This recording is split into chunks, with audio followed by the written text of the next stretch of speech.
play Roottree Mania. Hi, YouTube. Oh my god, YouTube. It's them. Oh my god, it's Cranberry. Wait, great timing. I was just about to play. Hi, Cranberry. Hi, Cranberry's viewers. What the fuck is a Roottree? I don't know, but they're dead. We're 1 minute late. I'm here. Lumiere, I'm here. What do you mean, yawn? Hi, fellas. Hi, Just One. Hi, Lord of Pies. Hi, friend. Friend, are you active on Twitch these days? Are you going into chats and having people call you the baking?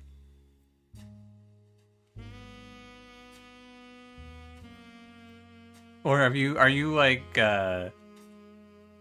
not spreading your influence now? Are you just like a regular? They call you baking or Palhem? Hell yeah. The Nightingale's carried? Did you fight Savagery in Fight 7, Cranberry?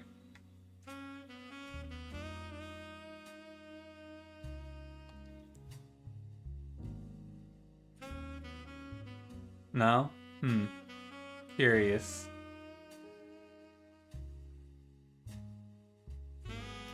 Very interesting.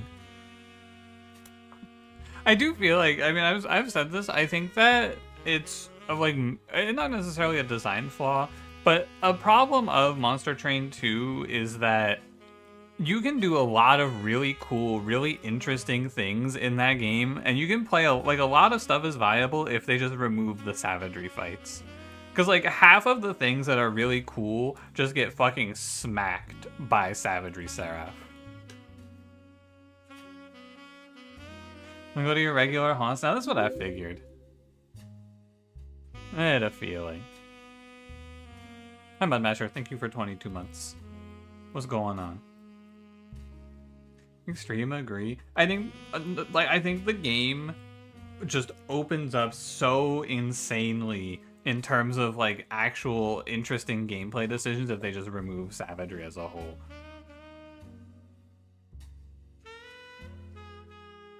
Maybe change the wave compositions a bit. It would be interesting too. I think you could maybe just like extend the fight. That was something that I was thinking. Like maybe savagery fights are longer, but then they ramp up. Like they start weaker on average, but they ramp up to be much higher. You got breakfast? Bye friend. Bye Cranberry as well. Alright, I'm gonna fire up. Let's get to it. The root trees are loading. So if you remember last time, basically what happened is we finished the game. We locked in all of the root trees. I gotta go fix this shit. Let me switch. Hey! It's not gonna let me switch? Grrr. Wait, I want the other picture. I only know her by the other picture. But yeah, the conclusion of this game was gay. That was the storyline.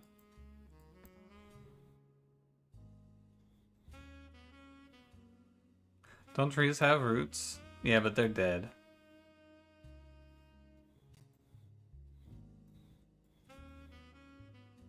Oh yeah, don't forget professional baby Christina Roottree. My favorite character. Epic baby time. Mostly nobody questioned the timeline on Miracle being born way after the creation of the 5 pieces candy. What's there to question?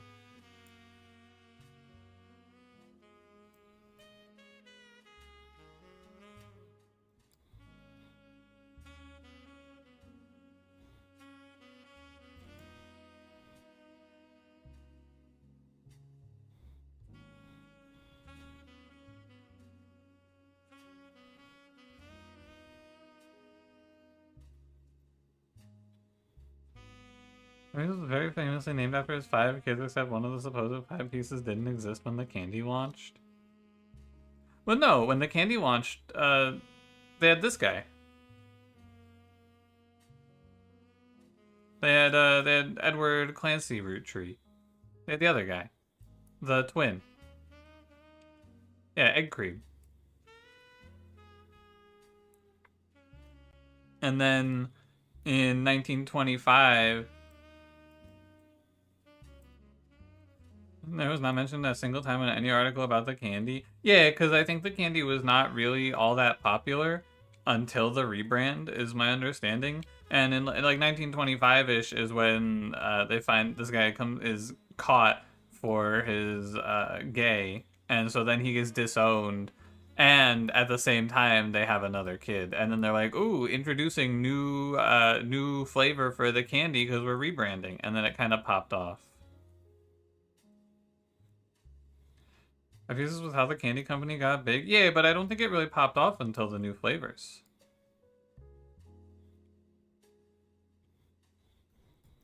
I feel like it wasn't as popular. Maybe it was super popular. Original flavors. I mean, also the original flavors were just yeah. It was the original 5 flavors were G, E, E, C, C, E, and M, right?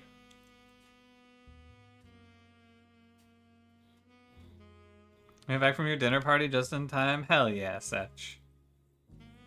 Right, yeah, and then so what's the confusion? They just changed the flavors. And then had another kid.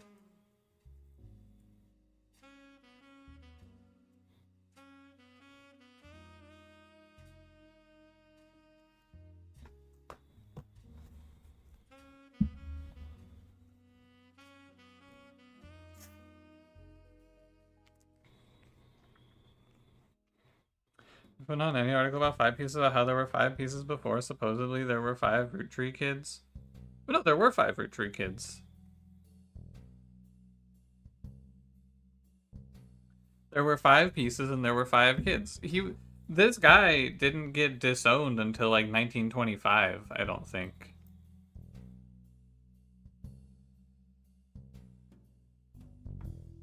Yeah, in person, yeah. Yeah, but he didn't get disowned for a while. And then shortly after he got disowned, they just had Miracle instead and replaced him. That's how I understood it anyway. If I could look at the old evidence, we could talk about this more in depth, but I'd have to go to the other save file. Was enough publicity? Yeah, I mean, also it was 1920. Or like 1924. No, I don't think anyone cared.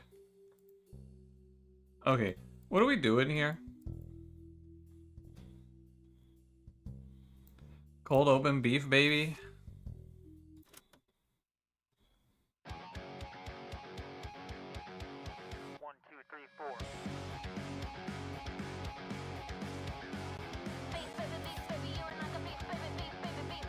Did you access the old evidence? Oh, yeah, here it is.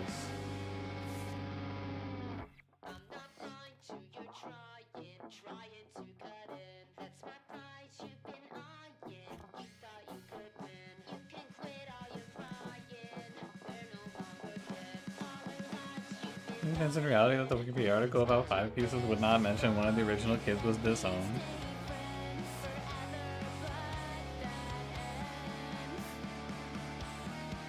I don't know. I don't think it's that crazy.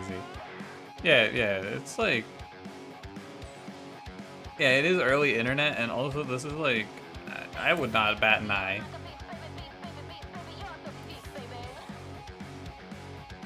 They also don't, you know what? They don't bill it in the old advertisements as 5 for the 5 kids. That doesn't actually come around until here.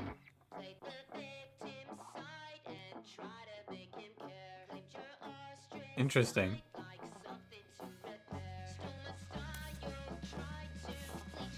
Yeah, they just say 5 magical flavors. They don't say why.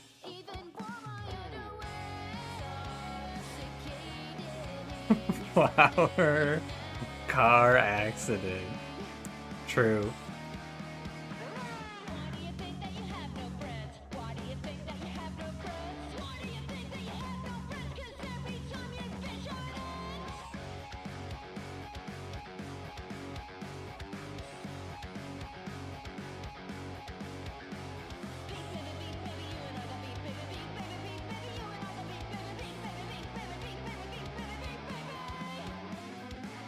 Oh, you're right, it does say the flavors are inspired by their children. You're not wrong. But it doesn't say it in the actual ad. You know? It just says it here, but it doesn't say it in the ad itself.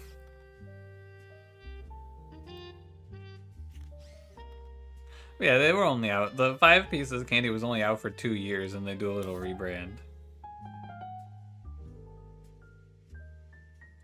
Anyway, what are we doing?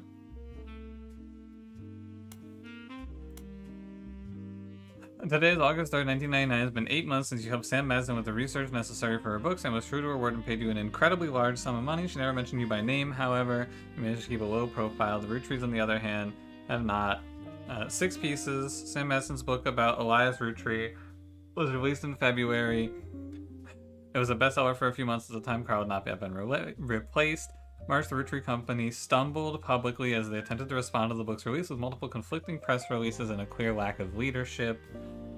Clark was announced as the permanent successor to Carl Roottree and welcomed Sam Madsen to the family officially. The company hired an outside legal group to handle the changes to the Clancy Trust. This included any other new questions of lineage.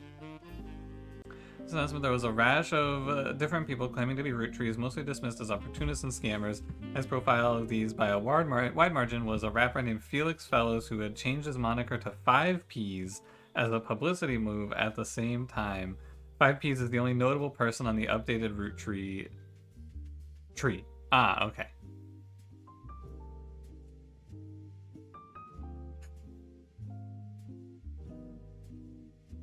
Five Peez was a Roottree. Okay, so we should go start with 5 Peez.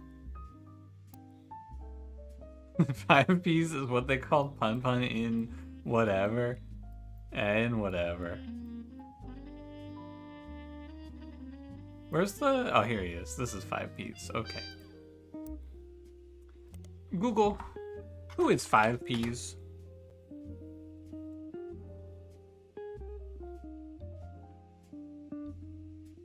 Felix Fellows is a rapper who has found some recent radio play after being publicly confirmed as a long-lost Roottree and entitled to part of their fortune. His alias 5 Peez is a play on 5 Pieces, an article you find on a website known for their particularly harsh review of modern music. Gives his most recent album, Root of All Evil, 1 star out of 7 for whatever reason. With the headline, More Poser Than My Action Figure Collection. Do you think we get to listen to his album? I hope so. The review mentions his real name is David, and he used to go by Dirte Davy, and the author rues the fact this rebranding was a blatant marketing stunt at the expense of his mother's tragic past. She overdosed when he was 16. Apparently, only one of the songs on the album is new, and the others were simply rewritten to turn blatant reference to sex, drugs, and violence into clumsy euphemisms. His rise to prominence was kickstarted when he appeared a few months ago on the cover of News Time, holding a photo of his mother with Guy Hudson. At first, the Roottree Company denied it vehemently. Miracle Roottree even appeared on the same magazine a week later. But since then, they've backtracked and publicly welcomed him to the family. Their press release at the time stated that they had new evidence that confirmed his story. Who's Guy? I can't believe Guy Hudson cheated on his wife. What the hell? Alright, Root of All Evil. Root of All Evil is 5 Peez's debut album. According to the various sources, the album is mostly material that 5 Peez recorded for his mixtapes before he became notable, but re-recorded with lyrical differences and professional production. All Your Problems was the first and only single released. After dropping the single, 5 Peez announced he'd retained the infamous celebrity lawyer Stevie Whitlock to sue his family. To date, it doesn't seem like he's followed through. At first, the single didn't make much of a splash, but Whitlock, known for publicity stunts, paid thousands of teenagers a few dollars an hour to call and request the video on MTV, which increased its profile. MTV eventually caught on and banned the video altogether, which in turn received national news coverage and made the song even more popular. Alright, let's see what this sounds like.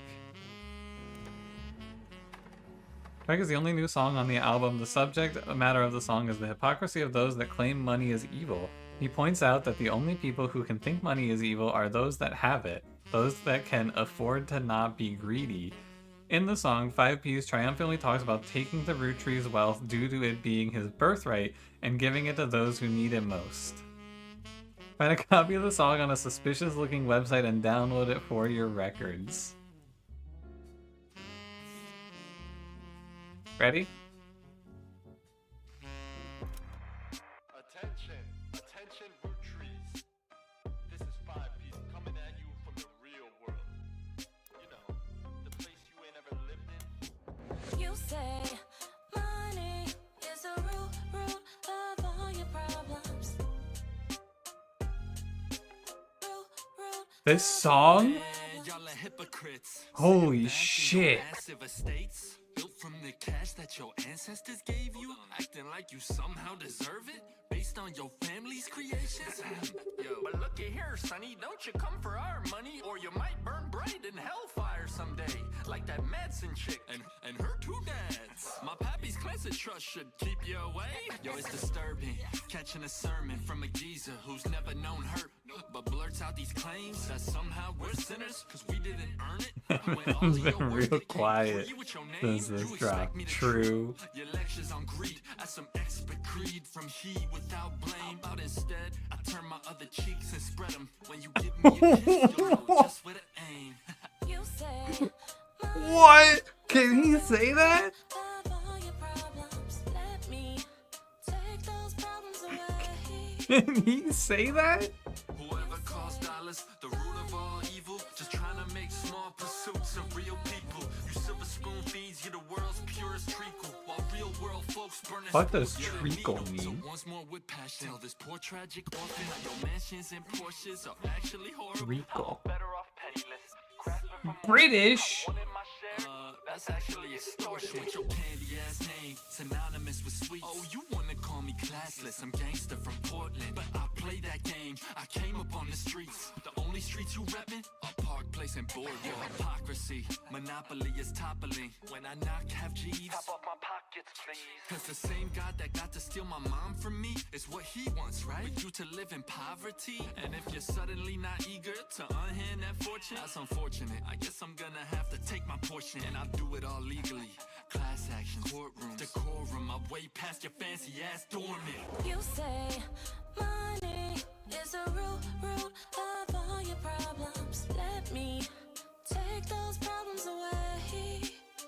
Bring the choir in. You say Ooh, the choir? root of all your problems. Let me take those problems away. Yeah. You say money is the root of all your problems. Let me take those problems away.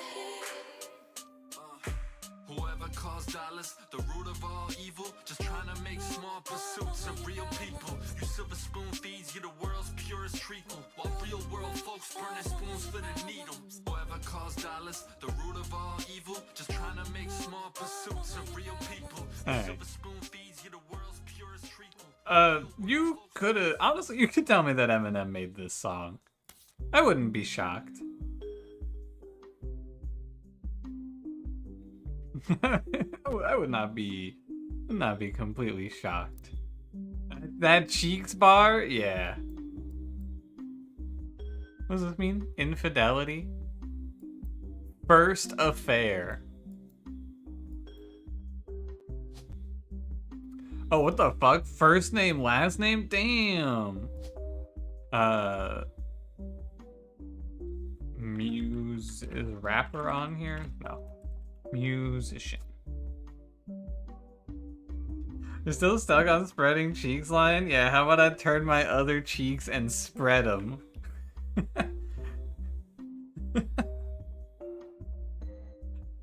Oh, man. Possible Infidelity 3 Family Tree Update 1998.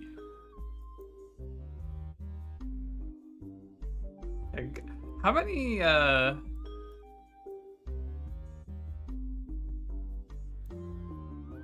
what the fuck is this?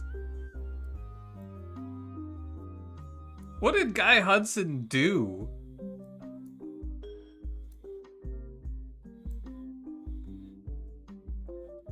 So, I assume this is, yeah, this person's also in the original tree. So this must be Guy Hudson, right? Because that's his dad.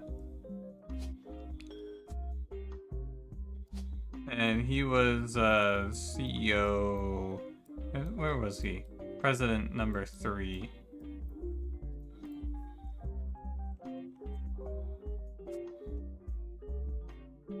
You know, it's all Guy. It looks like several different parents.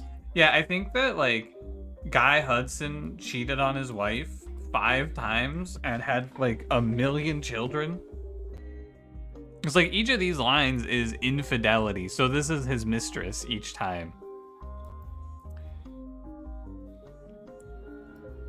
It would be pretty funny if they were all Guy. You mean to the left? Oh yeah, these are different people, I'm sure.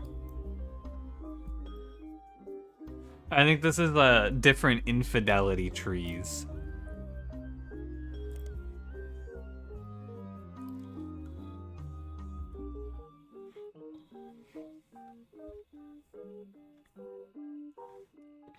Yeah, he went Nick Cannon. Actually true. He's the Nick Cannon of the family tree. I really thought there was going to be more to that Roottree curse they did in the first part of this game. I was pretty sure we were going to discover that there was actually someone carrying out hits on the Roottrees or something. But no. Alright, where do we go now? I feel like this game, at the beginning, you just kind of, like, branch out from whatever you find, right? We got Stevie Whitlock. Let me look this guy up.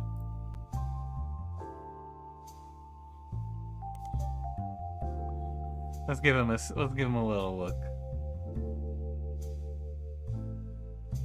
Stevie Whitlock is a lawyer with a history of publicity stunts and grandstanding. Still, she's managed to rack up quite a few legal victories for C-list celebrities and athletes. Oh, sorry, 1 second.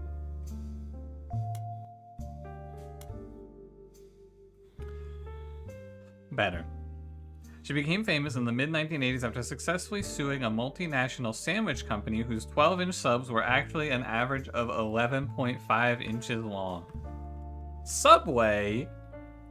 Stevie argued that since the company sold 1 billion sandwiches per year, that was enough missing sandwiches to make a sub long enough to span from New York to Los Angeles. The jury awarded her a paltry $5,000, but the news coverage of her crusade turned out to be priceless. None of this seems to be relevant to the Rootrees. Huh. Yeah, good work, Stevie Whitlock. So, like, do I get new information if I search, like, Guy Hudson?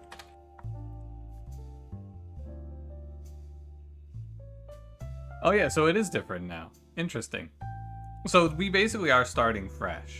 Guy Hudson, who was only president of Rootrees for a few years in the late 70s and early 80s, had mostly faded into obscurity, except for the Fancy Flavors debacle. During Roottree Mania, he suddenly rose to prominence again after 5Ps appeared on the cover of a magazine holding a photo of Guy and his mother.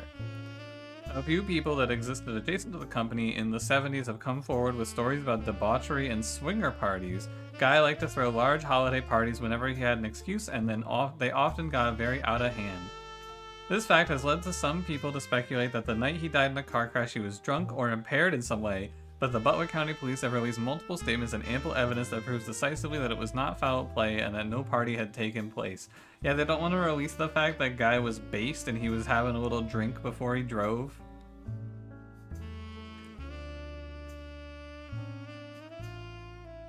There's a huge red bar if it's an old page that doesn't matter to Roottree Mania. Ah, like this. Oh, okay, okay. Got it. He just had a quick little 6 ounces of bourbon mixed with 2 ounces of bourbon. Delicious. My favorite drink. Did we just call the guy who cheated on his wife 5 times based? We don't know, maybe she was into it.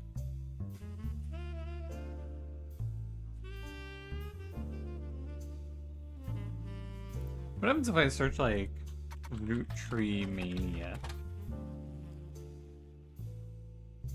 Yeah, okay. Hey, Dr. Richard, what's up? How's it going?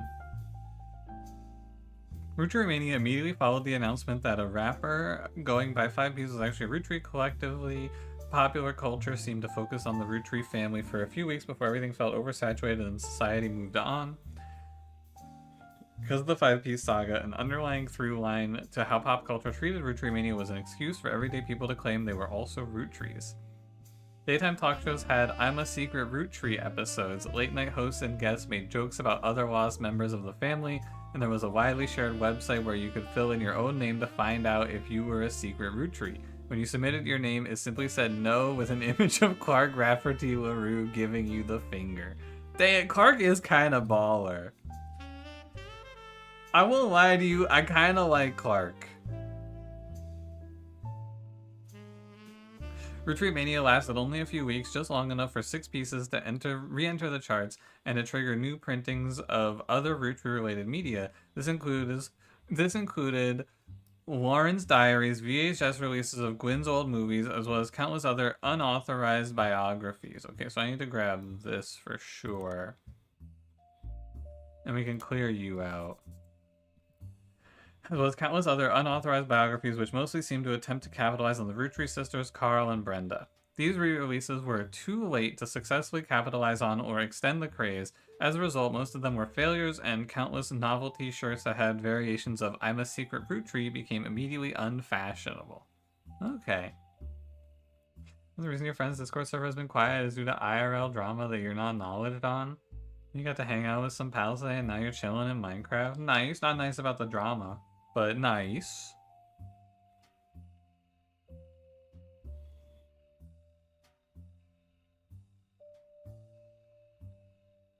Okay, let's do Warren Roottree.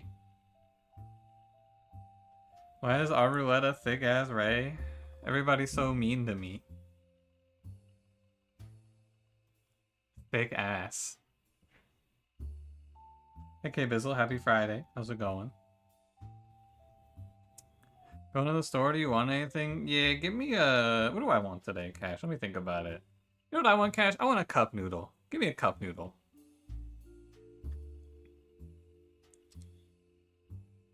In the wake of 6Pieces release, Warren Roottree, author of A Life Between Wars, there's the title drop for you, was tracked down by a reporter as being in one of the most upscale memory care facilities in Pittsburgh. She was relocated back to Pennsylvania when she began suffering from Alzheimer's. Oh no. Poor Warren. There was a minor backlash towards the reporter that tracked Lauren down because they were caught standing on a ladder and holding their camera over the privacy wall to take a photo of Lauren and her son Clark sitting on a bench outside near a small pond on the premises. Wow, what a piece of shit. How about Clark Rafferty LaRue? Really? I have to call him like Clark Rafferty? Does that work? Yeah, okay. Clark Rafferty LaRue is the new president of the Roottree Corporation. This does not include Root, which appears to have its own new leadership. In early March of 1999, it was announced that both Clark Rafferty LaRue and Ron Roottree would be taking over for what was essentially described... Ron Roottree? The fucking idiot son? Sorry. Was essentially described as a transitional period in the aftermath of 6Pieces. About 2 weeks later, the company released a press statement that thanked Ron for his work, but announced that Clark was the new permanent president. Yeah, eat shit, Ron. Moron. I think this is the guy we hate. Yeah, my chud son. Oh man, I accidentally disconnected from the internet. Anyway. Why did Ron suck again? I think he was just terrible at everything he did and also a horrific gambler. That was Ron. It might have been the other one. You might not be wrong. Hold on. Looking into this. You're right. Ron was good. Robert was stupid.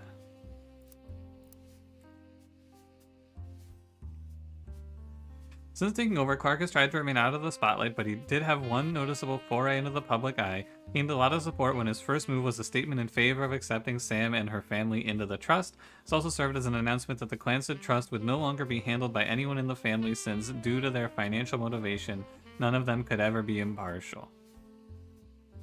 I missed this one.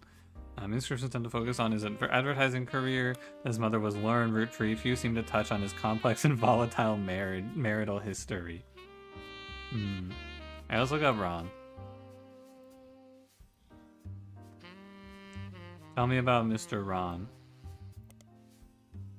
Ron was announced as president of Roottree during the Roottree Rift. Okay, definitely need to search that. This is the information gathering stage where we just have to read a bunch of info. The next press release immediately reversed the announcement and instead stated that Ron and Clark would take over. 3 weeks later, Ron was dropped from the title entirely. There are hundreds of results about this development, but most articles are retelling the basic details. Some veer into heavy speculation based on an article about Ron in Business Watch. Okay. Last time around, I feel like I got a little lost in the end game, so I'm just gonna highlight everything and make like a to-do list, basically. And we'll clear it out as we go. Ron has also done some interviews saying that the truth of what went on behind the scenes is not something he wishes to discuss. Instead, he hopes to release a movie about it someday. 3 weeks ago, Ron's mother, Gwyn, died in Paris, France. He and his brother, Robbie, have seemingly made amends. Alright, well, we gotta search about Gwyn, right? And then we also gotta search about Robbie. So we'll just make notes here, basically. They're still dead, they're still dead. Alright, let's do Lauren Roottree, A Life Between Wars, and see if we get something new. Single passage that focuses on potential affairs in her immediate family. Okay. Bobby short for Robert? Probably. Diary Cruelty. An entry entitled Cruelty from Lauren Roottree's Diary. One piece of evidence, by the way. Written in 1963, it focuses on the relationship between her mother and father. While it offered only redundant information during your previous investigation, it mentions the subject of affairs and may be more useful this time around. I am no stranger to true love. Jacob and I married at an age that most deem unfit for marriage, but he was also enlisting at an age that most deem unfit for war. We had no choice. I knew in my heart that our marriage was one for the ages. He and I would still be together today if not for Okinawa. That was nearly 20 years ago, but there is an emptiness in my soul. I do not understand my contemporaries. So many girls I went to school with have taken multiple lovers. So many of my girlfriends' husbands have been unfaithful. If I am able to remain true to the ghost of a man, with no chance for physical reciprocation, no potential for long conversation, how could it be so hard to love someone you can reach out and touch, someone you can joke with? I have not had to deal with such madness at home. My parents are a perfect match in the worst way. My mother's cruelty is a perfect fit for my father's general spite. Okay. In turn, pop status enables her incessant need to gloat and feel superior. I have grown up with their cruelty and disdain for others my entire life. Even my family remains unspared. They make fun of my grandpop and his family sayings. Blood is thicker than syrup, but nothing's thicker than Elias. Everybody's so mean to me. They mimic Grandma Gwyneth's lisp and see her kindness as a weakness. Elias, please remember Tham. Tham? Not even our family's maladies and religion go unmocked. Remember, God only put one eye in miracle. Dude, they seem kind of based. Oh, Sam. Yeah, okay. I can say without a doubt in my mind that my parents have never had eyes for anyone outside their marriage. They're too self-centered to look astray. Okay, so I think the big thing about this is, like, okay, so let's do a little bit of hypothesizing here, right? 1975 to 1982, that puts us in the middle generation, or the like third generation era, right? Fourth, technically. So that puts us in these guys. These are gonna put us a little higher. Possible Infidelity 1, 1921, it could be anyone, but it might be him. And then 1949 almost has to be these guys, right? Could be in here as well. It's probably like one per generation, probably one here, one here, one here. So what you're, I think, supposed to be doing with that information is going like, okay, well, Clancy Edward was a fucking piece of shit, and he and his wife only ever had eyes for each other, so you can kind of just cross him off of the list, right? If we're looking for who we think was infidel, if we're looking for who we think was an infidel, it's probably not him. I think he was not an infidel. Family tree update. Well, there's a secret marriage? What the fuck? Damn. This is pretty complex.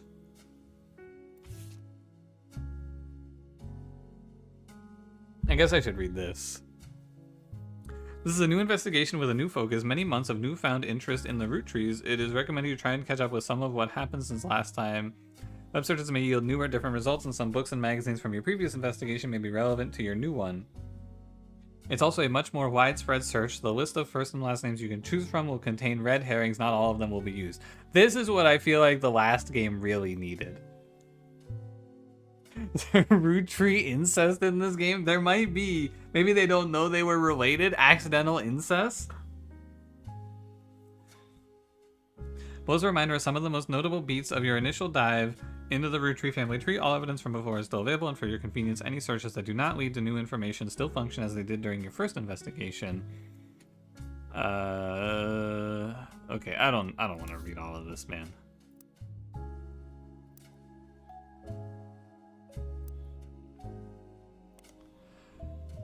Okay, let's continue going down our notes. We got this one, we can delete it. Let's go look up Ron and Business Watch. Actually, no, let's go in order. We'll do Roottree Rift. Roottree Rift. The 3 press releases from the Roottree Candy Company after the release of 6 pieces were referred to as the Roottree Rift due to the clear conflict between them. What about accidental incest? Maybe, perhaps a little accidental incest. It's hard to say. We're looking into it. I have my best people on it. Me. The first was fairly standard. It stated that there was no president of the Roottree Company, but that the entire family was made aware of the release of the book and that they would be meeting as soon as possible. Only then could they verify the legitimacy of the claims it raised and decide next steps. Oh, I should grab this. I should get Sam's book. Right. The second release was emailed to business newspapers 3 hours later and announced that after a vote, Ron Roottree would be taking over temporarily as an interim president. It also went on to state that Ron was aware of the book and had verified the claims within and would look into compensating Mrs. Madsen and her family immediately. It also stated that the company lawyers would be taking immediate steps with the family to revisit the Clancy Trust terms to make sure nothing like this could happen again. It was quickly clear to business reporters and analysts that the time between the 2 press releases would not have been logistically sufficient to gather a majority of the family, even using conference calls. This was reported on many news channels, and a third, much shorter press release came the next day.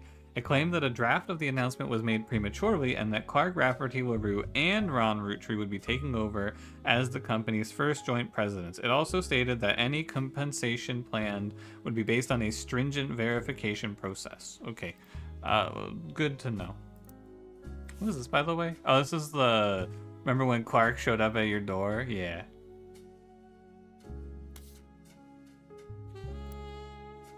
Okay. Notebook, please. We got this one. I don't think there was anything too exciting. Alright, let's go to Business Watch.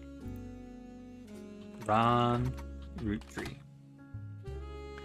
Business Watch ran an article about 2 months after the Roottree Rift about what really happened with Roottree. The article mentions that nobody from Roottree that they reached out to was willing to go on the record. Instead, the timeline of events has been constructed from public record, accidental leaks, and a source on the inside. The only parts that are new to you are also the most vague parts, the ones supposedly confirmed by their anonymous source. Yeah, I know a guy at Roottree who talked to me. I know a guy. The timeline says that the family actually held a preliminary vote after Carl Roottree died, but before the release of 6 pieces, and decided they wanted Ron Roottree to take over because of his experience running RR Productions, which I should probably look up, just in case, right? You never know. And because he was a well-known and well-respected Roottree. But Ron seemed way too eager and personally motivated. They were worried that he would gut the Clancy Trust to remove Robbie Roottree. Actually, Incredibly based. Fuck yeah, buddy. I'll take over the family business so I can get my bitch brother out of the family. Hell yeah, Ron. The family was notoriously unwilling to do anything that could risk their wealth. They stalled, and Ron became frustrated with the delay. When Six Pieces came out, he saw his chance to force action while the family was in the limelight, and released the press release himself in an attempt to get the ball rolling faster. This caused chaos within the family. They tried to save face by allowing Ron to take over as co-president with Clark, but according to Business Watch's source, Ron was impossible to deal with. He seemed like he was unwilling to protect the clan's trust, and they eventually let him go. After that, the roles passed solely on to Clark, who nobody was excited about, but seemed like the safest choice. Damn, poor Clark. I'm Team Clark, personally. I like him. Alright, let's go look up Gwyn. Gwyn Roottree? Roottree. Gwyn Roottree was a somewhat well-known actress who was active in 1950s. Her biggest role was in the minor hit movie Guys Like Us, which I will, we'll just add it to the to-do list, just in case. She died in Paris, France about 3 weeks ago. I wonder if I can look up France. After leaving Hollywood, she made no effort to stay in the limelight, and most obituaries tend to focus on her largest role, Guys Like Us. What a turnaround on Clark. He got it together, man. Not much is known about her death, except that it was announced that she died peacefully in her sleep while being treated for a sudden, severe case of pneumonia. Before that, she had apparently been in relatively good health. According to her friends and family, she was in Paris. She was 67. Damn, what the fuck? Suspicious. What happened to Gwyn Roottree? I'm gonna make a permanent note here. I want to write this down. That seems suspicious. Only France was real, like in the game. I wish.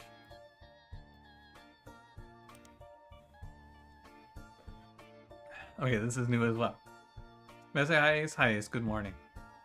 Guys Like Us is a 1953 comedy film in which two secretaries cut their hair short and pose as businessmen to get ahead in life until one of them falls in love with their client and hilarity ensues.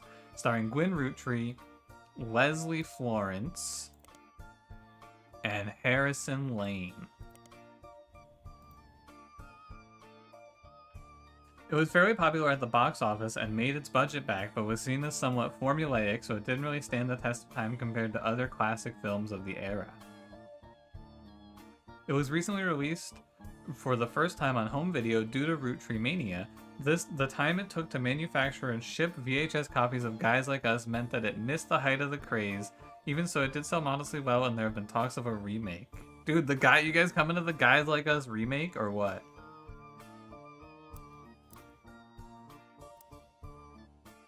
Okay, where am I?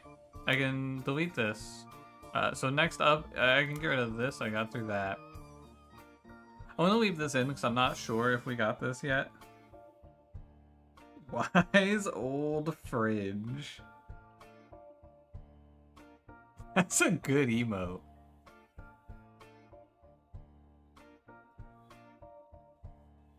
Six pieces. 6 Pieces, Unwrapping America's Sweetest Family. Wait, there's an older version? Ah, okay.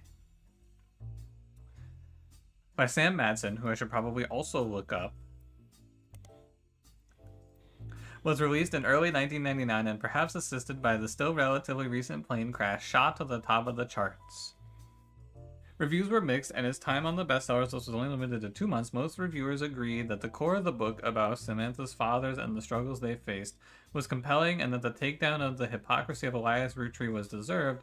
However, many took umbrage with the timing of the release and the tone of the book, which seemed vindictive. Yeah.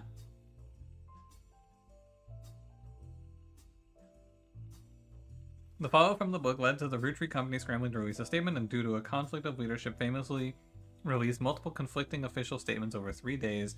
This confusing move was referenced in popular culture due to a late-night sketch about indecisionitis. I'm gonna look this up in case this matters, because this is in quotes. Later, due to Roottree Mania, the book re-entered the charts and sold even better than the first time.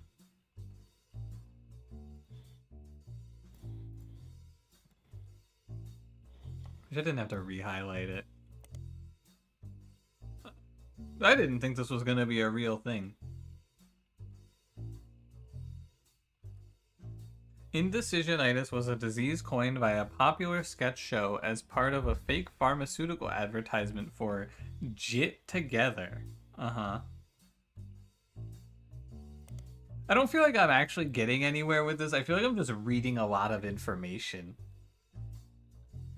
While the segment isn't fully about the Roottree Candy Company, it was released in the weeks after their bizarre response to the release of 6 Pieces by Sam Madsen and references the recent news. In the sketch, a woman ordered a number 5 at a drive-thru speaker, but after pulling forward, she changed her mind at the window, asking to switch it to a number 3. This caused a lengthy backup and annoyance among the restaurant's employees and other patrons. After she pulled away, as the employees began helping other customers, the same woman then barged into the restaurant and passed the current line, loudly complaining that she didn't receive her number 5. What? I don't want to think about what this means. This is a metaphor or something. After this, the sketch transitioned from the restaurant scene into a pharmaceutical commercial. A doctor claims that the woman was suffering from indecisionitis, a disease that causes extreme confusion and irritability, and has recently been found to severely hinder the leaders of large corporations, but could also spread to humans. Got him. The doctor then recommends Jit Together, a fake pharmaceutical drug. Multiple testimonials use variations of the catchphrase, "When I can't make my tough decisions, I gotta get my jit together." The final testimonials included a bald man in silhouette with a voice changer saying, "I'm not comfortable sharing who I am, but I am comfortable saying that before I took over my family's candy company, I really should have gotten my jit together." 5th and 3rd child? That sounds right, yeah. Was he 3rd? I thought he might have been 4th. Was he 3rd? He is 3rd. Alright, I accept. You think this is anything? Wait, no, I want to search this. You see, it's annoying because it like reopens the highlight sometimes. Search. Okay, same thing. Let me take this out. Alright, let's continue. Robbie Roottree. Robbie Roottree was released from French prison after serving a few years for assault. His embezzlement and arrest were partially featured in 6 Pieces, as Robbie's participation in the Clancy Trust was a key piece of evidence in Sam's favor, and have since become much more publicly infamous. He has not yet returned to the United States, but when journalists reached out to him recently after the death of his mother, he issued a blanket statement a few days ago. "The death of my mother was hard on our family. My brother and I, after spending time together caring for her and mourning, have finally made amends. It was a highly transformative few weeks when it came to our relationship. I'm in recovery from my addiction, and a major aspect of that process is that I wish to stay private." Alright, good for him. Good job, Robbie. Yeah, he went to rehab. The Chud's son is better now. The French even released him? What did he do to them? Probably didn't eat his stinky cheese and they couldn't take it anymore.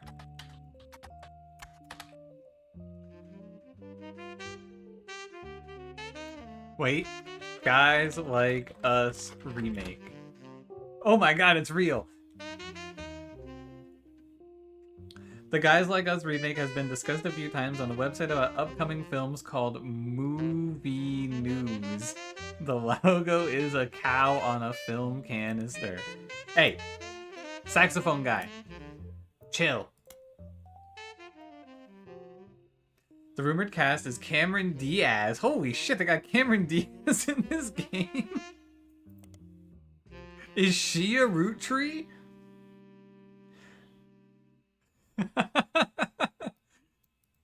Linda Fiorentino and Chris O'Donnell.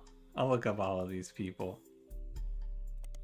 According to leaked news, the remake has been put on indefinite hiatus due to its director, who is speculated to be Ron Roottree, dropping out in the wake of a serious medical issue.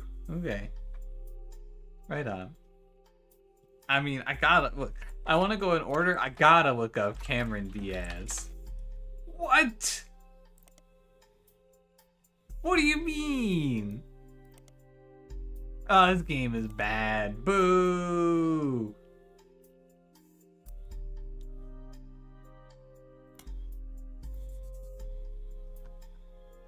Alright. I looked him up. I looked this up. Can I Google Paris, France? What happens? Ah. Alright, let's keep looking.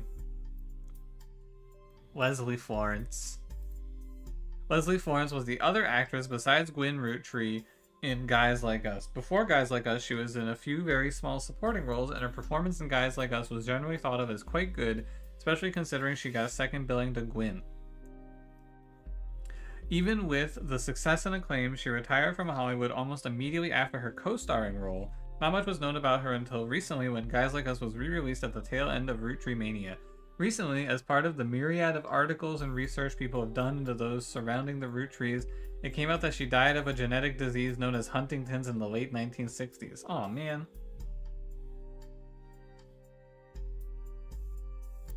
R.I.P. Harrison Lane. Okay, this is irrelevant.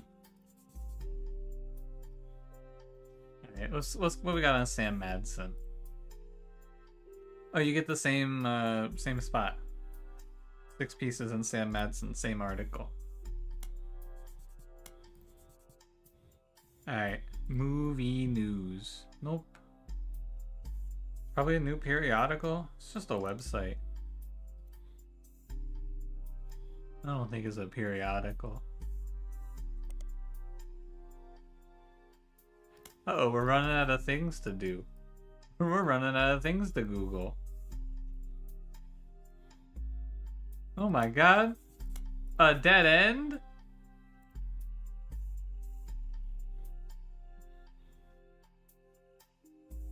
Huh. I didn't even get any new evidence out of that.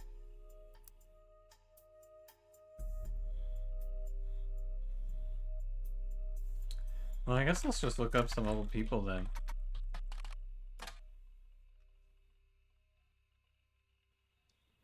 Many websites and news articles eulogize Carl Roottree along with his daughters and wife Brenda.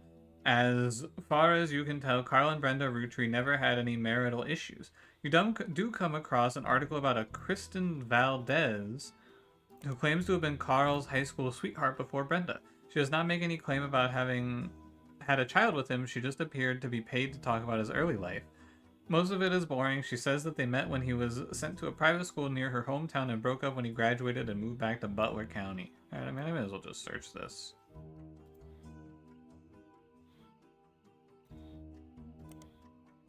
Same thing. Okay.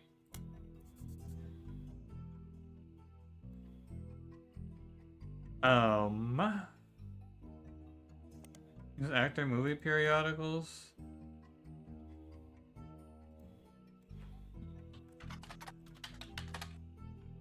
Damn. We should probably look up Gwyn Roottree in here. No, nothing. What about... I don't remember what her name was.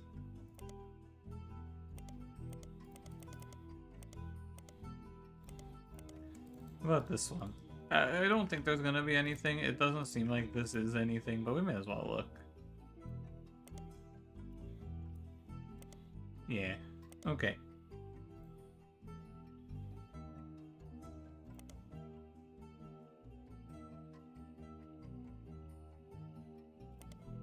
Alright. I guess we just go search everyone, you know? Like, we just go search all the people. We'll start with, I mean, I guess we should just start with Angelica. Yeah. Nothing. How about Zachariah? No? Guess he's clean. Sam Roottree, who's actually Sam Madsen. Right. How about... I always fall for it. I try to Alt-Tab. Clancy Roottree. But I do it again. I try to Alt-Tab. It doesn't work. Elias Roottree. Oh, this is the other Elias, but sure. Good enough. Alright, Elias and Gwyn Roottree were never really celebrities, but the general public's perception of them as classic faces associated with the Roottree Candy Company has always been in somewhat high regards. This was Elias's intention as a family man with his family brand.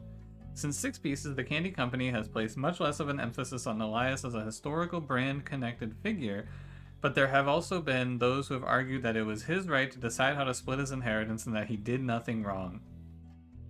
This has led to some heated television exchanges and countless op-eds. The first Anderson Maple Farm only used to be a popular tourist attraction during the summer months when it had special tours. However, it has since seen an explosion of off-season business as some religious and political groups decided to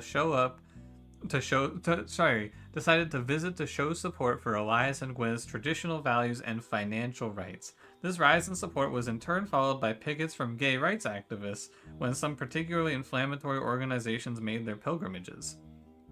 Amongst all this conflict, the farm has since shut down, seemingly indefinitely. The website says check back later but has no date listed. The quotes from Bess Williams' book appear to have been taken down. Who?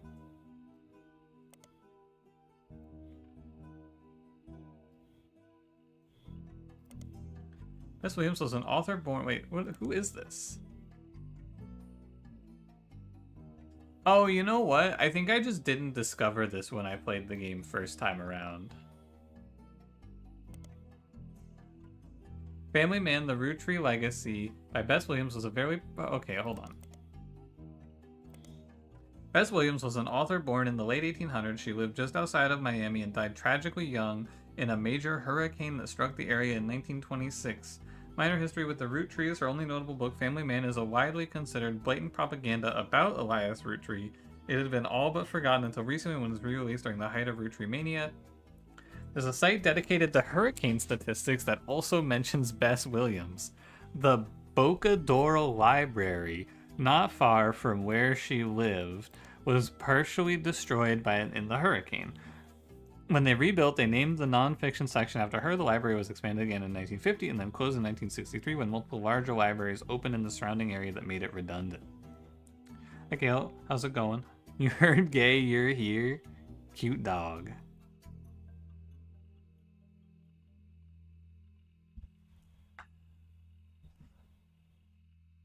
Okay.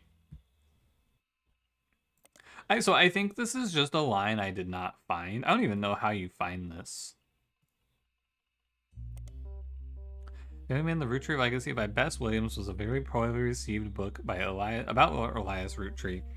There are very few copies of the original published in 1920, but it was recently republished by the same publishing company that printed Lauren's Diary. For schools, it seemed they wished to capitalize on Roottree Mania. It did not work.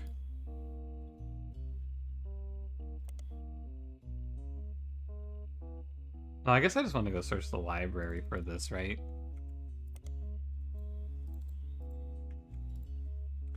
Bess Williams. Reprinting of an old book about Elias Roottree. It's blatant corporate propaganda. The dictionary defines propaganda as information, especially of a biased or misleading nature, used to promote or publicize a particular political cause or point of view. But if they were to replace that definition with a picture, it would be a picture of this book. The book tells you nothing new about Elias, and from what you know of his true feelings towards some of his extended family, you're not sure it tells you anything true about Elias either. The reissue of this book is so lazy that they reused the famous photo of Elias from Business Watch, whose copyright had expired.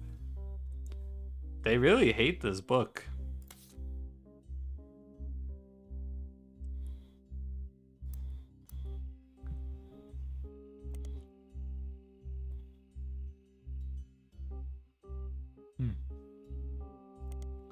Okay.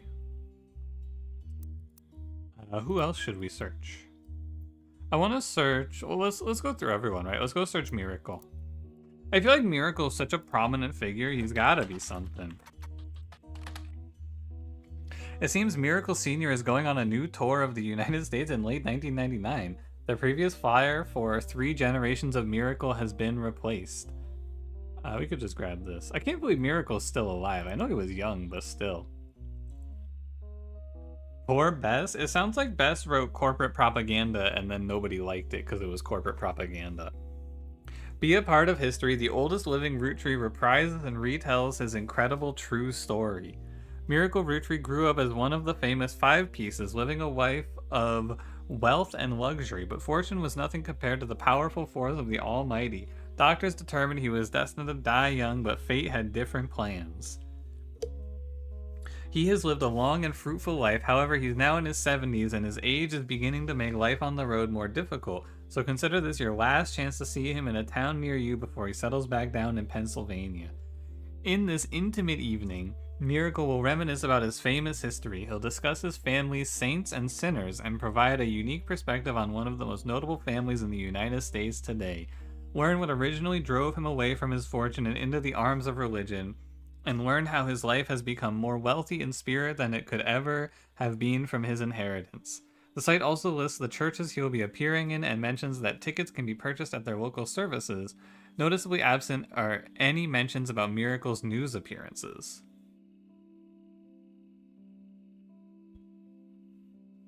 Cool. Well, let's do 3 generations of miracles. Okay, same thing. And we can get rid of this.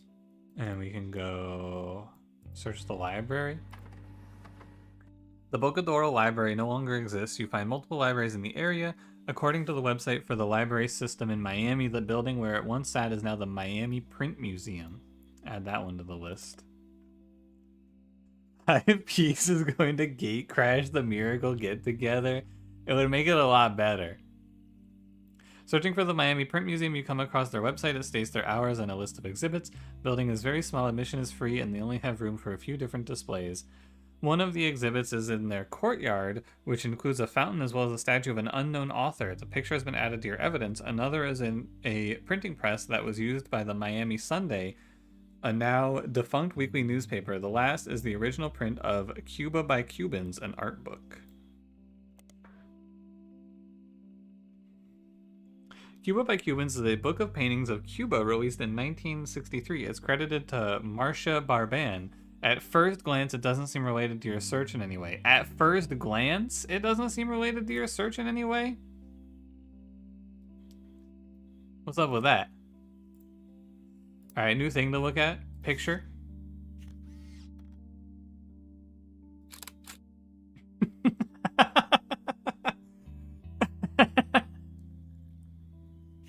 Sick. This is a statue in front of the Miami Print Museum, north of Miami. It sits in the courtyard and according to their site is said to be of an unknown author.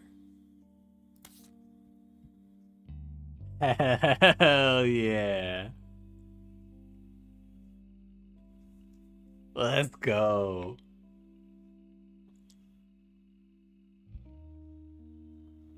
Bess Williams spotted. Alright, what the hell are we looking for now? I mean, I'm just gonna leave in... I don't think Miami Print Museum is anything. Yeah, this is the same. So we can get rid of these. We got Cuba by Cubans. Bess is one of the affairs? Yeah, I'm thinking maybe she and Elias got a little down and dirty. Perhaps. Okay, let's see if we get anything for Edward.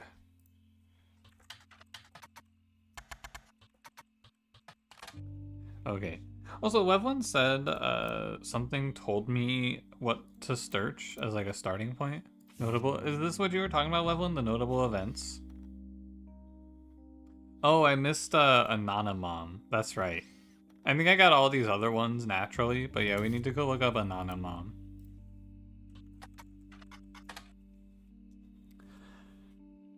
Oh, that's a lot of words. This version of the game, this Roottree Mania is a lot of reading. Not as much of just like piecing things together. Okay, ready? Anonymom was the second high-profile case after Felix Fellows of a potential new Roottree being added to the Clansid Trust. Instead of claiming herself a Roottree, however, she claimed she slept with Guy Hudson and that her daughter was a Roottree. The accusation came during the height of Roottree Mania and began with a brief TV interview. She appeared in the shadows with a disguised voice and promoted an article about herself in News Time. In the TV interview and the article, she referred to her daughter as Jane Doe Roottree. The name Anonymom was not self-inflicted. It seemed to spring up organically because nobody knew how else to refer to her. The day after the News Time article, Sam Madsen publicly supported Anonymom due to some parts of the story she found particularly credible. With the momentum from Sam's endorsement, Anonymom went on a media blitz. Ultimately, this backfired as more details came out. People became skeptical of her story due to the extreme similarity to 5Peez. Her accusation even included many of the same details as his mother's story. This included her job and the time period. Is she 5Peez's dad? Or do you highlight Felix Fellows? I mean, we could look again. I'm pretty sure that's not his real name, but I guess I should search that to see where it goes. After fumbling the 5Peez story so publicly, the Rootrees were more prepared to handle all Clansid Trust-related cases. Within a week, a DNA test proved that Anonymom's daughter could not be related to the Rootrees. This was announced at a joint press conference with lawyers representing both Anonymom and the Rootrees. Each party ensured their respective clients provided accurate samples immediately after the negative results were released.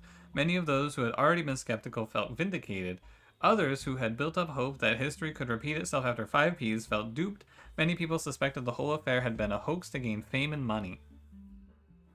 Many demanded that Anonymom to be held accountable, and some people even began to attempt to track down her true identity. The Roottree company felt pressured to put out a second statement to try and curb some of the backlash, even going so far as to say, though it was scientifically proven that Jane Doe Roottree is not a Roottree, this doesn't mean that her mother and Guy Hudson were not involved in an affair. Cool.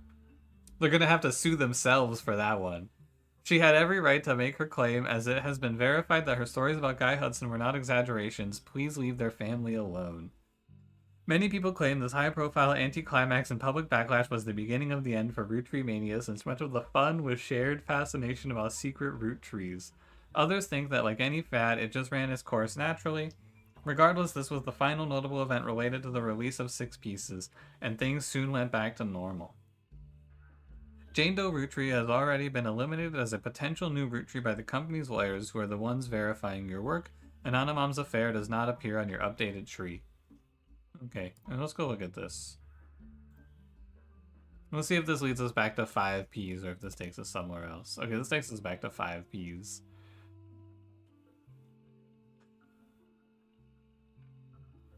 Can I search this headline to find the periodical? No, okay. Oh, can I search Dirty Davey? According to fan sites, Felix Fellows is not 5Peez's actual name. His birth name was David Fellows. There we go. That's what we needed. Dirty Davey was 5Peez's previous stage name. He used to sell records and perform live shows in Portland under that name. There are some people selling his old mixtapes on auction sites. One is called Dirty Devil, and another is called Dirt Poor. Dirty Devil was 5Peez's first mixtape, released as Dirty Davey from the early 90s. There's discrepancies and debates about what year exactly it was released based on some of the pop culture references, with the range thought to be somewhere between 1992 and 1994. One of the songs, Yes I Can Jump, seems to be at the center of the confusion. Some fan sites claim there are multiple versions with different track lists and song lengths on them, though because there's very little evidence of the mixtape online as it is, it's even harder to verify that information. What about Dirt Poor?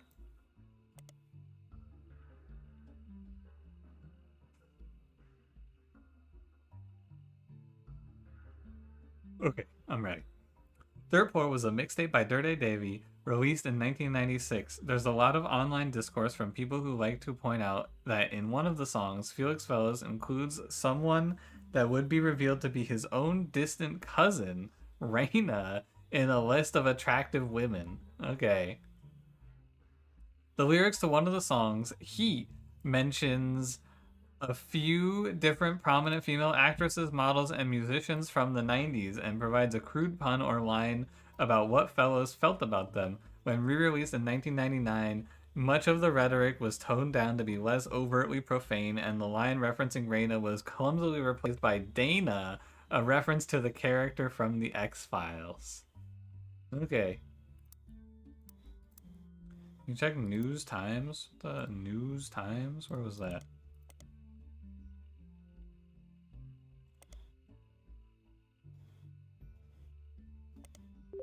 Oh, good answer, good answer. News Times is a major news periodical that releases a new art issue every week. The rapper 5Piece famously appeared on the cover claiming to be a Roottree, then 1 week later Miracle Roottree did the same, denying that he was. Because this high-profile back-to-back discourse right before the start of Roottree Mania appeared to be the de facto publication to get news about the ongoing Roottree saga. The reported record subscriber numbers. Oh my god. During this time, which lasts until the end of Roottree Mania, when the world generally stopped paying much attention and they went back to reporting on more traditional news. Okay. Well, let's go see if we can find these songs. Yes, I Can Jump.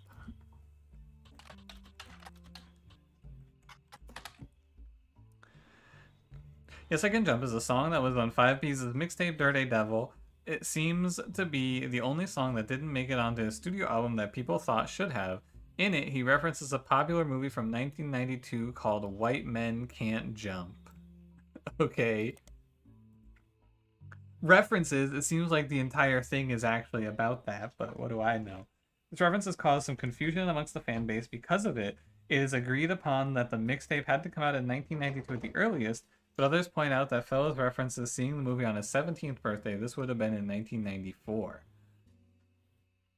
Some take this to mean that the album had to have been released in 1994 at the earliest. Others claim that he was likely just trying to make himself sound older, since in response to some of the more questionable lyrics, he has stated multiple times that he was just a dumb kid when it was released. Okay.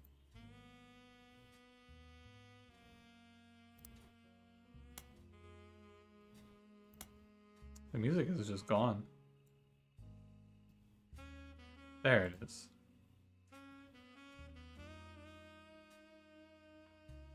Please. Thank you. Okay, same thing. What was the other song? Eat. I hope this takes me to the movie. Okay, it's nothing. Where's the sax? Yeah. I'm cranking it. Okay. Well, we got something. This dude's name is David Fellows. Still haven't found his picture. Fucking hour of searching to find one piece of information.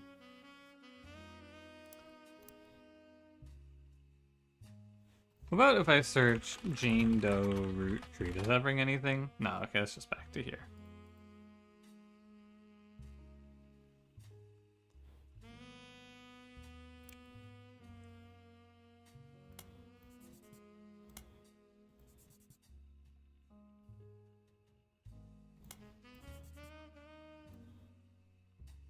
Well, yeah, I guess we go here and we search 5Piece, and that should give us a picture.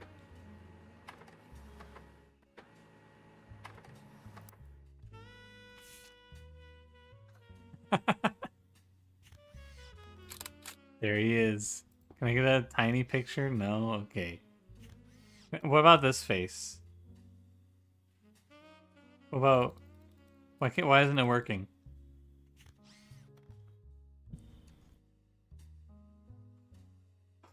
Peez, aka Felix Fellows, appeared on the cover of News Time holding a photo of his mother and Guy Hudson. The article concerns his insistence that his father was Guy Hudson. The story was dramatic and sensational and initially dismissed as fake until a DNA test proved that he was related to Guy Hudson. 5Piece says that his mother, Joanna, was Zach Morden's secretary when he retired, and then Guy Hudson's secretary for only 1 or 2 weeks after that before she quit, the first few weeks that he was president. His parents divorced when he was 4 after his father learned of the affair. Felix and his mother then moved to Portland because she was afraid for her and her son's life. He grew up with her until he was 16, but one day his mother never came home from the movie rental store where she worked at the register. The next morning, they found her dead from an overdose in her car. She had stolen all of the cash from her drawer and spent it on heroin. Holy shit, dude, it's Fentberg. As Felix went through her belongings, the only thing he had to remember her by were a hairbrush she always used, some photos, and a stuffed animal from her childhood. But then he found it, a box hidden in the back of her closet. Inside were love letters and photos related to Guy Hudson, as well as a letter from his father containing threats. He threw it all away with the exception of the one photo he appears with on the cover of News Time. He says it was the only one where they were dressed, the only one not from the affair itself. The picture is shown in full inside the magazine and was added to your evidence. Okay, thank you. The magazine also includes some additional history about 5Piece's career. Felix Fellows was born to Riley and Joanna Fellows, but he has never rapped without a moniker. He tried to find success by opening... let me grab this, actually. Let's get that. Tried to find success by opening for other artists and even by selling CDs on street corners in Portland. He has only recently started going as 5Piece to harness the power of his lineage. The writer did some research into the truth of these claims and was able to confirm that Joanna did work for the Roottree company as a secretary sometime during the early to mid-70s. It also confirms she died of a drug overdose and that Felix went into foster care soon after. They were unable to track down his father. They also reached out to the Roottree company, but at the moment the company's blanket statement was, since the release of a recent book, Roottree has seen an overwhelming number of false ancestral claims. None have been factual and nearly all have been knowingly dishonest. We encourage individuals to reach out to us in an official capacity as opposed to attempting to use our name in the media for publicity. Yeah, he did just find a box of pictures of his mom fucking a famous president of a expensive company. Dude, Old Miracle is kind of a fucking baller. Look at the fit, man. God damn.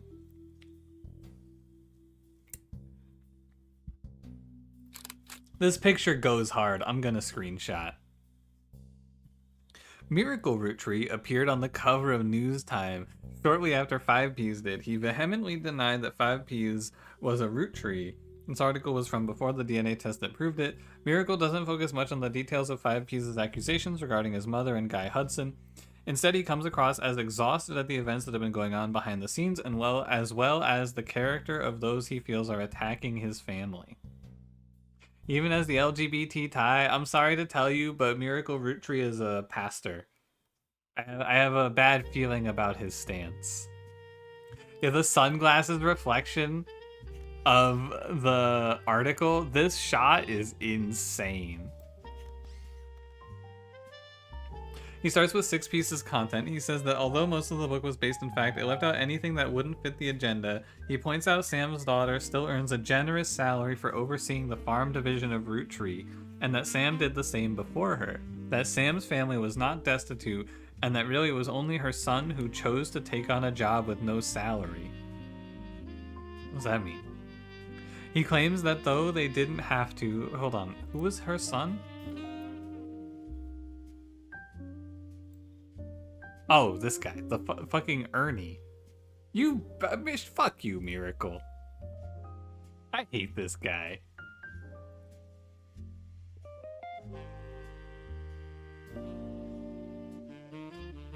He claims that though they didn't have to, the family helped pay for her son's medical bills after voting that it was the right thing to do. Miracle also says that the story about his father, Elias, shunning EC was one-sided, leaving out Edward Clancy's blame in the whole thing. Elias gave him a simple ultimatum: stop sinning or be disowned. Miracle says it was EC's own choice and that Elias allowing him to earn food and shelter on the company's dime was a kindness, especially considering that he and John continued to live together. Miracle then pivots to the fallout from 6 Pieces. He recounts a deluge of claims to the Clansid Trust that the family have been subjected to. He doesn't cite any specifics, but says that every time someone comes forward, the family devolves to arguments.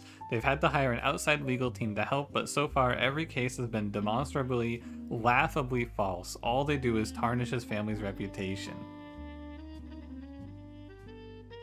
He focuses on 5Ps, who appeared on News Time before him. He calls him a grifter and a delinquent, and he says he is using their name and products to sell filth to the masses. Of all the accusations, he says this is the most dangerous because it exposes the world to hatred. He cites 5P's lyrics as violent, sexist, and ungodly, and prays the boy will repent, retract his lies, and find religion. Lastly, he turns to the future. Miracle states that those that wish to hear the true story can join him on his farewell tour this upcoming fall. The Miracle's Roottree are planning on touring the country's churches one last time, and that now at age 71, Miracle is the oldest living Roottree. While he plans to continue preaching at his own church in Butler County after the tour, this is your last chance to hear the truth from the man with the most complete recollection of one of America's most notable families in your own hometown. The article mentions that Miracle's son, Miracle Jr., did not wish to comment and has a statement from Clark Rafferty LaRue, though through the Roottree's law firm. Miracle does not speak for his entire family. We're working carefully on a plan to definitively disprove any claims of infidelity in our family's past. The article also does not refute Miracle's claim that he's the oldest living Roottree. Despite Sam Madsen being born the year before him, it was unclear if Miracle made the claim out of ignorance or spite. Yeah, man, all of this for one is fucking crazy. And the one is his picture. Surely. Alright, let me see the picture. Rapper 5Ps appeared on the cover of Newstime holding this Polaroid of his mother, Joanna, when she was Zach Morton's secretary at a company picnic. Claims that Joanna and Guy Hudson were having an affair that led to his birth. Fucking Roottree family picnic is what the... they were giving out shirts at the picnic that said Roottree family picnic to people not in the family. Insane. Okay, I have read multiple books. I think we can now fill some people in. That's David Fellows. This is his mother, Joanna Fellows. This is his father. I highlighted it with good reason. Riley Fellows.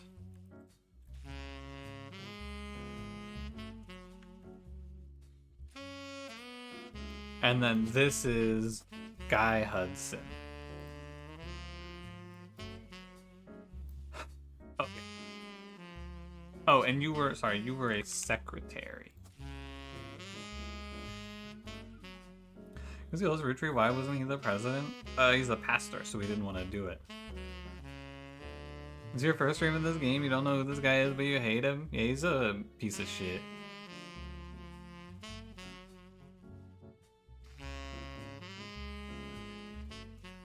Her last name might not be Fellows.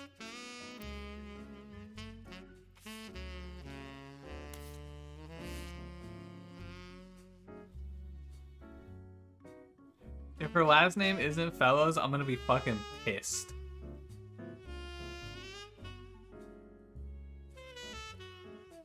His maiden name? Ugh. You might be right. Alright, let's go look her up.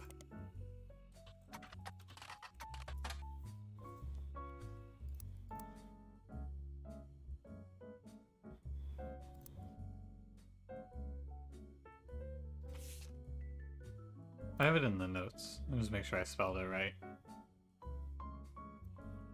Okay, well, I'm pretty sure her name is probably Joanna Fellows. We could put her in the Butler County Times. I hate this thing. Yeah, okay.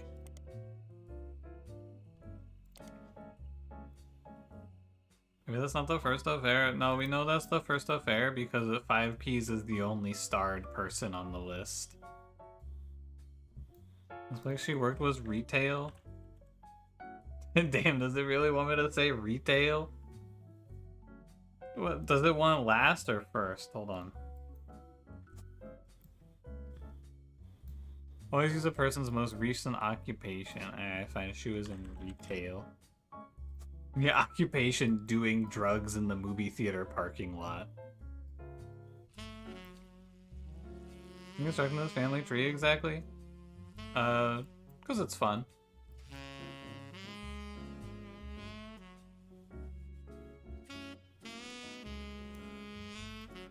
It starts here with the root trees are dead, they died in a plane crash, and then you just work your way out from there to construct the whole tree.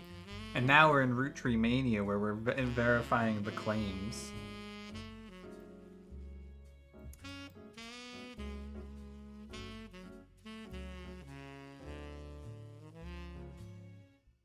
Okay, I wanted to read that.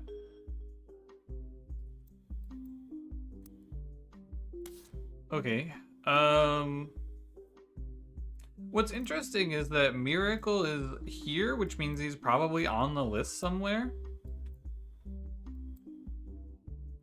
Dude, do you want to take a... No, this person's in the tree? Never mind, I was gonna say, you want to take a swing for the fences and throw David over here? No, I don't think so.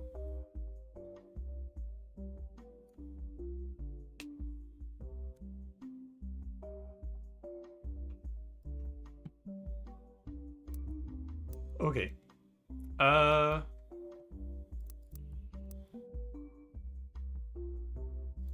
What do I have in my notes? Here, let me, I'm gonna actually write myself some real notes here. So let's start here.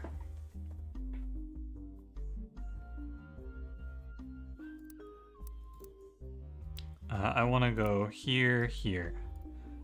1921 Infidelity. Potential infidels. So I believe very firmly that it cannot be these two. So I think we're gonna put in Elias, who I think is like prime suspect. Elias. He's in order. Elias. I'm gonna call him Big Elias. And then, I mean, it could be Gwendolyn. I mean, I guess it could be Elias Jr., who I don't even know much about. I don't know shit about this guy. About her father. I don't know anything about this guy. Oh yeah, he's the one who, like, his wife... Oh, so this isn't really gonna be infidelity. It's gonna be very likely that this guy had a kid while he was waiting for his real wife to come back after all that time. I think that's not crazy. Margolite. I think Miracle would not be in this list because he's basically one set ahead, right? You think about Miracle, he's in the next generation. After that, I think this one is too many people for me to be willing to write out right now, so I'm not going to. I just wanted to get that one down. Although, actually, 1949 puts us in this generation, doesn't it? If 1970 puts us here.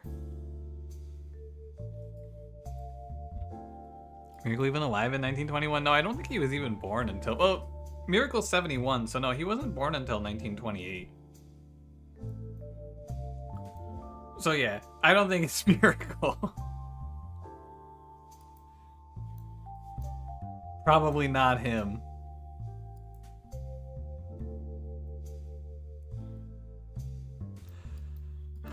Okay.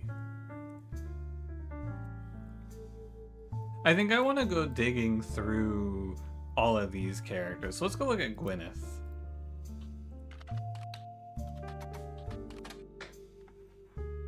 Okay, this takes us back to Elias.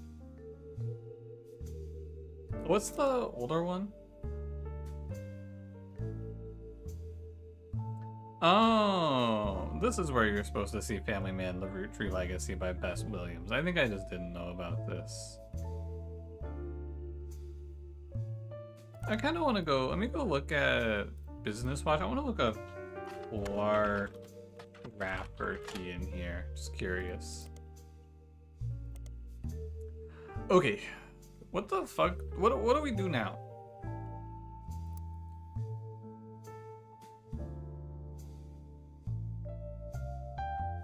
Let's look up Miracle Jr. I wonder what he's up to.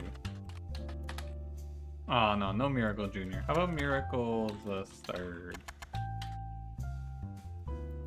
Okay, what about Elias Miracle? Nah, I'm just curious.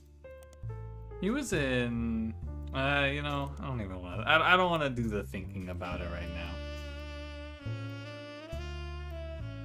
Yeah, I don't think that I'm gonna get anything if I look up like Margolite Roottree here, right? Or Linus Cornwall.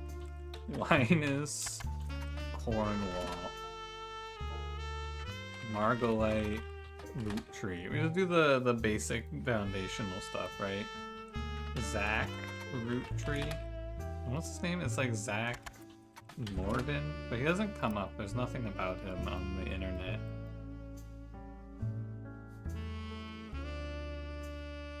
Where do I have to look for him? Is he in Business Watch? Let me go look at the old evidence.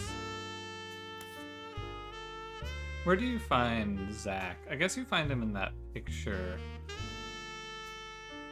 The saxophone is going too crazy again. Oh, right. I want to look up, since I don't think we need to do this.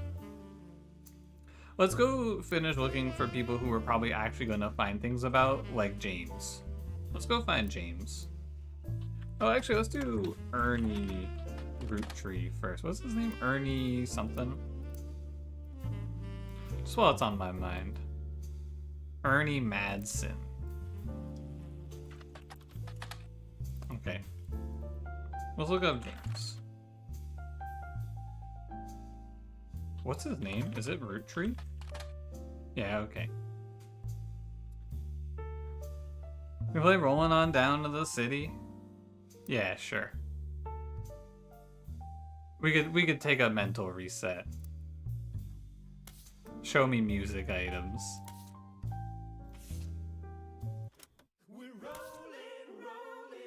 I'm gonna read the article while this goes. Jim and Diamond apparently sent out some mail to Diamond's Dazzlers that mentioned that they didn't spend a lot of time near or around the candy company anymore, so they couldn't comment on any recent news. Saturday night and you're quite a sight. The world might be burning, but I'm feeling right. Sorry, how can I read when I'm hearing this banger? We can't afford gas, so we skate in the streets. Guys all rush to say that I'm pretty. Ladies blush and find me so witty. They're out of luck tonight, what a pity. We're rolling, rolling, rolling on down to the city.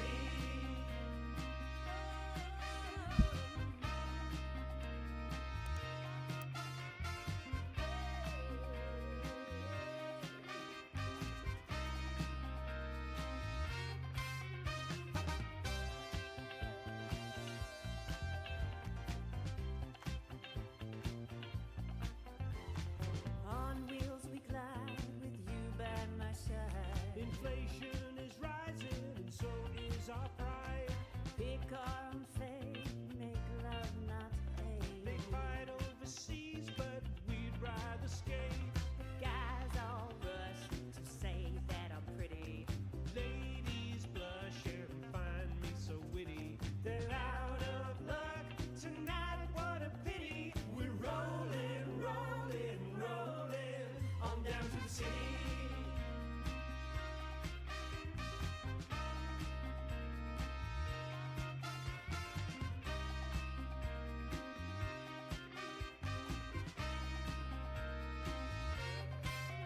Politicians at large are hopeless. The bankers in charge are all clowns. The party's so better than protest. So signs up while we boogie down, down, down, down.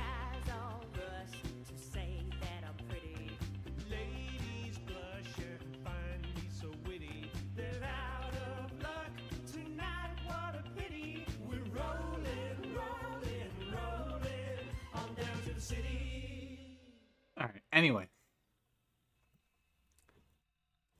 Stephanie Jones. It seems Brian Jones has been busy updating Stephanie Jones's campaign website. 2 new sections exist. The first is baby photo.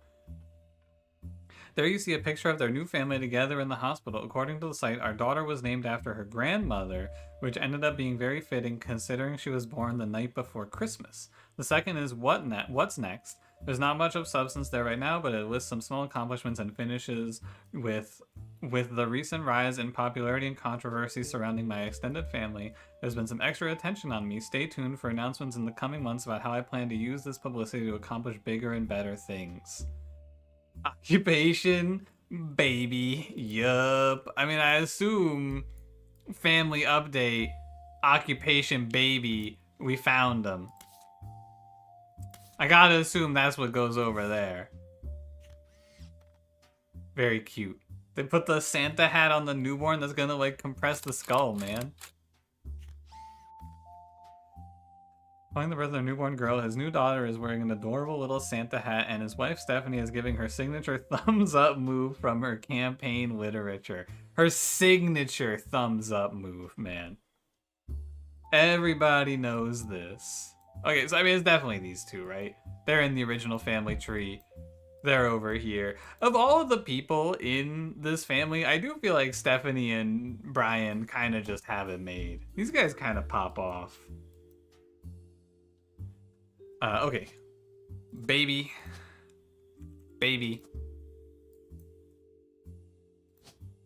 This is you,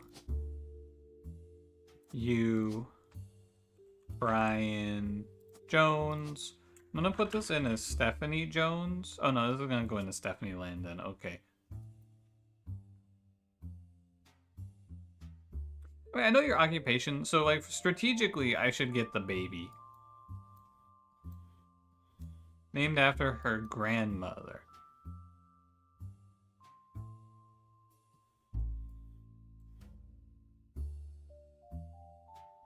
Oh, the baby's grandmother.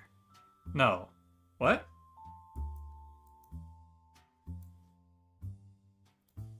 What'd they name this child?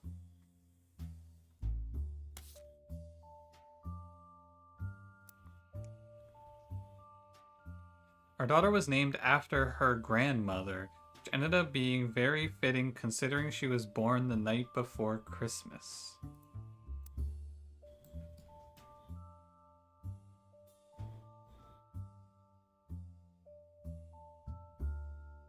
Oh, Christmas Carol, you're so smart. Yeah, I was thinking Eve, man. No, it's the baby's name is Carol, and it's Christmas Carol.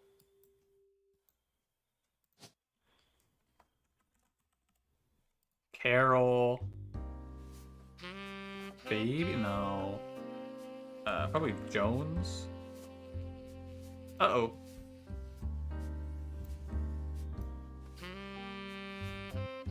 What's wrong?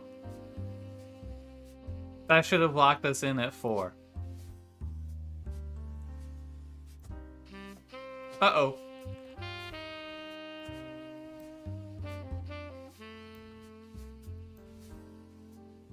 So I'm guessing her name is wrong. Here, let's go over here and let's put this in as politician. Yeah, okay. So now we have to figure out, presumably, we have a name incorrect. Oh yeah. Oh, Clark's back. Hi, Clark. Oh, you're not Clark. Clark reached out to you. Oh God. Well, let me give you Jump a scare. history lesson. Woman in the last jump few months scare. of my life. Eek. 3 different people contacted me, claiming that somewhere in their history, they might be Roottrees. First, that young man, the rapper. I ignored that one. He seemed dubious. But then I saw the news. I felt terrible. So I began helping the others. Because my doubts with Felix were so misfounded, I ended up putting too much faith in the second person that approached me. White woman jump scare. Eek. I went to the media prematurely. I admit my mistake there. But the third person who contacted me also had a credible case. Before I could help, the company got to them somehow. The fact that the family silenced them doesn't seem to fill me with hope when it comes to Clark's intentions. But you're making progress based on the leads he gave you. It's really hard for me to get a read on him. I'll let you handle it. I've sent you the case I've been working on, and some company records I managed to track down. The records are quite dense, but hopefully they're useful. Oh no. Good luck. The records are quite dense. Oh no. Okay, so we have to figure out what this lady's actual name is. They don't want her to be Joanna Fellows. They want her to be Joanna something else. Which is fucking crazy, man. Joanna Fellows. I gotta go, like, searching for this before I forget. Because I'm never gonna find this otherwise. Riley Fellows? No. How do I find this?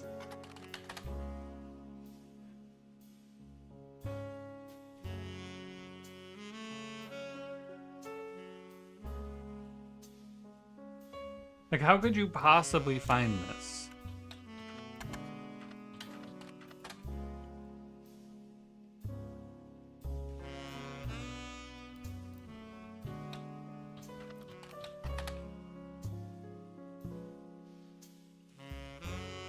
This is news article, but you don't remember seeing her maiden? No, this just has their normal names. This is their fucking, the regular old names. You go over here, you go 5 Peez.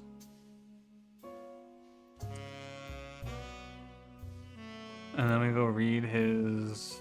How bad is it, by the way? This is not that bad. What the hell? This is not nearly as dense as the other stuff.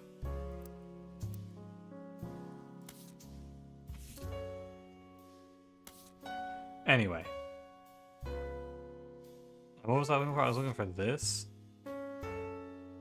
Mother Joanna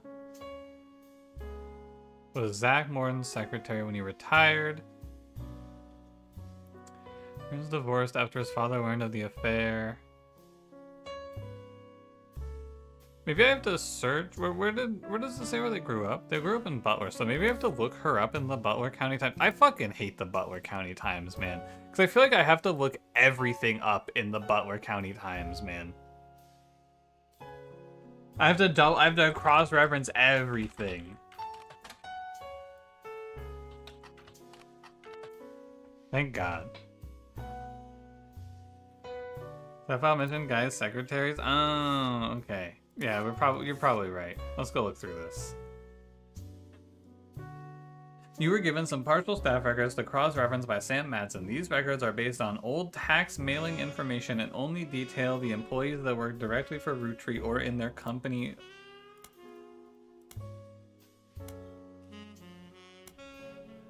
Office. The many laborers on the farms and in their factories are not listed. You're not sure how helpful it will be, except for cross-referencing guys' secretaries and visits overseas. Spider-searching people just because they're listed in these books will likely be very time-consuming and a waste of your time. Thank you. Thank you for telling me not to do that. Leadership, President Zach, Special Management, Ernie, Office Staff, Edward Roottree, Lloyd Carpenter, Carl Monroe, Elizabeth Cravensworth, Joanna Robertson. Okay, so it was actually impossible to know her name. Okay. One down. GG. We have to find 8 before it locks it. Holy shit, man. Alright, we can check her off. She's for sure good. So, basically, I think we just have to... 1, 2, 3, 4. There's 4 women here. Okay. Major expenses? None. Product management, Eli C. Roottree, Fred Cross, Albert Cross, Douglas Rosenberg. Okay. So we don't need to go search all of these, it says. In 1977, it was announced that Zach would be retiring and Guy would be taking over at the start of 1978. They held a retirement party in November, Before spending the final month working on the transition during 1976 and 1977, the following changes took place. Guy Hudson has replaced Ernest Madsen Jr. as special management. Patrick Decker was hired. Eli C. Roottree is no longer employed by Roottree. Ernie Madsen Jr. is now listed under product management. I'm sure the threshold's still at 4. Oh, you're probably right, actually. Yeah. You get 4 to lock, but you get 8 before Clark comes back. True. You're right. Joanna Robertson is no longer listed among the secretaries, but a Joanna Fellows has been added to the list. Okay, there's the marriage. Christine Farrow. Damn. Joanna Fellows and Beth Knox are no longer employed by Roottree. Christine Farrow is no longer listed among the secretaries, but a Christine Garland has been hired. This seems like it might be important. I'll leave it. John Miller is no longer employed by Roottree. Gwyneth Madsen was hired. Beth Knox 50-year work anniversary bonus. 50 years, jeez. $50,000. $50,000 bonus? Damn! That's like $1 million today. I have a feeling that Beth Knox maybe is Beth Williams, the book writer. Just a thought. It would put her 50 years. She would have written the book in like the same time period, right? She starts working there in 1926. Just a thought. In 1978, Guy Hudson took over. This began a particularly volatile period in the company's staffing. Many travel expenses were listed, and Guy began trying to develop new 5-piece flavors. Long changes were recorded. Guy Hudson takes over. Edward Roottree, Elizabeth Cravensworth, and Lloyd Carpenter are no longer employed. Bradford Toons is now listed as office staff. Okay. Albert Cross and Fred Cross are no longer employed. Christine Garland is no longer working. Beatrice Watts and Corrine Schwartz were hired. Juliet McCullen and Doris Mays are no longer employed. Lisa Lewis and Valerie Ewing are hired. A bunch of farm... Emily Seinfeld? Holy shit. Robert Logan is no longer employed. William Sand... These are a lot of names. This is cross-referencing stuff. I don't need to know all of these. Susan Ford was hired under a special category that only existed for 1 year. $52,000 to refurbish the office? 10 grand a month for developing the caviar flavor? Okay, Edward Roottree retires in 1978. Good for him. Christmas tree bash, New Year's Eve ball, travel expenses. This dude spent $190,000 on travel. What a beast. $10,000 a month on butterscotch flavored 5 pieces. 4th of July spectacular. This dude loves parties, man. The volatility continued. Many new employees didn't tend to stick around very long. The following changes were recorded. Terry O'Connor, Susan Ford. I'm not reading all of this, man. We can reference this when it's relevant. I just want to see how much money he spent. Emily Seinfeld becomes Emily Barnes. Madsen is no longer employed, but a Gwyneth Cattrall is now listed. Oh, that's right, that's Sam Madsen's daughter. That's who that is. They developed strawberry. What the fuck is Zigua? Butterscotch, caviar. New Year's Eve ball, 4th of July spectacular, Christmas tree bash. Strawberry, all of these flavors. Grandorf Dove donation. That looks like something we gotta look up. What the fuck did he just drop 250 grand on in 1981? Guy Hudson died in May of 1982, so for the first few months of that year continued along the same path as they had been. Things quickly changed when Ernie took over. Most of the extraneous expenses ended, and all of the secretaries, most handpicked by Guy Hudson, were let go. I should go into work and you just have like 10 secretaries all sitting around doing nothing. What the fuck do you do with all these secretaries, man? Carl Roottree joins the special management. No changes in office staff. Ernie's promoted. These guys are all fired. No secretaries are directly employed by Roottree. Roottree instead uses a temp agency called Work Time Temp. So there is some stuff in here that we need to grab.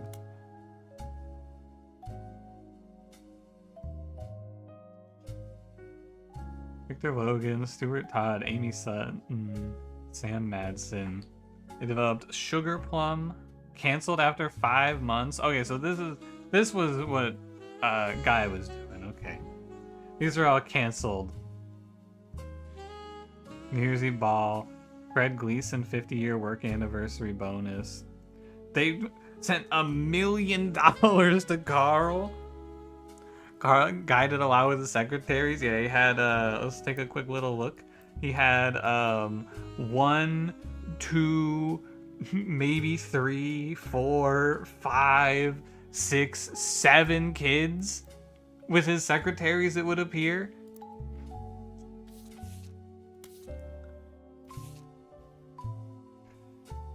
This photo was given to you by Sam Madsen. A woman named Regina Clementine came to her and claimed that her husband has confessed he thinks he's a Roottree. Details of this case can be found in your evidence. Stuart is the older boy wearing a vest. The woman in the photo is Mary Beth Clementine, a singer who may have had an affair with Miracle Roottree. Well, well, well.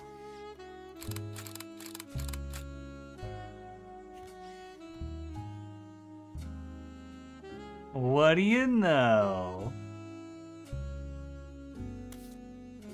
Hello, Eater. How's it going? You're a Root Seeds? You could be a Root Seeds. The Root Seeds are dead, too.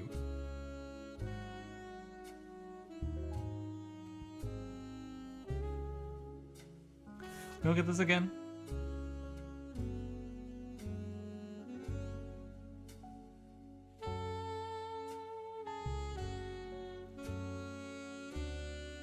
I don't...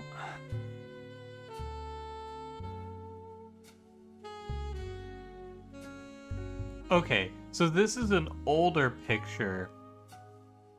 This is the husband, and then the wife is not in... Regina Clementine is not in this picture. Wait, no. Okay, I get it. Stuart Clementine is who we're looking into here. So obviously what you're supposed to do here is go check the listings. And we're looking for what was her name? Something Clementine? I was looking for Clementine. Or no, her name wouldn't have been Clementine at this time, would it have been? Because this would have been maybe pre-marriage?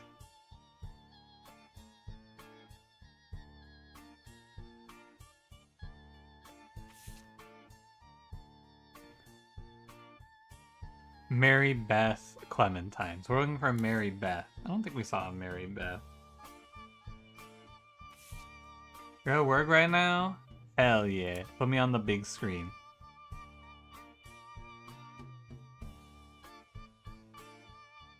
Beth Knox? No.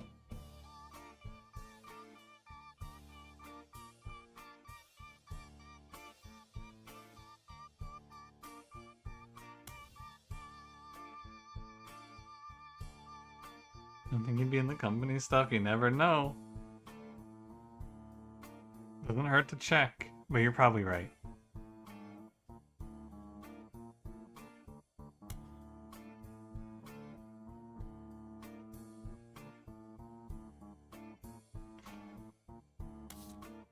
Okay. Sorry, misclick. My bad. Talked all that shit and was getting freaky himself? The man of God? I don't believe it.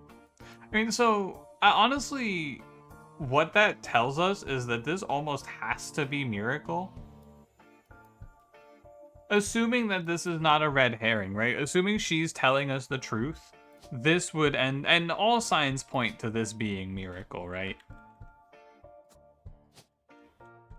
So I'm willing to just fill it in, and if we're wrong, we can come back later. But if we assume that she's telling the truth, and maybe I should like cross-reference and try to verify it in some other way, right?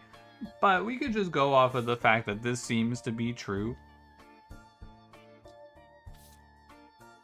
So we're gonna go look for, obviously we just look her up, right? Mary Beth Clementine? Ah, yeah, what do you know? Right in that time frame. Mary Beth Clementine was a singer most popular in the years between 1942 and 1959. She traveled around the country performing at churches. Her repertoire was a mix of religious and popular songs, and although she recorded a few records, they seem lost to time. The only one you find mentioned was a cover of He's Got the Whole World in His Hands, released under the label New Edison. Got it. And got it. One thing Mary Beth was known for was her adoptions. She listed on many sites that mention adoption and the history of adoptions. She adopted 2 children in the late 1940s, Stuart and Mark. Oh. Word? She also spoke as an advocate for the benefits of adoption in front of the United States Congress in 1949, who were convening to debate and discuss the then recent first adoption of an African-American child to a white family in the United States. She was specifically there to detail her experience going through the system to adopt Stuart. Her other son was adopted later, and according to a single line on one adoption site, under unusual circumstances. Huh. I'm gonna highlight his name. I'm not gonna forget Stuart, but I will forget Mark. In 1959, it surfaced that Mary Beth had been twice divorced, both times to her manager Sterling. This ended her career with the religious audience she had been catering to, and while she performed occasionally since then, she mostly faded into obscurity. Mary Beth passed away in 1994 at the age of 76 of a stroke. So yeah, it does seem like she probably had a kid at unusual circumstances, right? Sus. Hey Sereno, how's it going? What's up, what's up? Can we do Stuart Clementine? Clementine isn't that popular of a last name, and you managed to find a Stuart Clementine listed as one of many names on an emergency services website in New Orleans. It seems he's a police officer. He has no presence, web presence. Okay, well, Mark. Crocodile Clementine is listed on a website titled The Infamy List. It's a massive list of criminals who are known for odd crimes. Oh baby, I love when I press enter in this game and it delivers me a fucking banger. Although Mark's nickname would imply he hails from Florida, a lot of others on the list come from there, or Australia. Mark is listed as being from Los Angeles. He has a pretty big entry. He seems like a real piece of work. There's a very small note about him being the basket baby of 1950, but most everything else comes from his adulthood. He lost his job in 1975 as a pilot for a regional airline after he tried to board the wrong airline's plane. He was drunk. He was charged with trespassing and assault. In 1982, he was arrested for transporting smuggled animals over the Canadian and Mexican border for an illegal reptile supplier in Los Angeles. He was apparently quite successful for the first 4 years, but was caught when he had to make an emergency landing in Portland after he was bitten on the foot by a crocodile, hence the nickname. Apparently, the Portland Telegraph, that seems really important, is credited as having given him the nickname. His mugshot from the incident has been added to your photos. In 1993, he was released on parole, but his freedom didn't last long. He was arrested in 1994 in San Diego for violating it in an attempt to visit his daughter's graduation. Well, that's not so bad. He famously punched the principal, a man named Billy Sims. That's a little bit less good. Maybe he's based, we don't know yet. I'm gonna start here. Billy Sims is the principal of the Sandstone Canyon High School, who had his 15 minutes of fame in 1994 when he was punched by Crocodile Clementine at a graduation ceremony.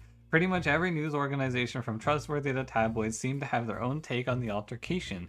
It wasn't the punch that captured the nation's attention, however. Instead, it was Billy Sims's matter-of-fact response to the threat and his comments afterwards, as heard in a now-famous audio clip from someone who was recording the ceremony. Billy saw Mark hop onto the graduation stage and said, "Sir, you'll want to sit down or we'll have a problem." At that point, Crocodile reportedly sucker punched him in the face. Billy, apparently only slightly dazed, said, "All right, sir, I guess we'll have a problem." Clementine tried to throw another punch, but Sims anticipated it and performed a maneuver that spectators described as a wrestling move mixed with a backward somersault, which immediately brought both men to the floor with Sims straddling Clementine, keeping him neutralized. Okay. I was hoping we were gonna see some sort of like Mark was a dark horse, he was actually a good guy. Nope, he walked up and punched a principal and then got fucking judo takedowned. As security arrived, the recording captured someone asking, "How did you do that?" And Sims's response was famously, "Trust me, I'm as surprised as anyone." Alright. Baller. Very cool. Let's go see if there's anything in this high school. Real quick. I hate this thing. I hate my stupid computer. Sandstone Canyon High School is in San Diego. There's not much information about it, though it's mentioned in a lot of articles about the Billy Sims incident. You can imagine watching your principal not only suplex, fucking somersault his ass. Very cool. I forgot about Grandorf Dove. I completely forgot about that. So much to do. I want to finish this line first, though. So let's grab the infamy list and see if they have anything cool. Okay, that just leads us back to here. Let's grab this periodical. This is a newspaper based out of Portland, Oregon. They have a website with a lot of dry statistics about how many subscribers they have, how many issues there have been, and awards they've won. But that gets us... I mean, first and foremost, 5 Peez. Articles in the Home to News newspaper about it mention him. Gives me new information. It all rehashes the News Time article. The music critic did review his latest album. They gave it a 3 out of 5. As you Google a real place like San Diego, it just says nothing. Has nothing interesting. Nothing relevant comes up.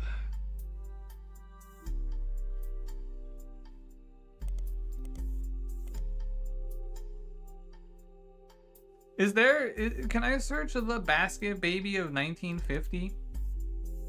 Thank God, I almost missed that. A few sites about true stories focused on and around religion mention that in 1950, a gospel singer named Mary once found herself dealing with a real-life baby Moses situation. Apparently, she was a rather prominent supporter of the concept of adoption, and someone decided to test how much. Hold on, I need to turn this music down more. I'm in an eternal war with this game's soundtrack. They left a baby on her doorstep in a basket. According to sites, she adopted him without question and raised him as her own son. Although it wasn't national news, in many circles he became known as the Basket Baby, and he even went on tour with her as he grew up. None of the websites state who the woman or the baby were, likely to prevent people from looking into either of the people too closely. From context, you know that it's Mary Beth Clementine, who would later be shunned due to her personal life, and her son Mark, who would later be known as Crocodile Clementine. Okay, so this Basket Baby is obviously a cover-up, right? That's very clear.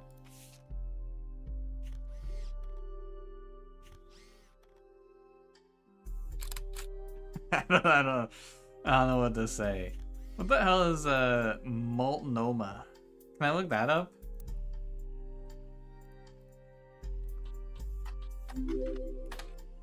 Multnomah is a county in Portland, Oregon.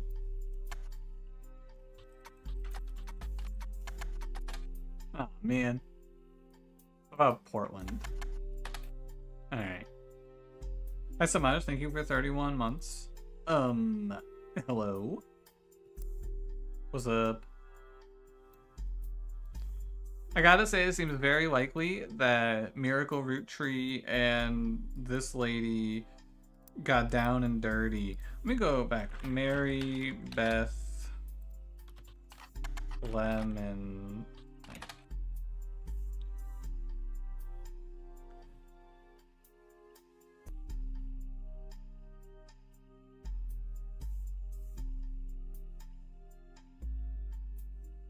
Let's look up this guy, Sterling. He has the name, maybe he has the name Clementine? No, okay.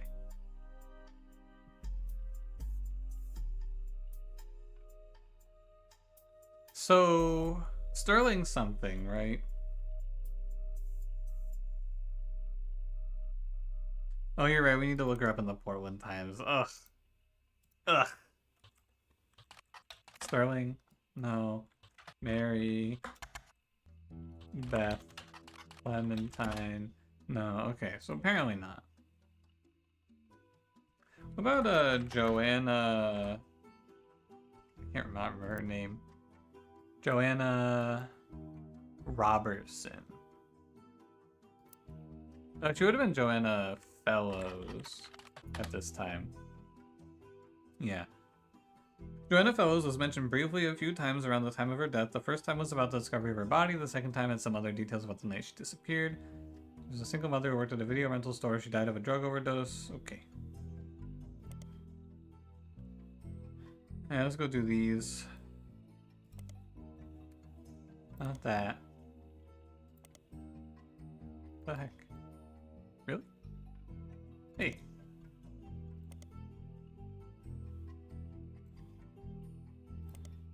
New Edison was a small record label based in Los Angeles that existed for a few years in the 40s. It raced to release cover records of songs that were gaining in popularity. According to a website about the history of recorded sound, it was named after its founder, Sterling Edison. Ah, his name is Sterling Edison. Its biggest claim to fame is being sued by the estate of Thomas Edison in Edison Records versus Edsel. You also find a few references to New Edison and Mary Beth Clementine on sites about old records. One collector says that the Holy Grail is a re-release of The Old Rugged Cross, and says that the first edition was originally published before she legally changed her name. Oh, and that'll give us her maiden name. Another site claims that the police had to be called to get to New Edison Records after its owner Sterling Edison got in a physical altercation in public, leading to a divorce. There are no cited sources or evidence, and the site's content seems user-submitted. There's an email address at the bottom and the phrase, "Send me your stories about old Hollywood," and I'll add them to the page. Ooh, old Hollywood. Ooh. Saying that enables search all for the periodicals. I don't think it would help me, because all I do, I feel like the local newspaper periodicals make me feel like I need to search everything in the local newspapers just to see if they happen to cover it. So I can look these up in the old Hollywood periodical though. But let's do all of these. Let's go through each step here. This leads us back here. I think that's just to give us his name then. Edison Records was one of the first record labels named after Thomas Edison. The history of the company seems very unimportant except for potentially a lawsuit they filed in 1949, Edison Records versus Edsel. A website about lawsuits mentions this as a fun case because the name of the lawsuit was actually the biggest problem for the person being sued. A record producer who called himself Edison was immediately outed as not actually being named Edison. Edsel was a German last name, and at the time of the founding of the company, the US was at war with Germany. The company's founder immediately settled to try to get the case to go away, but the damage was done. Oh, interesting. Okay, so you're supposed to get that this guy's name is Sterling Edsel, I think, then? I want to write that down before I forget it. And then you are, I believe, Mary Beth.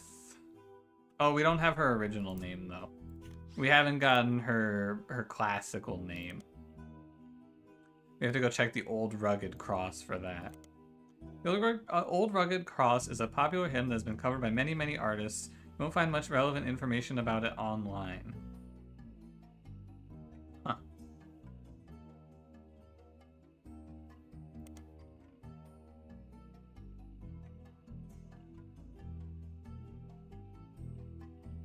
Where would you find... Where are we in this new Edison?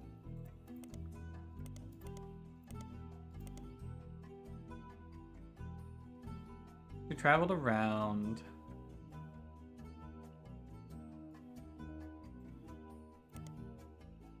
Then we're in LA. Okay.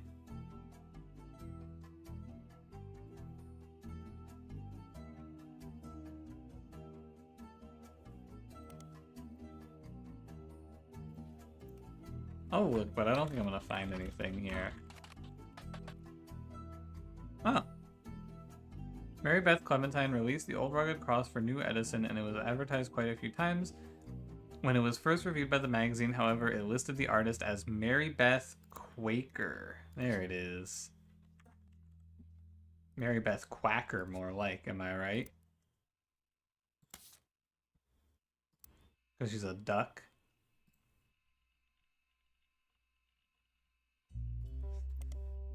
I have to find a picture of her still. I wonder if I can look up Mary Beth Quaker. No, okay. Where did you get the name Clementine from? Just made it up.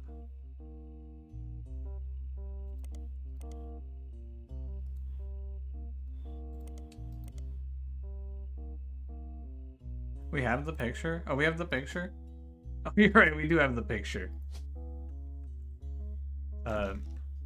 Musician. Okay, I am pretty sure this is all good now. And so we'll know if this is all true or not when we... Oh, also her husband is probably this guy. So we'll know if this is all true because we can just lock in her sons, I believe.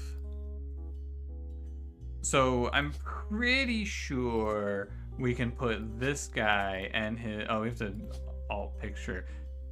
His mugshot's pretty good. This is Mark... What the fuck is his last name? Edsel? Is it Clementine? It might just be Clementine. Hold on. Mark Clementine. I guess it's just Clementine. His job is like criminal. Smuggler. Pilot? Yeah, okay. Name is Crocodile. Sorry. Well, well, well, Miracle Roottree. Those in glass houses. Booyah. Mark is this one, I believe. And you're the other one. And your name is Stuart? Clementine? No idea anything about this guy. Also, the man who smuggles alligators, or sorry, crocodiles and punches principals is married or was married. What's up with that?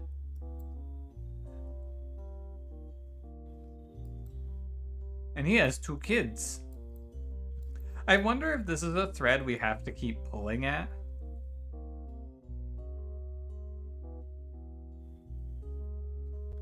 Yeah. Like, he had a kid and they were at the graduation, right? So we gotta keep digging.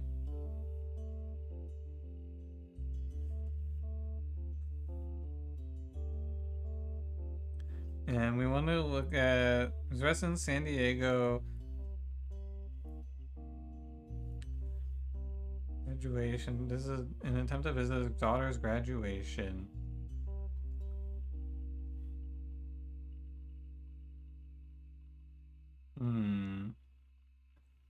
Crocodile had a family. Here I am in my Chungus chair. True.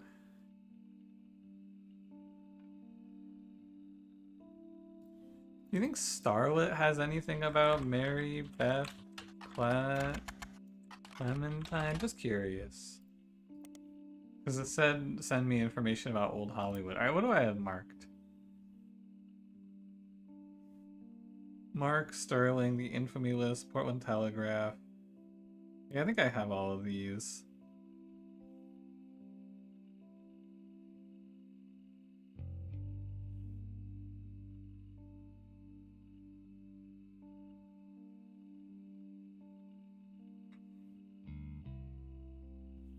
And it seems like this is kind of a dead end for now.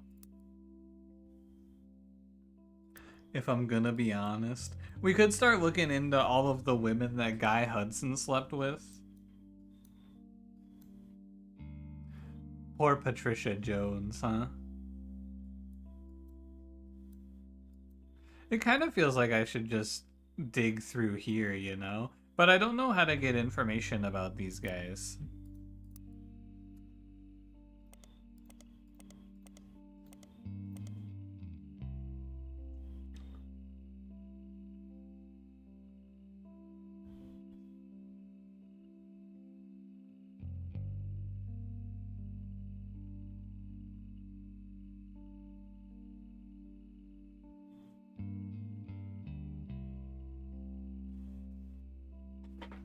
I'm just looking. I'm trying to see if there's anything anything good. Oh, you're right. Stuart Clementine's a cop. Thank you. You're so right. He's a cop. Sorry, police officer. I forgot that. Immediately. I wonder how you find their spouses. That shit's fucking wild. Where was it? It was Stuart Clement.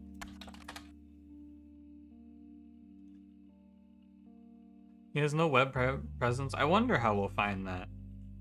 Maybe later we'll find like a local paper in New Orleans and hear about their marriage or something.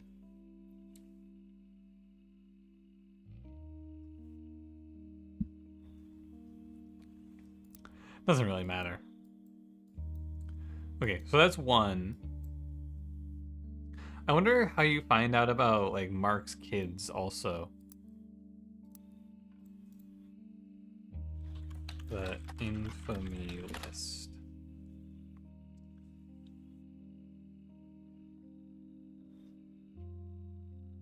Basket baby. Wrong airline.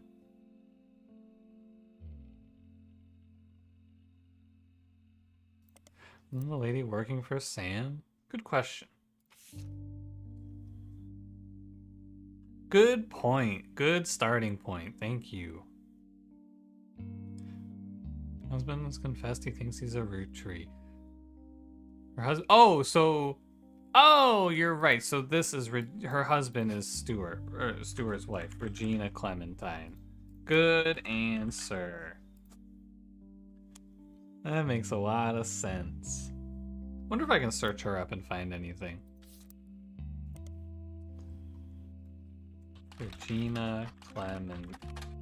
Okay, just curious. Okay. Yeah, I don't know what we'll find for Mark. So what should we do now? That's the next question. Birth name? Does it matter for spouses? I don't think it matters too often for the spouses. Maybe it does.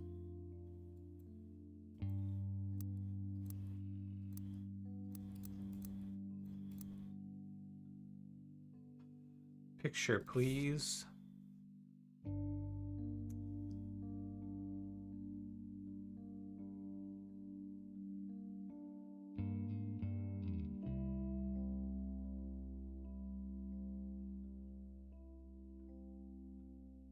Well, I have no idea. We'll leave it like that for now.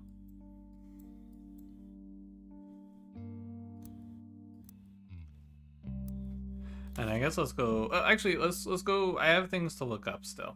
We can get rid of all of this. I don't think I need any of these.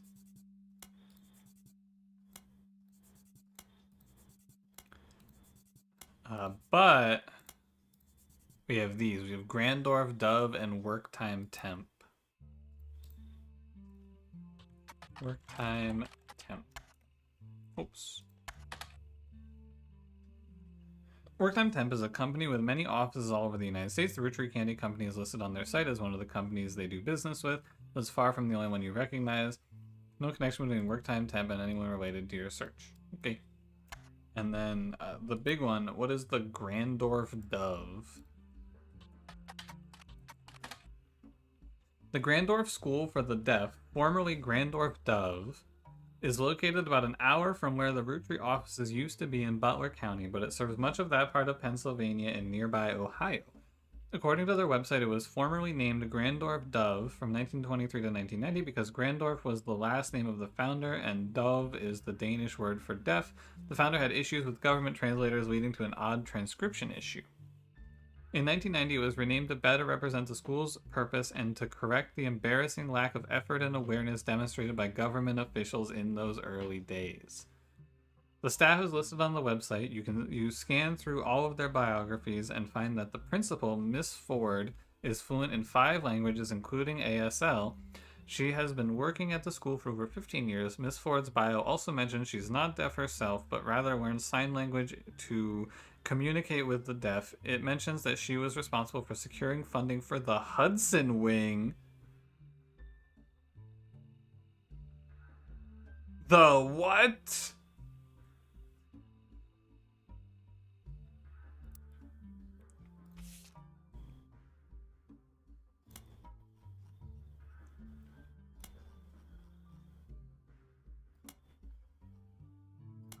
When was this? This was this year?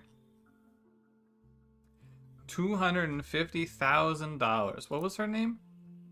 Miss Ford. Susan Ford! Uh-oh! Special Services Interpreter. Uh-oh!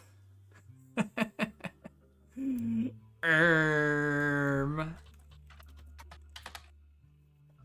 I search her as, like, Miss Ford? No, I know it said not to search them, but I thought maybe it would matter here. Can I search, like, what am I supposed to search here? Could I search, like, Hudson Wing? Ah, yeah, there you go. The Hudson Wing was an expansion to Grandorf Dove.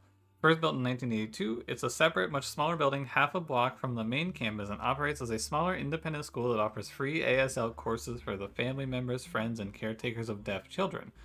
According to their history site, they got the name after the president of the Roottree Company generously donated $250,000 towards the construction of the building. There's also a very vague history section that you can somewhat fill in with details from the other information you've seen about the school. It mentions that the donation came at the insistence of an employee of Roottree at the time, mentions that she learned ASL from the main school before the Hudson Wing even existed, to surprise her future husband who was deaf. After realizing how useful a service this could be to non-deaf people that wished to better serve those with hearing issues, she convinced Roottree management to invest in the school. The Hudson Wing opened and she became the first teacher at the new campus. At first it only operated on weekdays, but since then has added afternoon classes on some weekdays. Sorry, it only operated on weekends. Okay.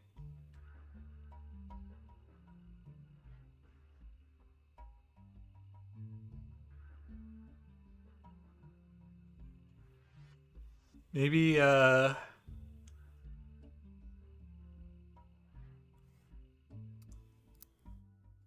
maybe it's cool. Maybe it's alright.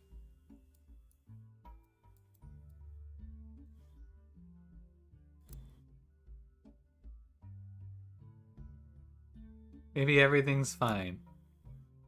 Did she change her name, Susan Ford? No, okay. Is the wing in the paper? Ugh. This is the fucking problem with these local newspapers, man. Hudson Wing. Ow! Is this the same? No, this is different. Oh, man. Alright. Grandorf Dove was a school for the deaf near Butler and was regularly listed in articles with other local schools. The Butler County Times archives includes what seems like an endless list of snow cancellations, extracurricular activities, and weekend events that began over 70 years ago and stretched until the last mention in 1990. Amongst the avalanche of useless information, you almost miraculously discover one useful article. Grandorf Dove was at the center of a crime article from 1982. It seems that someone defaced the school and vehicles outside of the brand new Hudson Wing of the school. There were multiple broken windows and one of the teachers' cars was painted with profanities and accusations of infidelity. A few weeks later, a follow-up article provides more details. There was one arrest.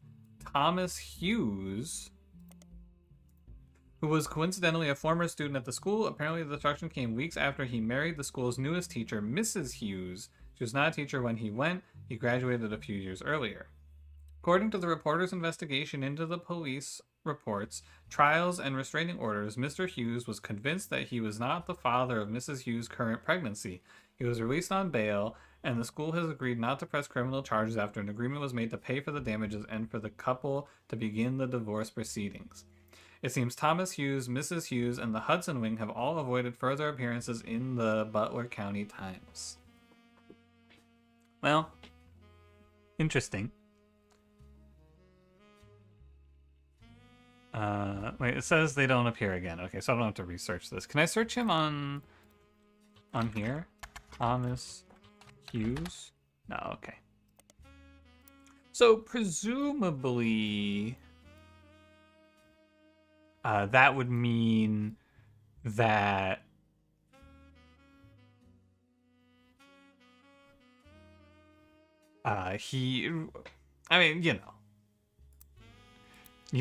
we all know what that means.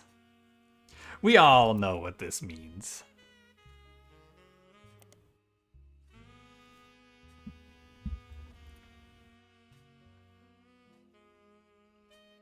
This is 1982. So this would make it the last one?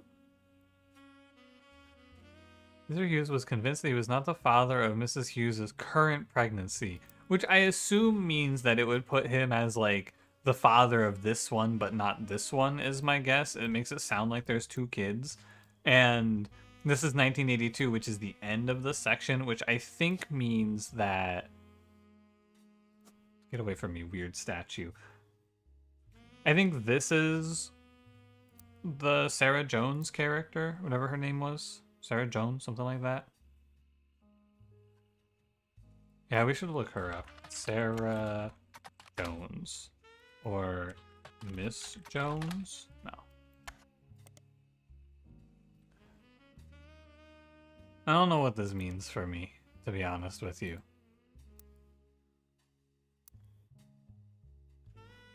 Because we're still far away from being able to fill that out, right? We're missing a bunch of information.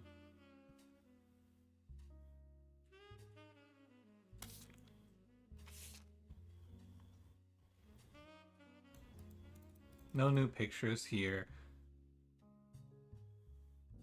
Susan Ford? Was her name not Jones?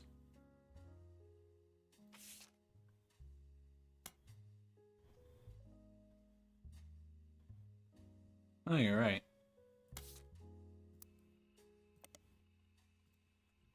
Susan Ford. Miss Ford. Nothing.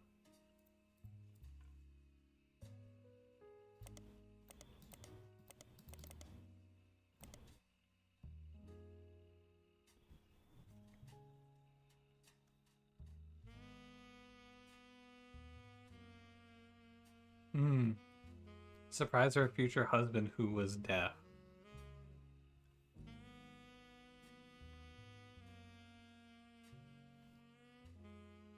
I mean, it's looking like her future husband is Thomas Hughes, right? And she's having a fake baby. I'm gonna go put this on the board, mostly because I don't want to forget all of these names. And then if it's wrong, we can just figure it out later. But it's looking like this is Thomas Hughes, and this is Susan Ford. And she's a teacher. How is teacher not a job?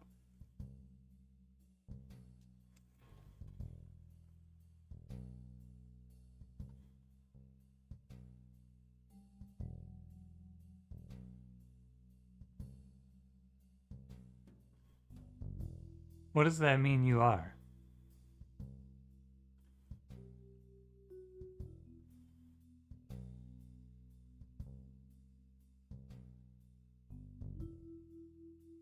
Interpreter? No, it doesn't look like it.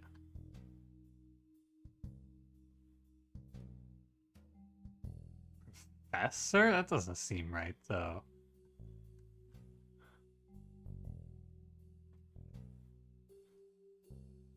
How strange. What does that make her?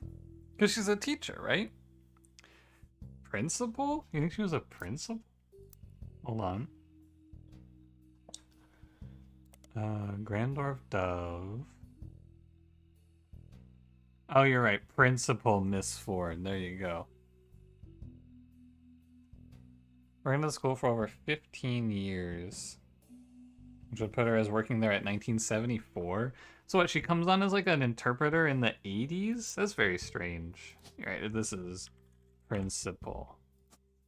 No idea how we find a picture of her though. Do we don't have a picture of her, no. All we have is the statue.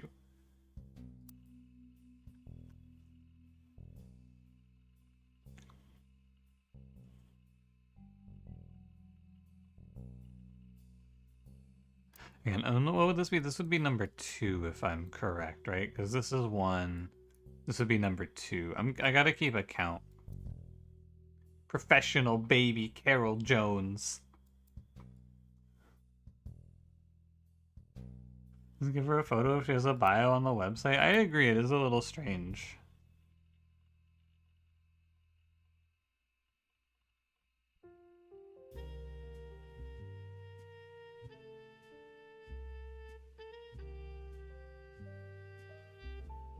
Okay, well, I don't see anything else to search here. Hi, Psycho Mike, as well. You're a professional beef baby. I don't think anyone could be a professional beef baby.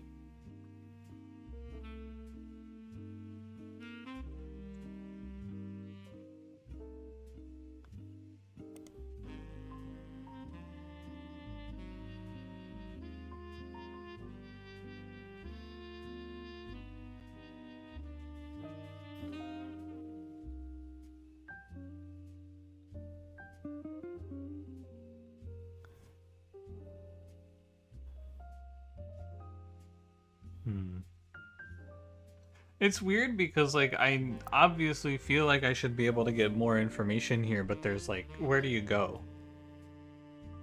What do we do with this information? Because we have Susan Ford, Special Services Interpreter, but I don't have, like, anything to search here, do I? Anyone have any good ideas on what I should look at?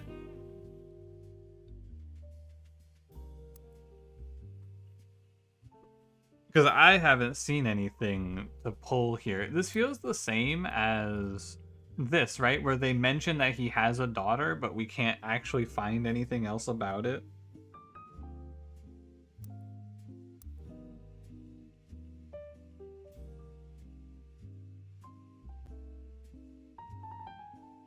So I think we just leave and come back later is typically what the game has you do. Is she final affair? Well, yeah, because this would be 1982, most likely. Right, just based on the timing. Because this happens in... Yeah, Grandorf Dove was at the center of a crime article from 1982, and that's the end of the time period for Guy Hudson's Infidelities is 1982. So that would put her here for sure.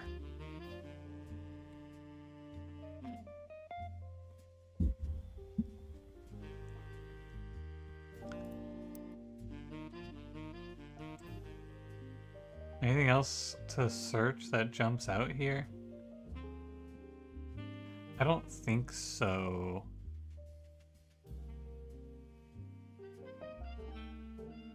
Let's look at the evidence things. Oh, I didn't even read the Regina Clementine email. I forgot about this, actually. Okay. This is all the information I have about Regina Clementine Nee Salazar. What the fuck does this mean? From New Orleans? Oh, is this like her original name? Oh, it's her original name. Her original name is Regina Salazar. I actually just forgot about this letter. From New Orleans, Louisiana, and her husband Stuart Clementine. She wrote me about a month ago. Apparently the Roottree lawyers went after her since then. By the time I received her letter and called her, she told me she couldn't cooperate anymore. French for born? Oh, okay. Her husband, who is a police officer and never knew his father, told her he thought he might be a Roottree, but he's estranged from his family and didn't want to pursue it because he had no proof. She wrote to me behind his back. Normally I wouldn't be so sure, but she had some pretty credible facts. Some of it I've been able to confirm. Stuart's mother was named Mary Beth Clementine. She was pretty well known in the 30s to 50s, a singer who went on tour to a lot of churches. You can look her up online, and she was a pretty big proponent of adoption. I know for a fact that she came to Butler County a few times. I remember her from when I was younger, and Regina said that Stuart told her that they always seem to spend a lot of time at the Miracle Church. She sent me a photo to prove that she's who she says she is. I've attached it to this email. Please consider saving a tree and not printing this email. Hilarious. So what's odd to me here is that it doesn't seem like it's Stuart, right? Because to me, the way that it frames it is it seems like it's Clark that's Miracle's kid, right?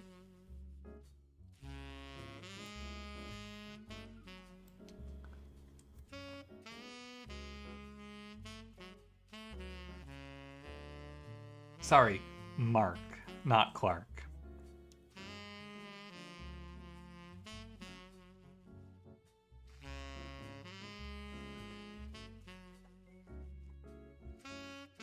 Anyway, I was finishing my soda.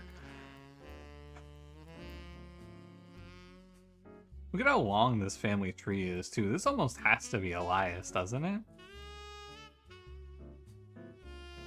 Yeah, the basket baby seems like the Roottree. I kind of want to take another shot in the dark here, because I feel like we're doing a little bit of guessing based on the tree, if I'm going to be honest with you. But this seems like it has to be Elias. All signs, in my eyes, all signs point to him with this family man shit having been secretly unfaithful. So I'm gonna put it in here just because it feels like it's right to me. What's his job? Is he CEO? No, he's first president, right?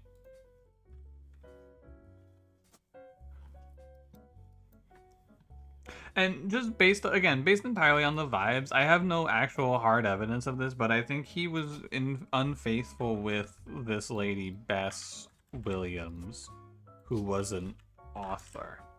We don't have a picture of her yet, though. But this is what I'm thinking. I like to just put stuff like this down. Even if it's wrong, we can just come back to it later.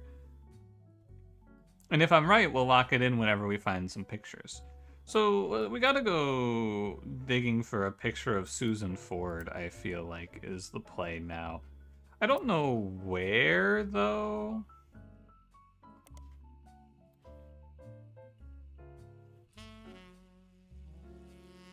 Like, I don't know how you look for this, is the problem.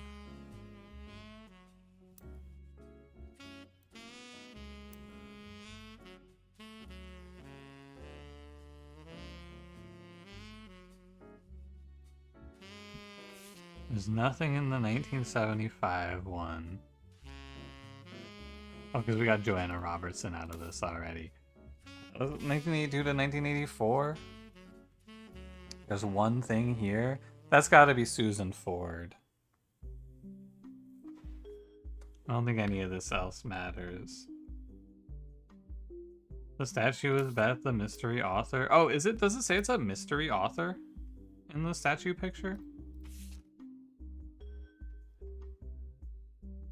Says to be an unknown author. Miami print, but Miami. Why would a statue of her be in Miami though?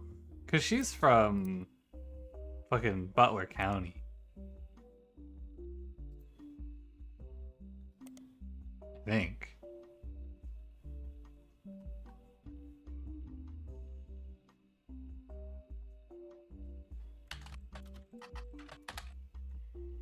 Never mind, she lived just outside of Miami.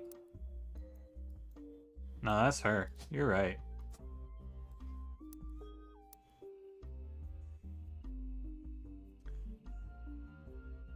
I don't know how they would have ever met up considering the distance.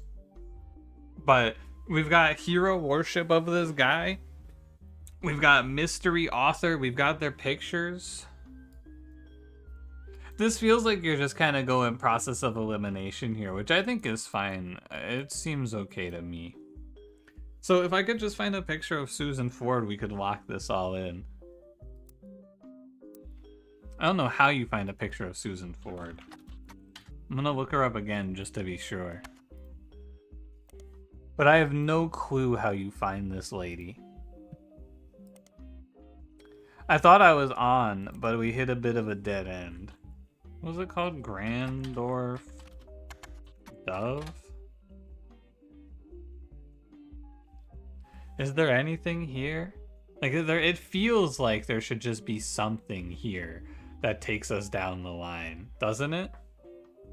If you search Miss Ford, did I try this? I did try this. And we looked at the Hudson Wing.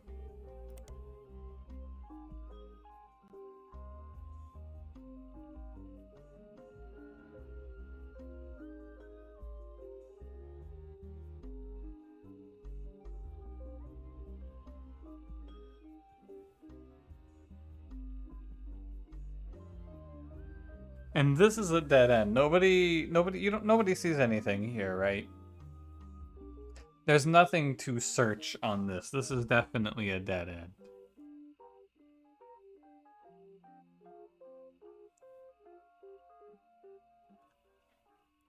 And then we go over to the periodicals and we did this. And did we do Grandorf Dove here?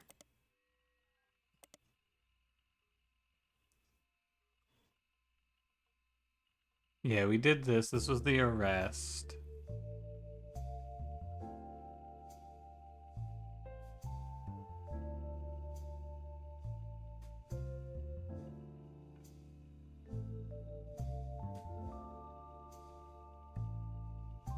The married name? Oh, we could try searching. That's a good idea. We'll try searching Susan Hughes. No, good idea. I like that idea.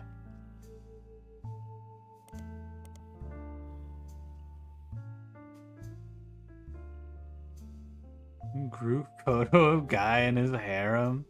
I don't know. Maybe at some point we get the group photo.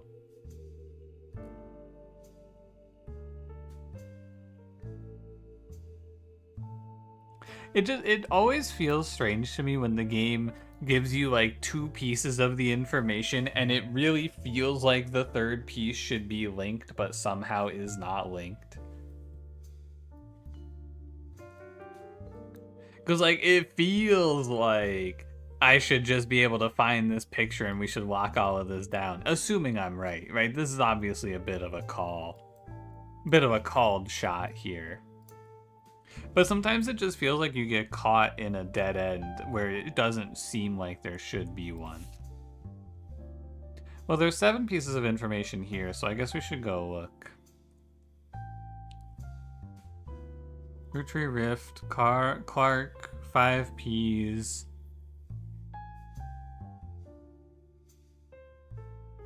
Roottree Mania, Anonymom, which we found is a nothing. Okay. Or in the reminders.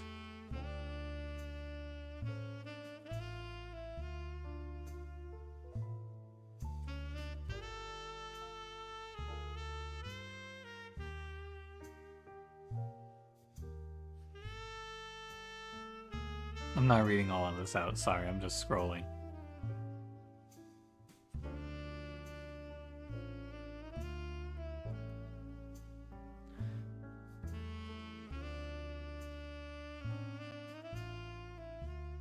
Supposed to look up Caroline Morden, maybe? She was pretty prominent. Let's go see what she's up to. After the release of 6 pieces, Caroline Morden did a television interview. Someone has uploaded a partial transcript of that interview on the television screen, or on the television section of a messaging community. The transcript is only her answer and is missing some questions. This creates a somewhat confusing reading experience, but does give you a bit more history about Caroline and some of her family members. Okay, so we get to guess what the questions were. Thanks for having me.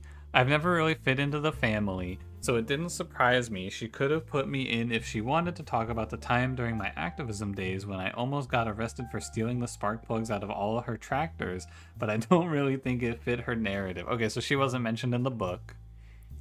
Yes and no, they never tried to kick me out or send me to live on a farm, if that's what you mean, but I was already pretty unpopular, and once everyone learned why I divorced my husband, few people paid me any attention.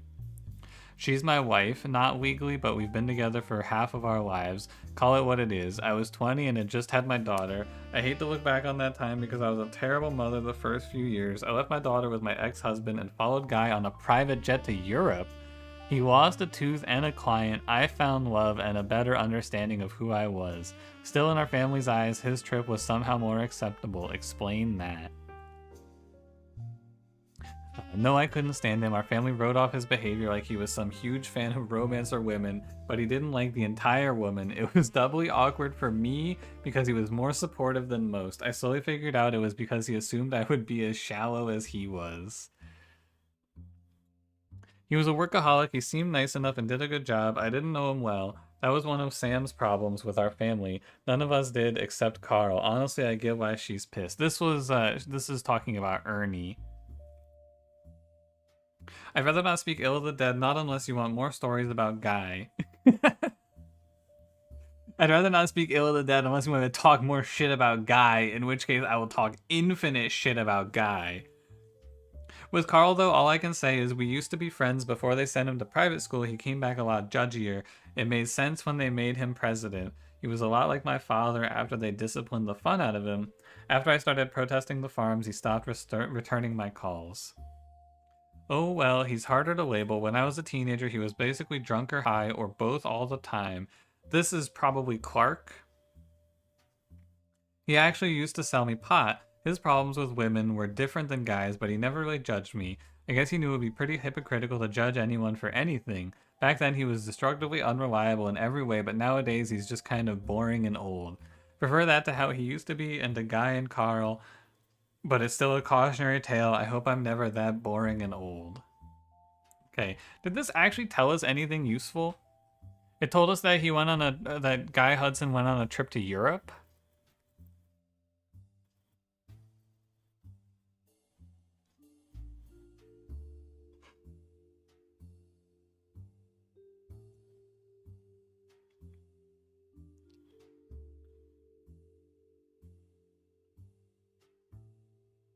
Oh no, I feel like that didn't tell us anything. Does this even have anything in the...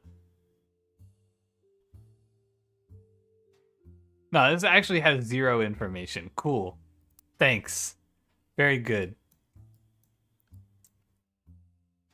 I want to know more about this guy. Tell me more about Edward Roottree. There's nothing about Miracle Jr. Losing teeth and client part? No, but we don't, like, there's nothing to go off of with that, you know? It's just like a fun fact that he lost a tooth in Europe.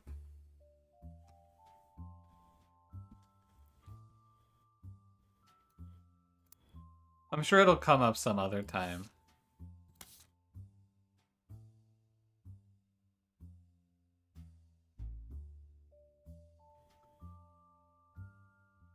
You give somewhat of a hint? Yeah, sure. Go ahead. This is just the wife name, I think.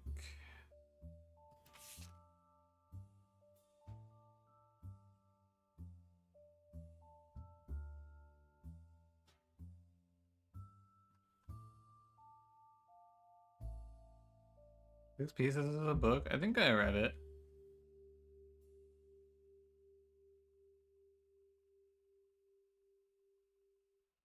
Oh, did I not look it up in the library?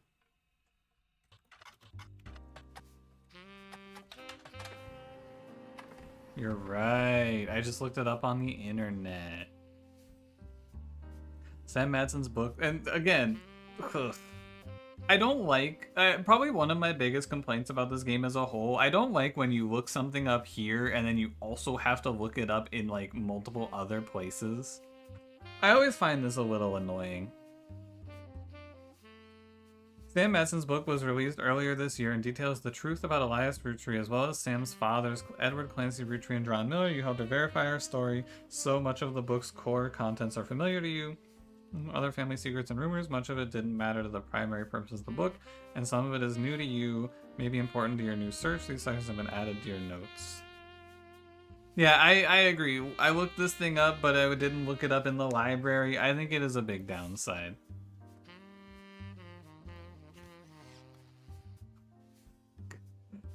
Good picture. Alright. Here we go. Sam's book has a few different passages about her own history with the company and the rumors and gossip she collected during that tenure. She ran the farm for a period starting around 1968, after the death of Elias Roottree, until her daughter Gwyneth took over in 1984. 1984? Is enough to search all periodicals at once? Yeah, but it would still not help me because I don't think to go search the periodicals unless they give me a very obvious you should look this up in the periodicals tag, you know? Because like if I look up a guy on the internet and I'll skim through the information and then I go, oh, I have to also go search him in the periodicals and also see if he wrote any books. I don't know. I don't think it helps. I think it's a foundational issue of the game that you can't really fix. Most of the relevant rumors coincide with the reign of Guy Hudson, who took over as president in 1978. Sam was very much not a fan of Guy. According to Six Pieces, it was an open secret within the family that Guy was very much not a fan of remaining faithful to his wife, Patricia. Many of their hires at the time were young single women, and Guy often spent a lavish amount of money on private parties. This was 20 years ago, and Sam warns that most of it is hearsay. Still, you find the following information that may be relevant. One of Sam's farm supervisors was named Elizabeth. Elizabeth had a daughter who Sam never met, but who worked as one of Guy's secretaries. According to Elizabeth, a caterer from a local restaurant called Antonella's met her daughter at one of Guy's parties, and they eloped quickly due to a pregnancy. Elizabeth wasn't aware that the party was for swingers. Rumor has it that her daughter showed up with Guy and didn't seem comfortable switching partners.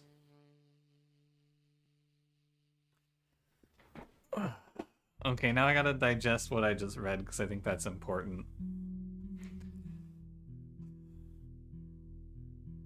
Elizabeth has a daughter that worked as a secretary.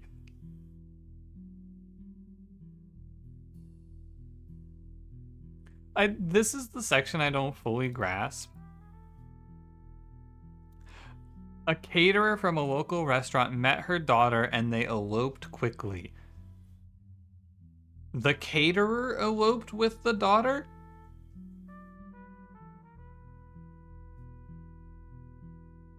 Or Guy and the daughter eloped quickly? I feel like the wording here, I don't understand who they is referring to. Is that just me?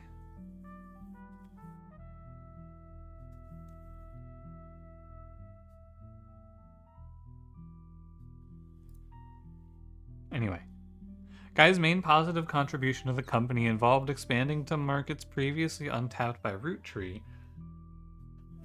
Caterer eloped with a daughter. Fucking awful information, because that means we have to go look up this shit to figure out who the hell the caterer from the local restaurant in the 70s was.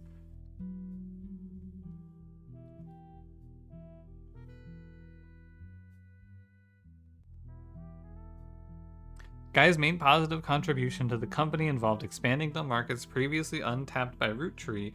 However, when he went on... Oh, also, hold on. Pause. I need a last name. So, we're looking for farm and management. This is Elizabeth Farrow, which means that we're talking about... Hold on. I'm going to follow this line now, actually. We're talking about, what was her name? Like Caroline? Christine? We're talking about Christine Farrow here. And this is one of Guy Hudson's, I believe. And Christine Farrow had her name changed at some point.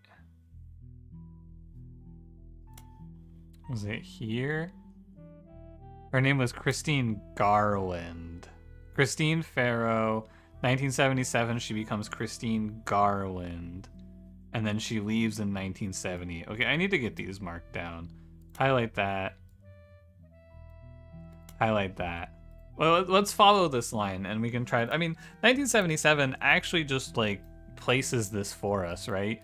If we assume, well, if you put this as 1977, then this would have to have been 1976 because this is 1975. I'm pretty sure. Yeah, Joanna Fellows, 1997. This is when, or 1977. This is when she moves away. So, 1975. So,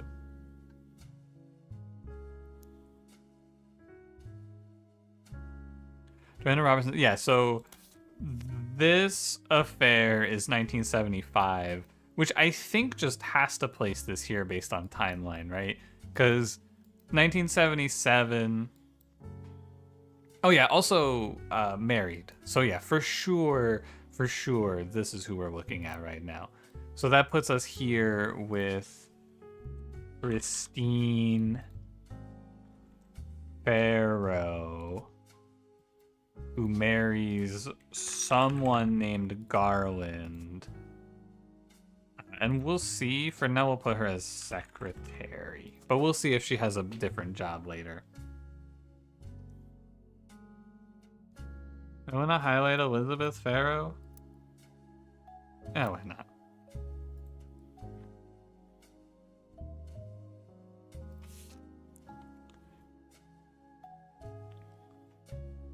Oh, I guess the Elizabeth Farrow is here.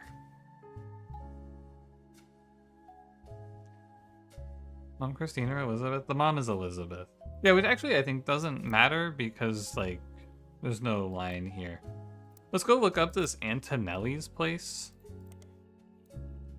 I'm not gonna try.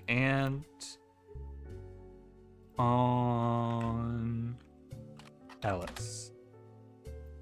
There are a large number of Antonelli's restaurants, not because it's a chain, just because it seems to be a common name for an Italian restaurant. You may need to use a more local resource if you're looking for a specific one. You see, that I don't mind, because that's telling me we need to go look in here, which I think is 100% reasonable. I missed an N. Antonelli's. Am I in what the fuck? Antonellini's? Antonelli's.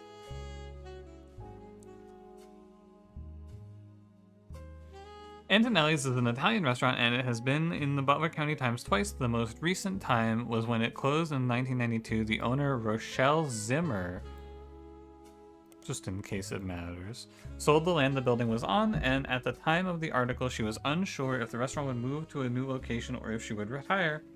Many years before that, there's a puff piece from Valentine's Day 1978 that asked the recently married residents of Butler County how they met. Christine Garland responded that she and her husband, Steve, who was a chef at Antonelli's, met years ago when she delivered produce from her mother's farm. Steve used to work extra hours just to be there during her deliveries. Although they grew apart when the restaurant switched suppliers, they reconnected by chance and eloped at the end of last year. Now she has a bun in the oven and they're both working as much as they can. She's a secretary but went back to delivering produce on the weekends to try to save up money to move to Boston to open their own restaurant.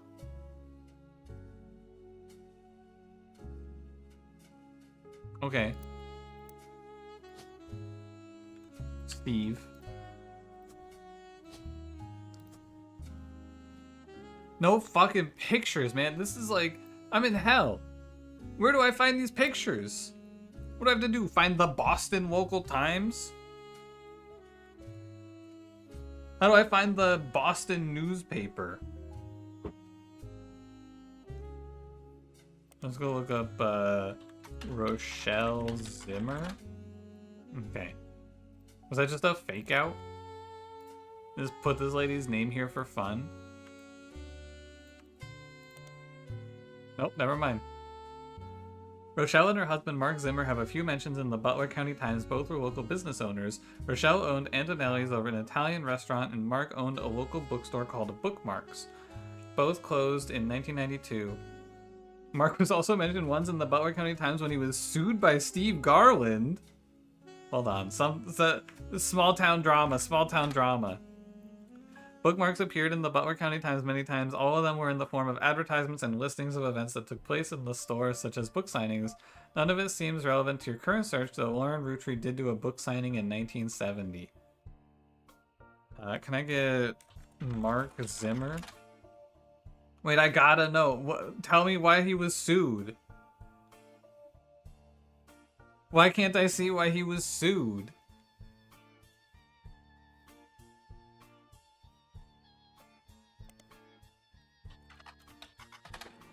Here we go, we found it.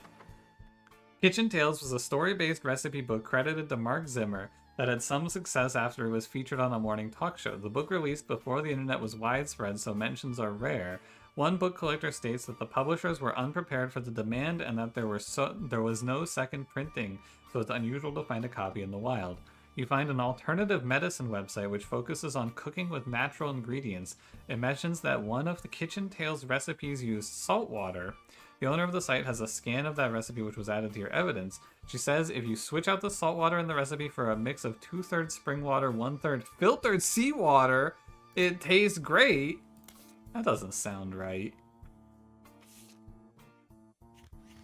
This isn't a picture of the guy. Grrr.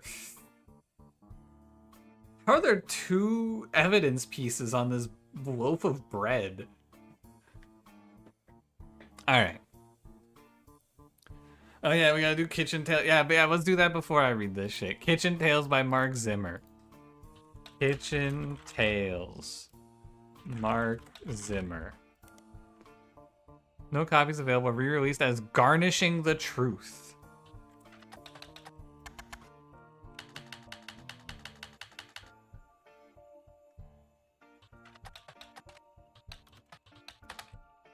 What? What? Alright. Garnishing the Truth. Garnishing the Truth is a cookbook credited to Garland and Zimmer. It was released in 1994 and was actually quite successful after the duo appeared to promote it on a daytime talk show. There have been multiple printings since. According to a book review, the recipes are accompanied by stories that help the reader remember the ingredients. The reviewer says that it seems perfect for learning to cook with the entire family. Garland and Zimmer. Introduction of this book is a series of acknowledgments from Steve. The first is, Christine, thank you for everything. Your support means the world to me. You are the apple of my pie. The second is to James and Robert. You're becoming amazing men and incredible chefs. I guess I'm a good teacher. The final is to Mark Zimmer. You proved my storytelling approach to recipes could be popular. Without you, this book couldn't exist. Didn't he fucking sued? Am I insane? We've gone through so many searches, I can't even remember. He got fucking sued. And he's thanking him in the book? What happened? Kid names? Yeah, let's grab kid names, sure. What a glow up, man. There's also a foreword by Mark Zimmer. I first met Steve. So Mark Zimmer, so this is Steve Garland and Mark Zimmer's book. Now, well, give me a sec. I gotta fucking figure out where we are. Periodicals. Take me back. Butler County Times. Mark Zimmer. Okay. I've actually lost the plot because we're so deep in this. So Mark Zimmer is Rochelle Zimmer's husband. Rochelle Zimmer is the owner of Antonelli's. Antonelli's is an Italian restaurant. This Italian restaurant is where Christine Farrow meets her husband, Steve Garland, and he's the other person in question here. And this is all relevant because Christine probably got freaky with Guy Hudson and had a secret kid. Oh, and one of them is gonna be James and or Robert. Oh, I get it. Okay, anyway. There's also a foreword by Mark Zimmer. I first met Steve in 1978 when he taught a cooking class. The next time I saw him was over a decade later when he was suing me for stealing his recipes. Yes, really. So you might wonder what I'm doing in this introduction. Well, it turns out that Steve and I had more in common than we thought. Instead of settling in court, we settled it at McCarran's brew house over a game of darts. They said they'd give us the first drink of the night free for an entire year for mentioning them. Honestly, incredibly based. But by the end of the game, he and I agreed we'd both rather make a ton of money together than spend a ton of money on lawyers. It's pretty rare to meet your best friends so late in life, but when I decided to retire, I moved to Boston just so we could hang out. So if you're browsing this book in the bookstore, please buy our book. We need more money for when the free beer runs out, and the bookstore could probably use the sale.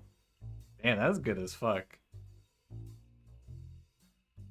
Alright, well, let's go look up the McCarran's... what was it called? McCarran's Brew House. Damn. We'll have a spider search on this one. I'm feeling good. Hey, it actually worked. Okay. McCarran's Brew House is a pub in Boston. They have a website. Apparently the bar has been around for a long time.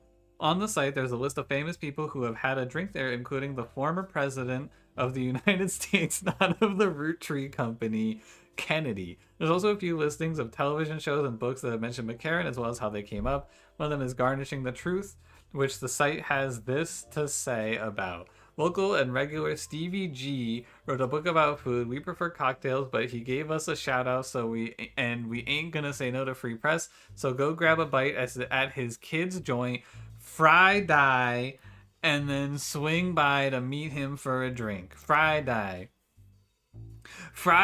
is a fairly popular restaurant in Boston. They don't have a website, but many locals seem to mention them in various places. One more in-depth review explains that it's not a full restaurant, just a front door and a very small interior with a window.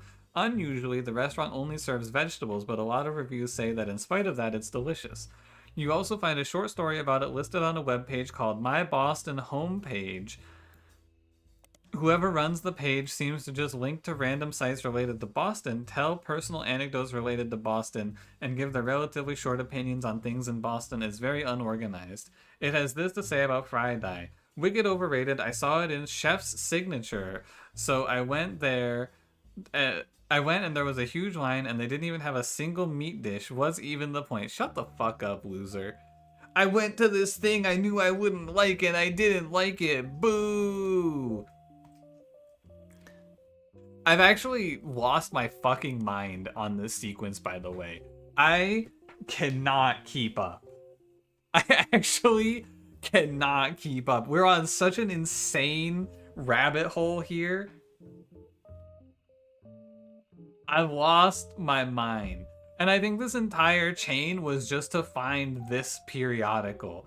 Because what the hell else does any of this do for me? I thought we were going to get like a Boston one. Okay. And now we go to Chef's Signature and we search up Friday. Chef's Signature covered Friday less than a year ago, right around the time you were doing your initial investigation. Each article in Chef's Signature tends to focus on a restaurant, and like the magazine's name implies, each restaurant lists the one main dish that the head chef is known for. Friday's signature is the samosa cone.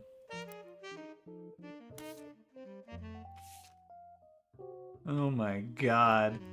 We got pictures, man. Yeah, we got these two kids. We got their names and we got their pictures. Now we have no idea who's who, but that's okay. Let's read this before I go back to going insane. Chef's Signature, a nationally published magazine targeted towards fans of unusual restaurants, featured James and Robert Garland on the cover of their November 1998 issue. According to the article, the two brothers own a small walk-up window in Boston called Friday, a play on the tie-dye shirts that the servers wear, that exclusively serves vegetarian dishes. Most of the offerings... Can you shut the fuck up? Most of the offerings are heavily inspired by the powerful spices found in Thai and Indian food. Their signature dish is the samosa cone, which from a distance somewhat resembles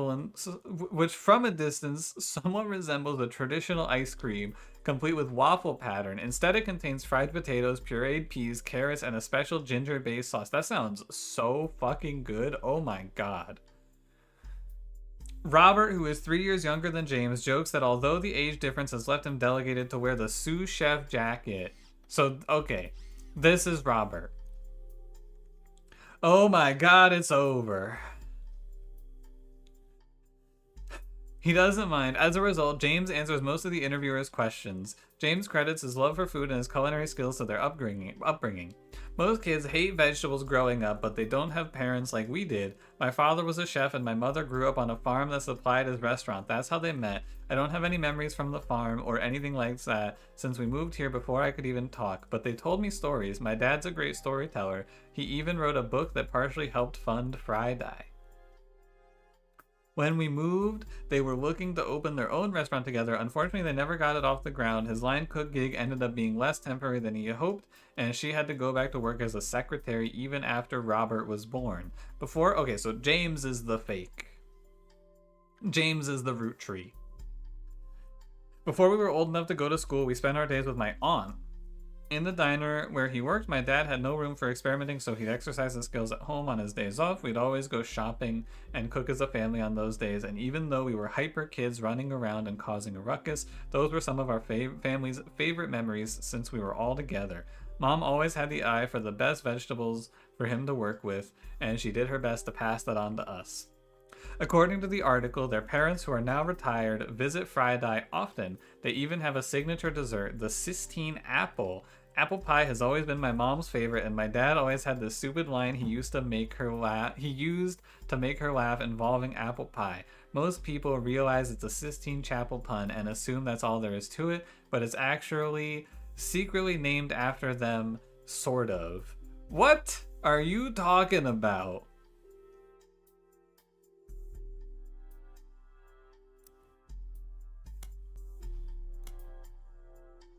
Okay. I feel like I'm going fucking crazy. I'm gonna do a little tech here and we're gonna put this as a fake because I want to fill in both of the brothers here. Christine. Sistine. I guess it's similar, sure.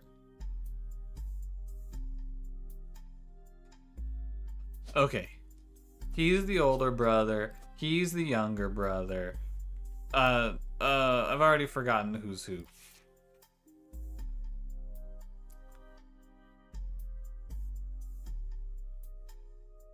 Robert is younger brother. Robert, Garland, James, Garland, Chef.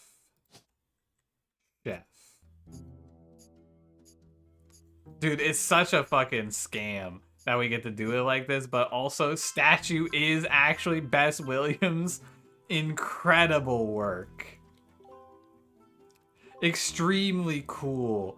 I guess I should have locked Elias in because I know for sure who these two guys are, but Elias could be wrong. Oh well. Hi, Clark. Sam reached out to me finally. I think I have you to thank for that one. I heard in a news article that you're old and boring, Clark. My family's in a bit of a rough patch. Even though the candy is selling better than ever, everyone is fighting over the trust. Uh-huh. The majority of us want to dissolve it. On paper, it seems like the right decision. The arguments about what to do next are endless and heated. More than a few Roottrees are worried about losing their wealth. I don't think we deserve it more than anyone else.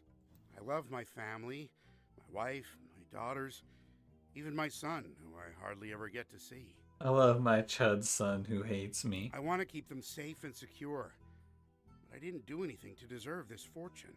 Hell, I probably deserve it less than most. It took me way too long to get my life together. You forgot how bald Clark was. Come on, man. You gotta wait for him to leave before you can say that.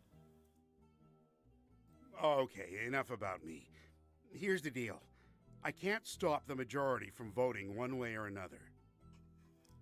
If you keep passing along potential Roottrees, I'll keep adding them to the list On the other hand, there's been some leaps forward in genetics. It may sound like science fiction, but we can actually determine who's in the family just by testing their DNA. What you've done so far has been very useful. Just keep filling out the tree and we'll prepare for the tests. Alright, bye, Clark.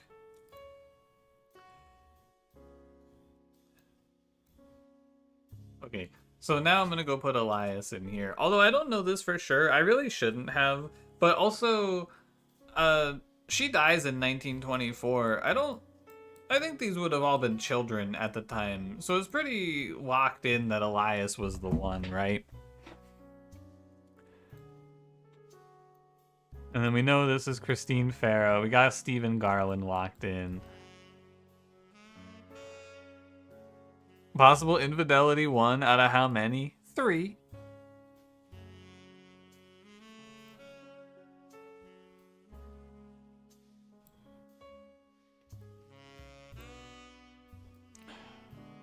Okay. I think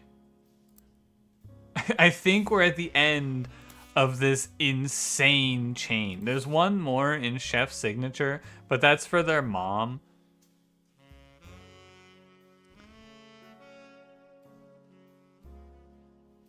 And it said that she ended up being a secretary before she retired, right? And she had to go back to work as a secretary, so she is definitely secretary. Okay, so I think we can check this one off. I think we're at the end of this fucking insane rabbit hole we had to go down. Actually nuts. That was pretty cool. I'm not gonna lie to you, that was pretty fun. It was just like non-stop information that we just had to check off. And I just kept furiously flying through before we got to the end.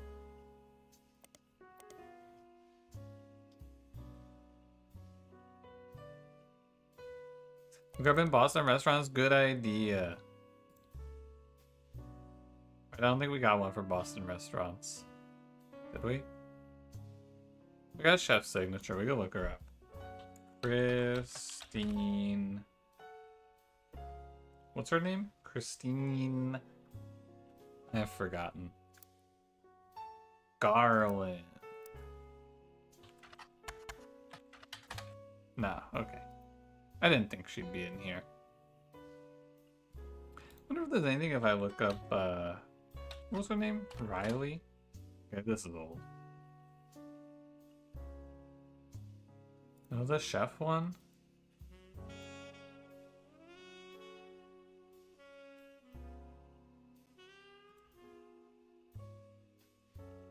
Who?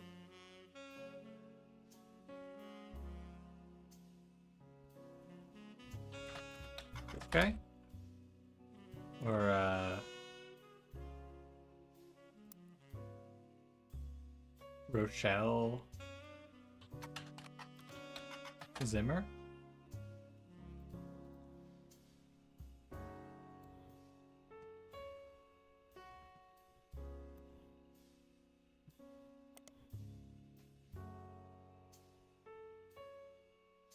Me, I meant Christine.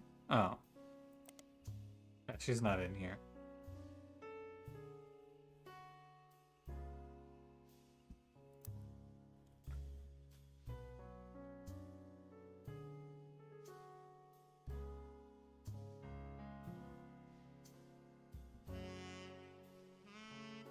Where did I even get started on this chain from? That was in here. That all starts from this one word.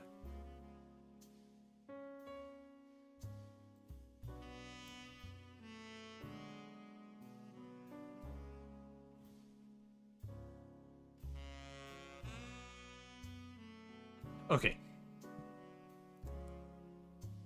The braided bun story yet? Not yet. Guy's main positive contribution to the company involved expanding the markets previously untapped by Roottree. However, when he went on trips overseas, they were often for weeks at a time, and Guy was known for spending more time and money on unofficial business than meetings with distributors and manufacturers. It was said that he bribed at least one politician to open a factory in Brazil. There's also a section where Sam speculates that Elias may have also cheated on Gwyneth. Hey, we got that one already. Gwyneth was always much kinder to Sam than Elias was, and was the first to invite Sam to family events. While she had no hard evidence, Sam always got the impression that Gwyneth was able to coerce Elias into allowing Sam back into the family using some kind of leverage, instead of it being a natural course of events. She mentioned that Elias and Gwyneth were known to loudly argue, sometimes about another woman. Sam also says her son Ernie once asked her, "Who's Beth?" because he overheard them yelling about someone with that name. As far as Sam knows, Elias once had a secretary named Elizabeth, but she never met her. What do you know? Well, we already got that one, actually. We just naturaled that shit because we're epic. So I don't know what else is in this one. I will come back to this. Let's go read about braided bread. Kitchen Tales of the book. God damn it, here's Kitchen Tales. We're back. It had mild popularity, but it seemed to disappear from online marketplaces in 1992. You found a scan of one story on a website. It demonstrates how to bake the plated loaf. For years, two bakers, Flowra and Yates, flirted. They grew their friendship, compared recipes, and combined knowledge. She loved his salt and pepper beard. He adored her rosemary cheeks. They thought sweetly about one another, but he was one day whisked away, conscripted to bake the army's bread. By the oil of the lamp, Flowra's tears began to salt her bread. The recipe asks the reader to combine flour, yeast, sugar, olive oil, and rosemary, combine the salt and water together, and add to the mixture and whisk until the dough begins to form.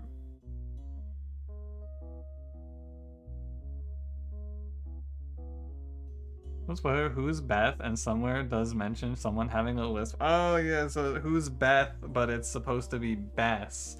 That's an insane red herring. Who's Beth? But she has the lisp, and so that says who's Bess, and they actually have like the super red herring because they say he had a secretary named Elizabeth. Wow. Good thing we just didn't even interact with that. It was 10 to 12 years later that they met again, seemingly by fate. Flowra's unique dough had earned her a position as the king's personal baker. Yates had found success as well. He baked for the kingdom's 45 diplomats. One day they returned from the Dutch Isles with a gift. 450 unbaked loaves. Comparing a gift. Here's 450 unbaked loaves of bread. Good gift, good gift. I love that. Love when I come getting my gift of 450 unbaked loaves of bread. Teach a method that required no kneading. Allow the dough to proof for 10 to 12 hours and spread it out and let it sit for over 45 minutes on a floured baking sheet with no kneading. Prepare a Dutch oven preheated to 450 degrees. Upon seeing Yates, Flowra was both delighted and distraught. She felt as if she was torn in two. She had not been made aware of the gift and had already prepared buns for the palace ovens. She wished to greet Yates warmly, but was struck by fears that he'd be unable to bake with her, that she'd face retribution for being unprepared. She cried to Yates, adding more salt to the dough. Cut the dough into 2 equal pieces and lightly sprinkle salt over the top of only one of them. Yates eased her pain. He insisted she had no obligation to prepare for a return. She thought impossible, but he shared her fear of retribution. He knew if they did not solve her predicament, they'd miss their final chance to bake together. In the end, instead of wallowing in the present, they worked together to shape the future. They twisted and entwined their doughs and baked them as one. Thus was born the plated loaf. Word quickly spread of this new delight. The king's decree on royal parchment was that it would be considered a delicacy. Roll and twist the pieces to entwine them, then take the twist and wrap around the inside of the Dutch oven atop parchment from outside inward to make a spiral. Okay. Bankrolled by the king, Flowra and Yates spent their days baking together. They traveled for 45 years, then settled down for 15 more. Their souls were golden with no regrets. Lastly, bake for 45 minutes, remove lid, and observe until crust is golden brown. Oh my god, I think all of this was just a silly little story that you can read to find out. That that's the fucking book. All that this is Kitchen Tales. I was like, when's the evidence coming in? No, man, it's just a silly little story about bread. Is flower a root tree? Yup. Yerp.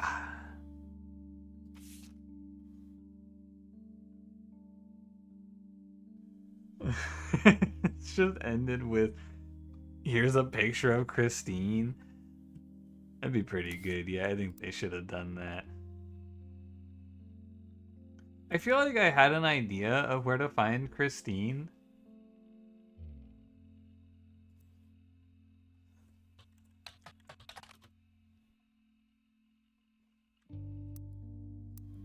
I gotta look around. It's the last thing to do. Was it a book? I know I missed something.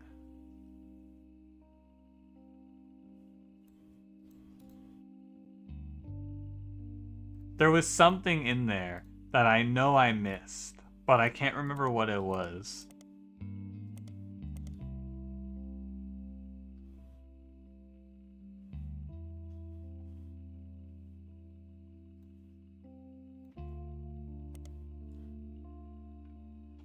Only one Antonelli's has ever been featured in Chef's Signature. It's called Antonelli's Attic, and they're a dessert restaurant that serves a variety of dishes meant to evoke a neglected part of a house.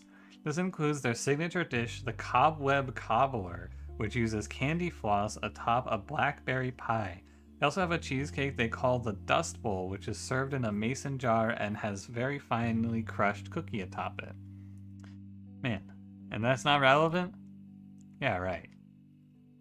Is there an Antonelli's in Portland? Damn.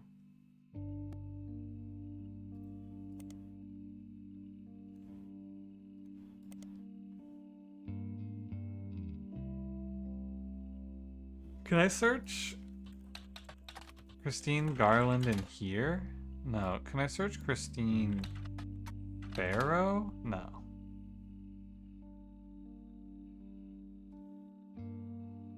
Puff Peez Valentine's 1978.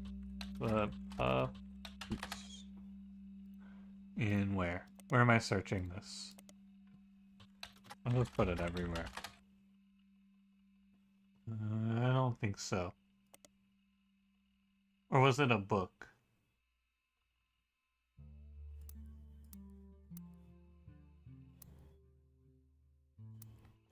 Was it Kitchen? Did I look up Kitchen Tales? I did look this up, right? We did this already. Garnishing the Truth. James and Robert. McCarran's Brew House.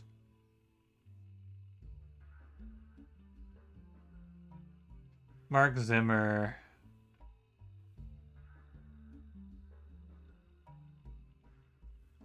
Christine, thank you for everything, of course.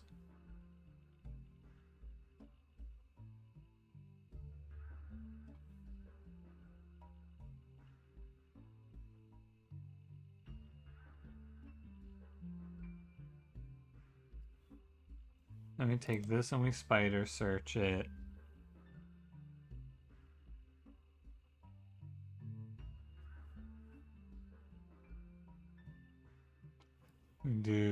What if I just search? Did I spider search Garnishing the Truth? I did.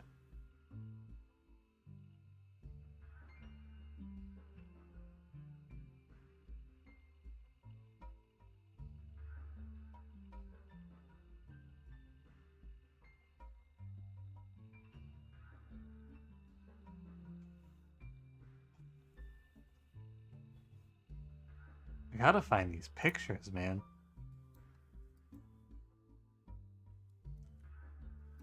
Where do I find Christine Farrow and Susan Ford's picture?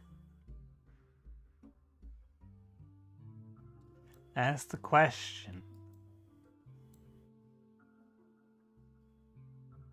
We ever look up the lawsuit? They dropped it, but I guess we could look. What would that be? That would be in Butler County Times. It would be like Garland v. Zimmer? No.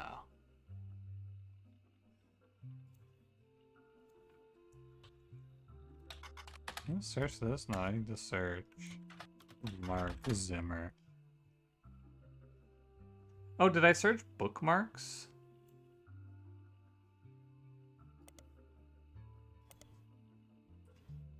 I did search bookmarks. This is a dead end.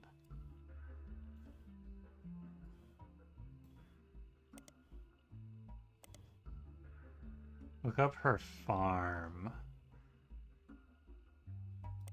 Whose farm?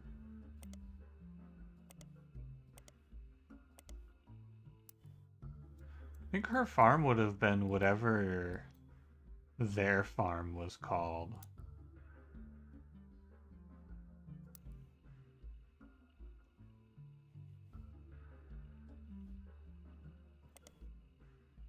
Is Guy Hudson in the Butler County Times? No.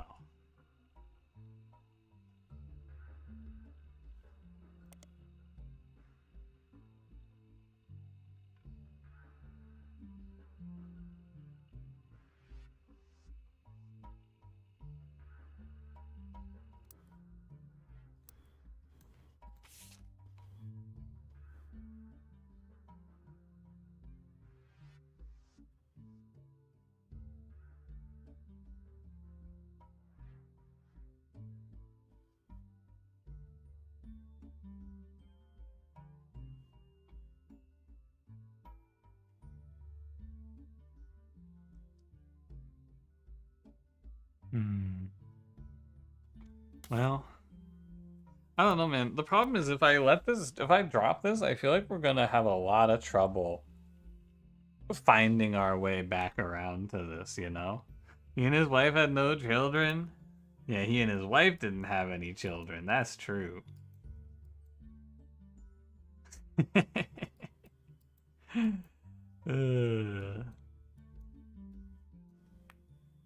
He and all of his secretaries. I don't know.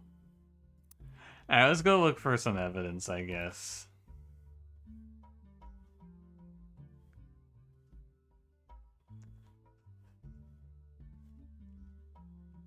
Anonymous, nothing. I don't know what the one here is.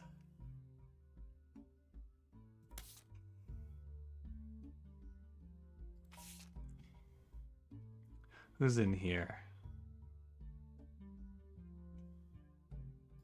I can get rid of a lot of this stuff. Did I do this one? I never did this one. This is what I missed. It was my Boston homepage. My Boston homepage is run by someone with eclectic tastes. They claim to rate things on a scale from wicked awful to wicked wicked. The most recent thing to receive a wicked awful was an antique store called Bia's Things. Apparently the owner, Beatrice, is not very friendly. The most recent establishment to receive a wicked wicked is a comic book store in Cambridge called the Million Year Picnic. As far as you can tell, nothing besides fried eye seems to be connected to your search in any way. No, I'm gonna keep searching. You can't stop me.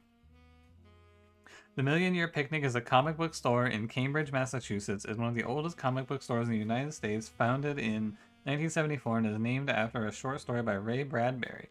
If you decide to visit the Million Year Picnic for the first time after playing this game, please tell the owner, Tony, that you heard about his store from the video game The Roottrees Are Dead by Jeremy Johnston.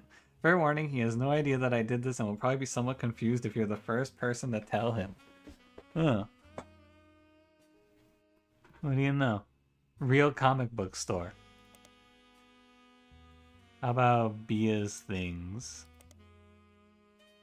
Is this also, no, okay. Alright, I'm not reading all of this. It said none of that's relevant. Okay, well, the My Boston homepage seems to be nothing. Online only websites from the first case you haven't checked? I don't know what they are. I almost feel like they needed to give me a list of all of the websites from the first case that I needed to go back and re-look at.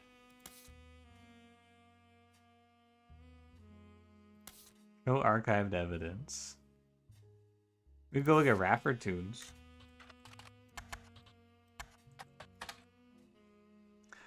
The Raffertoon site that once had a photo of Clark on it no longer exists. Instead, it redirects to a site for a telephone number called 1010-250, which frustratingly keeps popping up advertisements in new windows every few seconds. Damn, they lost Raffertoons?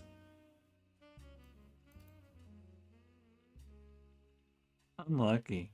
What happens if I search 1010-250? 1010-250 is apparently a phone number you can dial before making a long-distance call to receive a discount from the telephone company. For the past few months, you've been inundated with ads for it. This includes TV spots starring celebrities, radio commercials with parodies of popular songs, and banner ads for it on many different websites. Okay, Raffertoons got bought out. Some mention of websites in the previously on evidence. Hold on.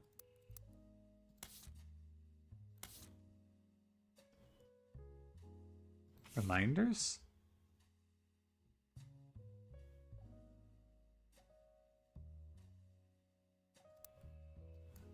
Let's just go through. Roottree Candy Company. Yeah, okay.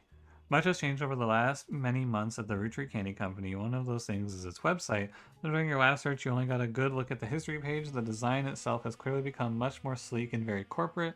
Gone is any history focused on Elias Roottree. Instead, the site seems to focus on the present status of their candy offerings, with high-quality JPEGs of each of their products. There are also some small ads for Root, which is the clothing company owned by Roottree Candy Company. You know, I said they should have given me a list. They did give me a list. I just didn't read it. My fault. There's a small section at the bottom that lists the president as Clark Rafferty LaRue. A short bio mentions that he was responsible for some of their marketing before taking the reins after the unfortunate plane crash. There is also a small memorial section for those that perished in the plane crash, including the Roottree sisters, Carl and Brenda, Kurt Johnson, Mark Sanchez, Trish King, and Eliza Nicholson. You think we look up all of these people or what? Can we just highlight all of these in one go? Kurt Johnson and Mark Sanchez were the pilot and co-pilot of the Roottree jet during its crash last December.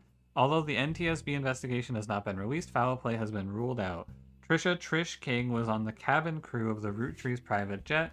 Elizabeth Nicholson, who went by Eliza, lived in a house with her family about 200 yards from the section of the woods where the plane crashed.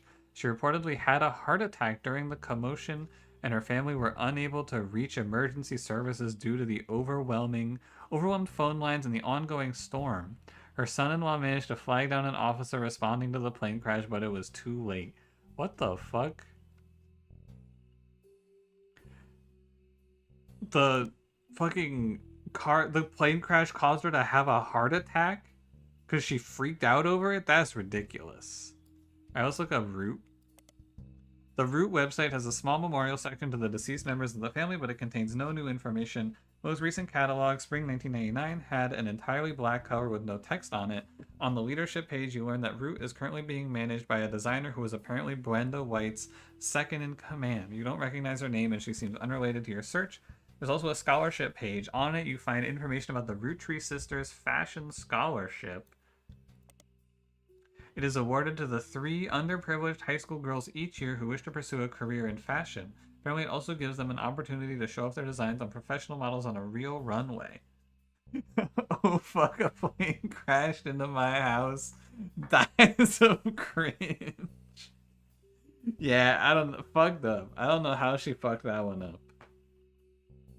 According to the site, the fund was created directly from the shares that would have contributed to the inheritance of the Roottree sisters if they were still alive. Like other access of the Clansid Trust, it's managed by Ruby Legal Enterprises. I think that's new, right? I just want to look. Ruby Legal Enterprises. That's probably not November. Alright. We got some more things to tear at here. Let's get back to it. Notes. I want to do. First of all, let me get rid of some trash here. This goes. This goes. I think we can get rid of you. You. We cannot get rid of Grandorf Dove yet.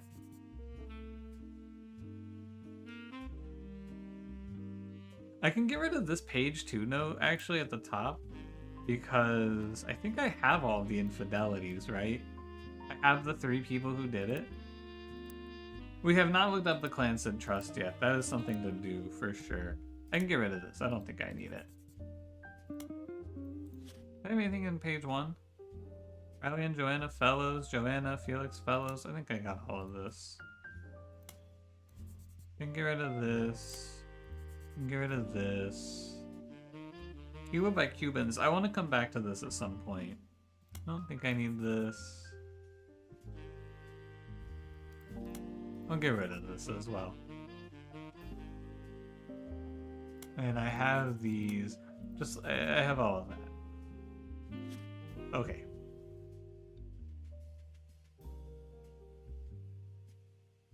Don't think I need this anymore.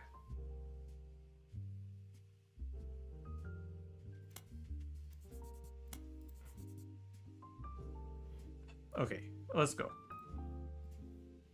Ruby Legal Enterprises is the name of the law firm that has been hired by the Roottree Candy Company. The company is named after its head lawyer, Ruby Spratt. You can't find much about the company from before this year, though all of the articles tell the same tale after the fiasco of 6 Pieces and the revelation that the Rootree's internal law group was complicit in such a cover-up. They hired outside counsel. The Ruby Legal Enterprise Group now seems to have ties to multiple aspects of the Roottree Corporation, including the Candy Company and Root. They were recently in the news due to a high-profile lawsuit they raised against Sisley Sanchez.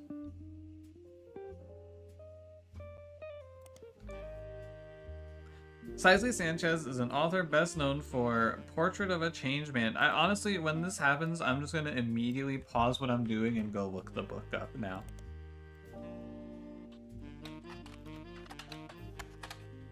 What?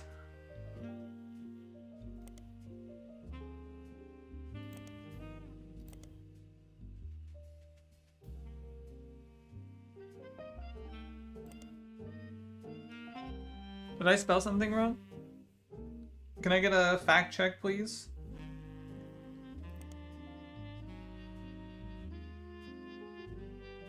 Or follow up foreign gospel?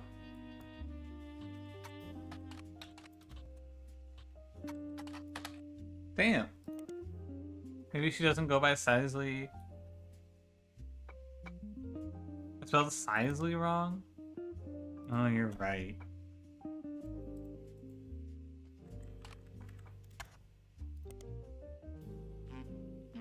This is the tale of a man from the Catholic Church who claims he was told by God that he should travel to Thailand and begin to preach, specifically with the goal to convert 10,000 people. He returned to the United States after just over 2 years, claiming to have succeeded. This book tells his version of the story, but the author, Sisley Sanchez, also traveled to Thailand to investigate these claims and talk with some of the so-called converted. Okay. Give me the first one now. Hey.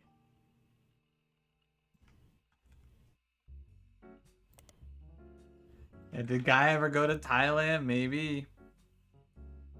Book's description has this to say: what if everything you stand for, everything you know to be true today could disappear in an instant? All of your politics, relationships gone in the blink of an eye. Would you still be you? Sisley Sanchez tells this powerful true story about a man who woke up after being saved from drowning in his backyard pool, became an entirely different person. Included are interviews from those that knew him best before, as well as one-on-one chat that paints an entirely different picture. You'll be able to put it down without wondering, what if that were me? Okay, cool. Thanks for letting me look those up. Okay. Not performed as well critically, but still sold quite respectably. She has written a few more books since then, including a biography of Van Gogh, but her first 2 are her claim to fame. According to a site about authors, Sisley is known for her non-fiction with a focus on exploring darkness in the human psyche. Recently, Sisley appeared in a magazine called Picotea with an article about a book she had been commissioned to write for Guy Hudson. Alert! Alert! Wee woo, wee woo. The magazine and Sisley herself were immediately issued a cease and desist due to its inclusion of pictures that she never had the rights to publish. The issue was pulled from store shelves, making it an instant collector's item.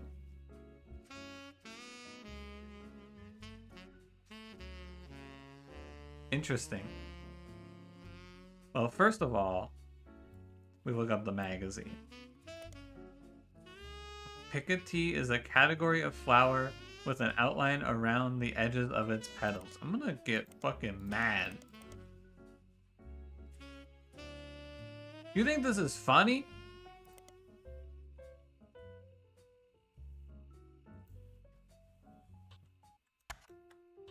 Picotee magazine. You bitch. Picotee magazine is a publication that, as far as you can tell, has no consistent theme. It tends to contain tabloid-esque articles that appeal to a wider variety of audiences and appears in many grocery stores near the checkout line. Unlike traditional tabloids, it doesn't typically feature celebrities on the cover. Instead, it tends to latch on to and create sensationalist headlines about whatever subject appears to be popular at any time. In recent years, this has included Beanie Babies, Magic Eye Images, and Red Bull. It has often come under fire for printing fiction along with facts. Picotee gets around this by stating in every issue that all of its articles are all the hearsay that's fit to print. At one point, Picotee ran an article about Sisley Sanchez, an author. She claims to have written an unread book about Guy Hudson. The article was not even the main focus of the issue, yet the magazine was threatened legally by the Roottree Corporation. That particular issue, the Big Sass Seabass issue, was pulled from shelves. It has now become a collector's item, especially among conspiracy theorists attempting to figure out what the Roottree company was hiding. You find a recently finished online auction that listed a copy at over $1,000. Okay, well, obviously we're gonna buy this. Big Sass Seabass is a talking fish that's... I'm gonna get pissed off, man. I'm gonna get angry. Big Sass Seabass is a talking fish that sits on a fake mount on your wall. When you press the button and speak into it, it mimics your voice and then insults you. Many people consider it a ripoff of a more popular wall-mounted communication-based fish decoration, but the packaging makes it clear that this one does not sing. Instead, what the advertisements say set Big Sass Seabass apart from... I'm done reading this. Appeared on the cover of Picotee magazine in the same issue that a Roottree related article appeared. That issue was removed from the store. Yeah, okay. Fine.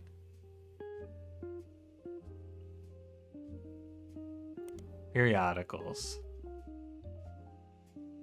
They want me to go Picotee, Big Sass Seabass.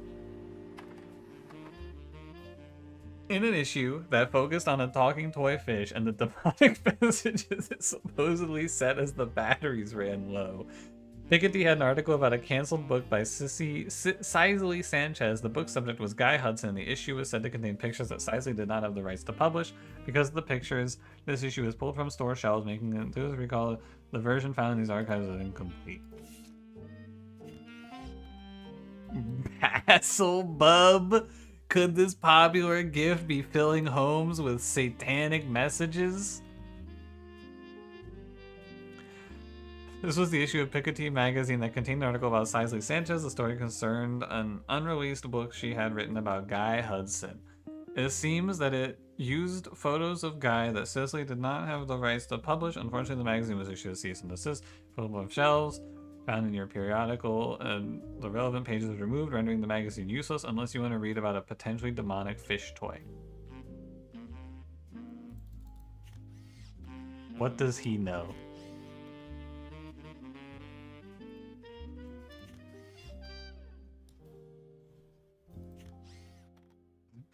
Beaselbub? Oh my god. Okay, so...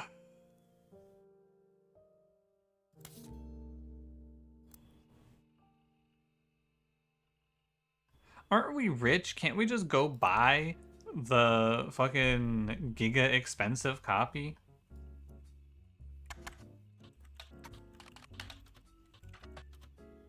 Big Sass Seabass. No? Okay. Yeah, we bought Beef Baby. Why can't we buy this?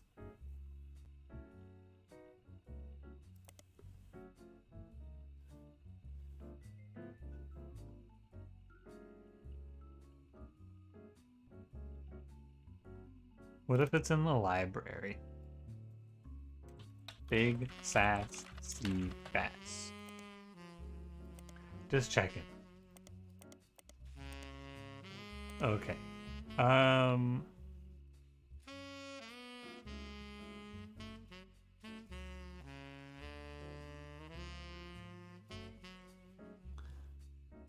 What do we do?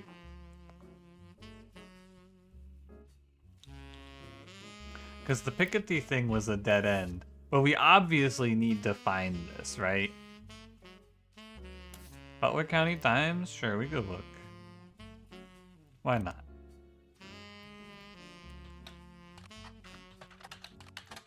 No.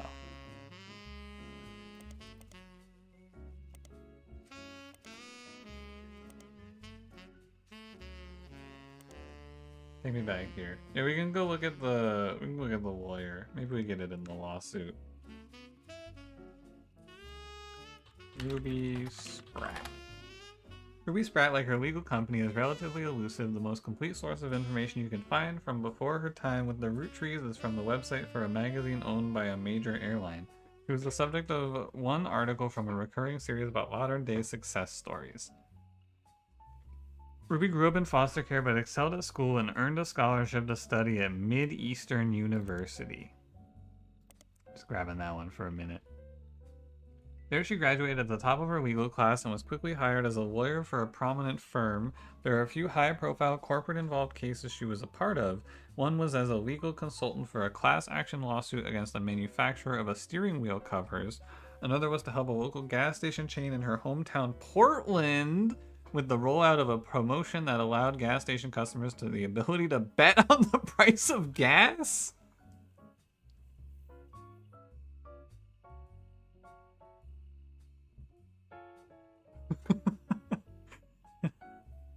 Dude, I want to gamble on the price of gas. That sounds sick. Mid-Eastern University is a notable private college that advertises itself as midway between Maine and Miami. Their mascot is the Spectres, though they are not known for their sports programs as much as their education. Their legal and language departments are the pride and joy, with fairly extensive computer science and robotics programs. Along with other prestigious schools that haven't quite reached the notoriety of Ivy League schools, some refer to it as a Little Ivy. The college has embraced this, calling their newspaper the Herald, which is a combination of Hedera, the scientific name for ivy, and Herald. Their website boasts that they have a historical technology museum on campus, including a still-functioning computer from the 1960s that takes up a full room. This is a printing press they use to print one special year-end issue of the Herald each year. I'd like to search the Herald, please. New periodical. Yes! Finally! Another periodical. Thank God. The Herald is the school newspaper of Mid-Eastern University. Discovered its name is a... Yeah.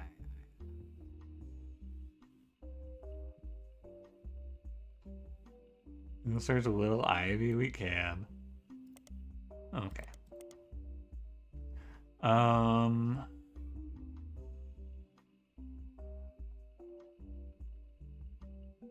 We need to go to the Portland Telegraph to search up Ruby Spratt.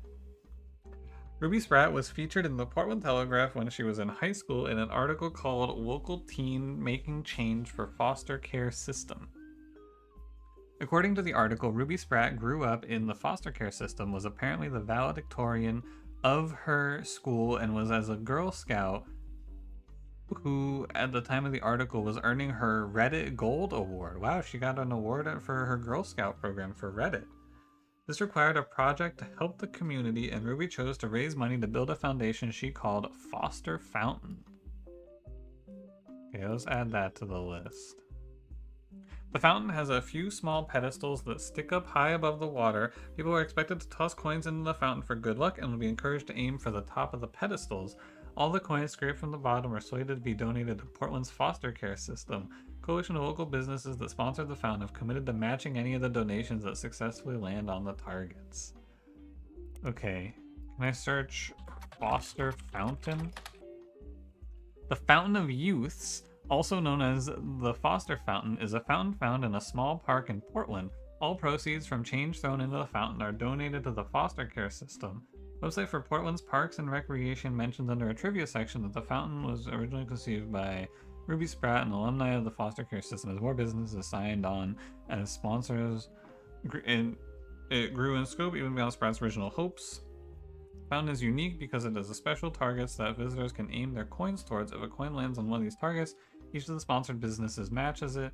This isn't a huge amount of money from each business, but more than 100 businesses agreed to participate, so each penny becomes $1. Okay, that's cool. Maybe I go to Portland's Parks and Recreation? No. I wonder if this is a real thing.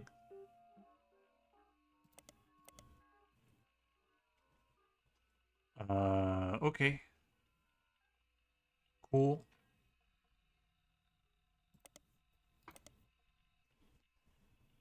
If we're in the university newspaper, fuck. Oh. I don't like that. Ruby Spratt graduated top of her class from the Mid-Eastern Legal College. Her valedictorian speech was somewhat controversial at the time as it was quite serious with a heavy focus on wealth inequality. This didn't go over well with the predominantly middle to upper class audience in attendance.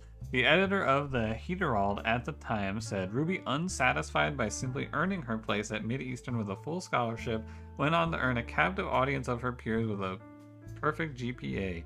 It felt like the ideal occasion for a celebration of an undoubtedly incredible individual. However, by the end of the speech, there were many in the audience that wished that neither of those events had transpired. It was a passionate attempt to use her soapbox to proselytize her fellow students and their parents into the religion of poverty, but unfortunately, judging by the silence, they remained unconverted. That's cool. I don't think I need to search her in anything else. Okay, what are we looking for here? What are we on? This is from the Roottree Sisters organization. Yeah, and then we go to Ruby Spratt. Let's go 6 pieces. Root, and then the lawsuit against Sisley Sanchez, which I think we dug into all the way, but let's look a little more. Because Sisley Sanchez is definitely someone who got freaky with Guy Hudson, right? And if I were to guess the timing, if I were to just take a shot in the dark, I would say probably here. Or maybe here. No, it had to be here, because this is 1984, probably.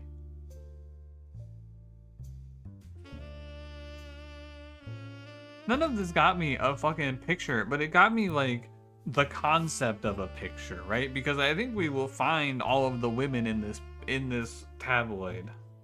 I'm gonna finish this tonight. No, I want to get one more set of 4 locked in, and then I'm gonna call it. I don't think we are. I think this is another stream still.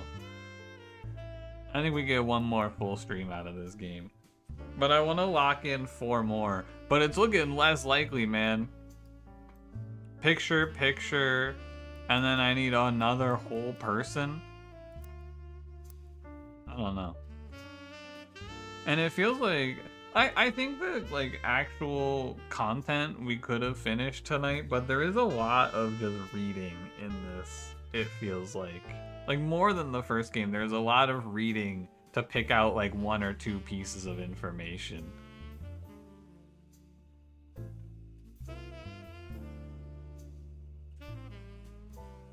Okay.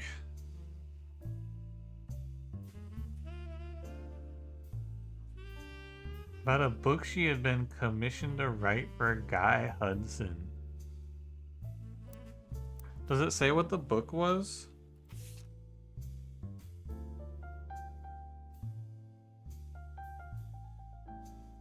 Unreleased book. Okay. So no.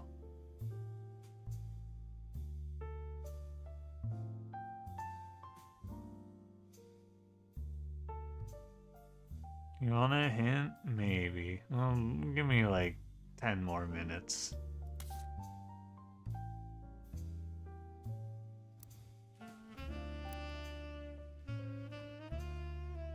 look at my notes, and then I'll just put like I want to put a pin in this character because I know you're gonna come back around.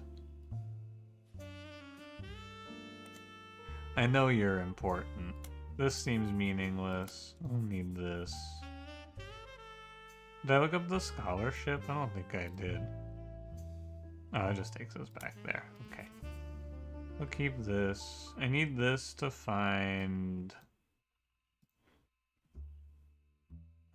Ms. Ford. It's on page 1. Oh, I can just ditch this. I don't need this anymore. Okay, let's go back to here.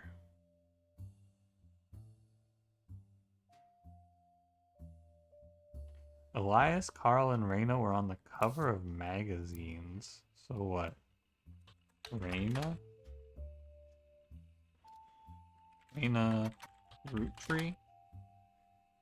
The website you used to initially place Raina, Rose, and Riley is still up, though instead of the cheery pink background with purple text, it's now a more traditional black text on a white background. The young webmaster has turned the site into a memorial for the sisters and their father. Seems like she did end up getting her ears pierced like Rose, after all. Regardless, there's no relevant information, just a picture of the girls with a sad, meaty piano playing in the background. From other higher profile sites, you find that a charity has been set up in the girls' name, the Roottree Sisters Fashion Scholarships. Okay, I mean, I already knew that. What if I go to... I mean, I assume this isn't going to be any different, right? But what if I go here? Is this anything? No. And Elias Roottree... Just checking. What about if I search Guy Hudson in here now? Okay. Nothing here.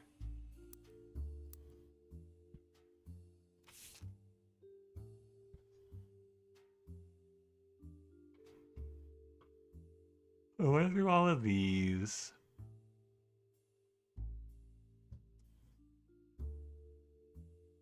We talked about Stephanie. We looked up Caroline. Found by following a complex rabbit hole through a conspiracy site that led to a searchable web address for Chris Rafferty. Oh, we could look for... We could try to look up that conspiracy site again. What was it called? I don't think I'll ever remember this. We'll just do Chris Raff 75. Chris Rafferty's Prodigy site seemed to have been discovered by the masses. Gone are the art pictures of his cousins. Instead, it's a list of questions that people kept emailing him. The most relevant ones are the following. Are you the son of Clark Rafferty? Yes, but I didn't grow up with him. I remember him from when I was a little kid, but I moved away with my mom when I was very young. We left Pennsylvania and moved back home to Virginia. We lived there with Pete, my stepdad. My dad and I spoke a few times when I found his phone number on a check he sent us in the mail when I was 15. He was happy to hear from me, and now he calls me once a month, and he came to visit me at college. He tells me about things I don't remember and people like Guy Hudson and Ernie Madsen. My dad and I get along, but obviously we aren't very close. Did you ever meet the Roottrees? I used to know the Roottrees, but never the sisters. I was in the office sometimes when I was a kid, and I definitely met Guy Hudson before he died, but I don't remember. My memory is weird. It's hard to know what I actually remember and what I only think I do because I have pictures. For example, I have a photo from when I was 5 and in the office with my dad and Guy was there. Made myself sick by eating chocolate and some woman who I don't know cleaned my face. I don't know if my memories of that come from the picture or not. Is this how you find one of the women? Ugh. How did you have proof of Ernie Madsen's heart condition? I knew Ernie had a heart problem because my dad told me on one of our phone calls. I asked him about the poison because I saw it on the Roottree Curse website, and he emailed me some old stuff, including the proof, but even with the proof, the website didn't take it down. You spelled fiance wrong. I'm not good at spelling or writing. I'm good at painting and other art. Going to school to learn how to edit movies. I want to make cartoons someday. Woo is much better at spelling. Here's the picture.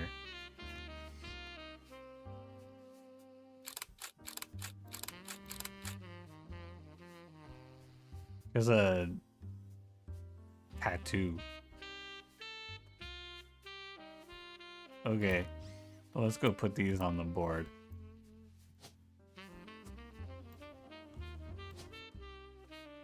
He looks pretty good with the suit, I'm not gonna lie to you. And that other person was Ernie. Was it not? Was that not Ernie? Uh-oh. If Ernie's not here... Is he on the board somewhere? No, he can't be on the board somewhere. Is that Clark? Oh, that must be Clark. You're right. That has to be Clark. Just doesn't look like him. He's got hair. Didn't recognize him. Okay, now who is this? What woman are we looking at here? Let's think about it. So we got Clark in the office. We got Guy Hudson as CEO or as president. But do we have a time frame?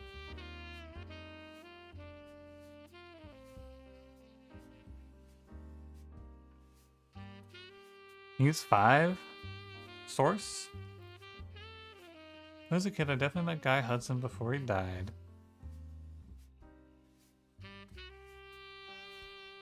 Scroll down.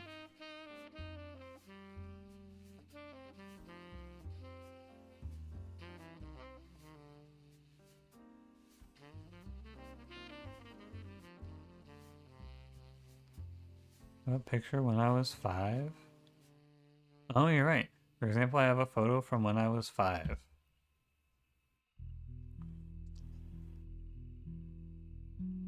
Yeah, you're right, you're right.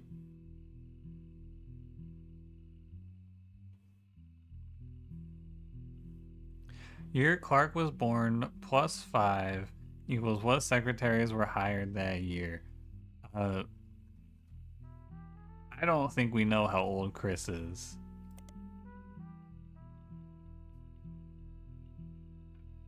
Let's see.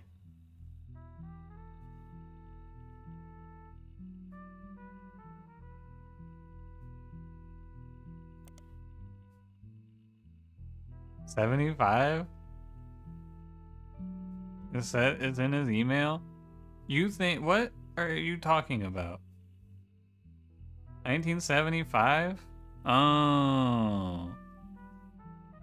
Yeah, I don't think I would have put together that this was the year he was born.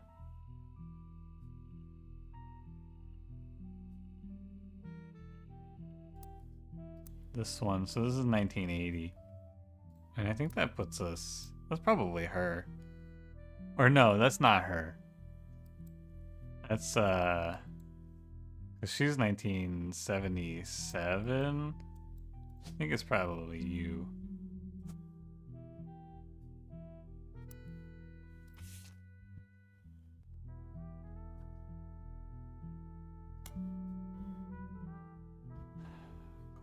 So this could be...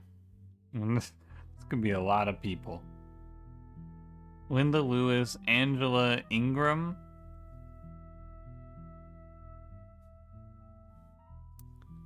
I'm sure we know the timing. You're right, it could be either of these, actually. We don't know who this is yet.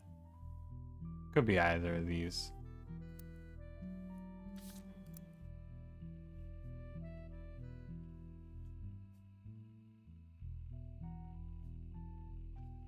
Okay. Roottree curse. During your initial search, you came across Thomas Overwood's conspiracy page about the Roottree. 8 months later, the page still exists and it's thriving. The visitor count has reached 7 digits. Jeez. Many older articles have been replaced. It seems that the recent uprising in Roottree news has left Thomas Overwood with a constant stream of events to base new theories on. More than one of his theories involve Roottree deaths being faked. According to Overwood, statistically when you have this many high-profile people who have died in a family, the odds are that one of them faked their death. It's just math. The newfound focus on death faking seems to coincide with a post mentioning that he's begun believing the guy is not dead theory. In his own words, my eyes have been opened, all of this is beginning to make too much sense. One of his posts details the belief that Ron Roottree is still in charge, Gwyn Rootree's death was faked, and that Clark is only there to throw people off. Apparently this allowed Ron to travel to France to develop their new candy recipe in secret. Another is about the rapper 5Peez. He can't possibly be a Roottree. One of his first album songs when he was performing under the devil name actually mentioned that he wanted to have sex with Raina. Not even Sam Madsen is spared. According to Overwood, the author of 6 Pieces isn't real. Sam Madsen is an anagram for Am Madness. They're purposely leaving hints for us. He claims that by using 6 Pieces with Lauren Roottree's book as a one-time pad, he has begun to decrypt a cipher. Most of the cipher has seemed meaningless, but he managed to pick out the words people and vastness and is figuring out what it means. There's also a request at the bottom. Next year, 2000, is a leap year, and Overwood is looking for funds and volunteers to catch the Roottrees red-handed in Operation RT-29. He specifically mentions not to volunteer if you've ever drunk Spirit Cola but doesn't go into why. Hey, what's up with Operation RT-29? Oh, this is the old one. Right. Yeah, where you can do, like, crime, I think. Mind control, yeah, and he's right. Can I find anything out about Thomas Overwood? Okay, this is the same thing. Alright. I think I already know all of this stuff. What about Spirit Cola? Okay. It's just math. It just works. Guy Hudson's not dead. I guess we could look. Guy Hudson's not dead. No. Nar.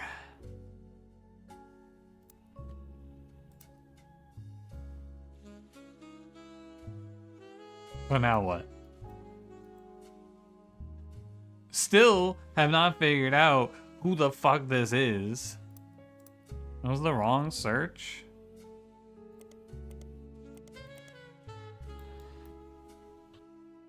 Oh, it's called Guy's Not Dead. Guy's Not Dead.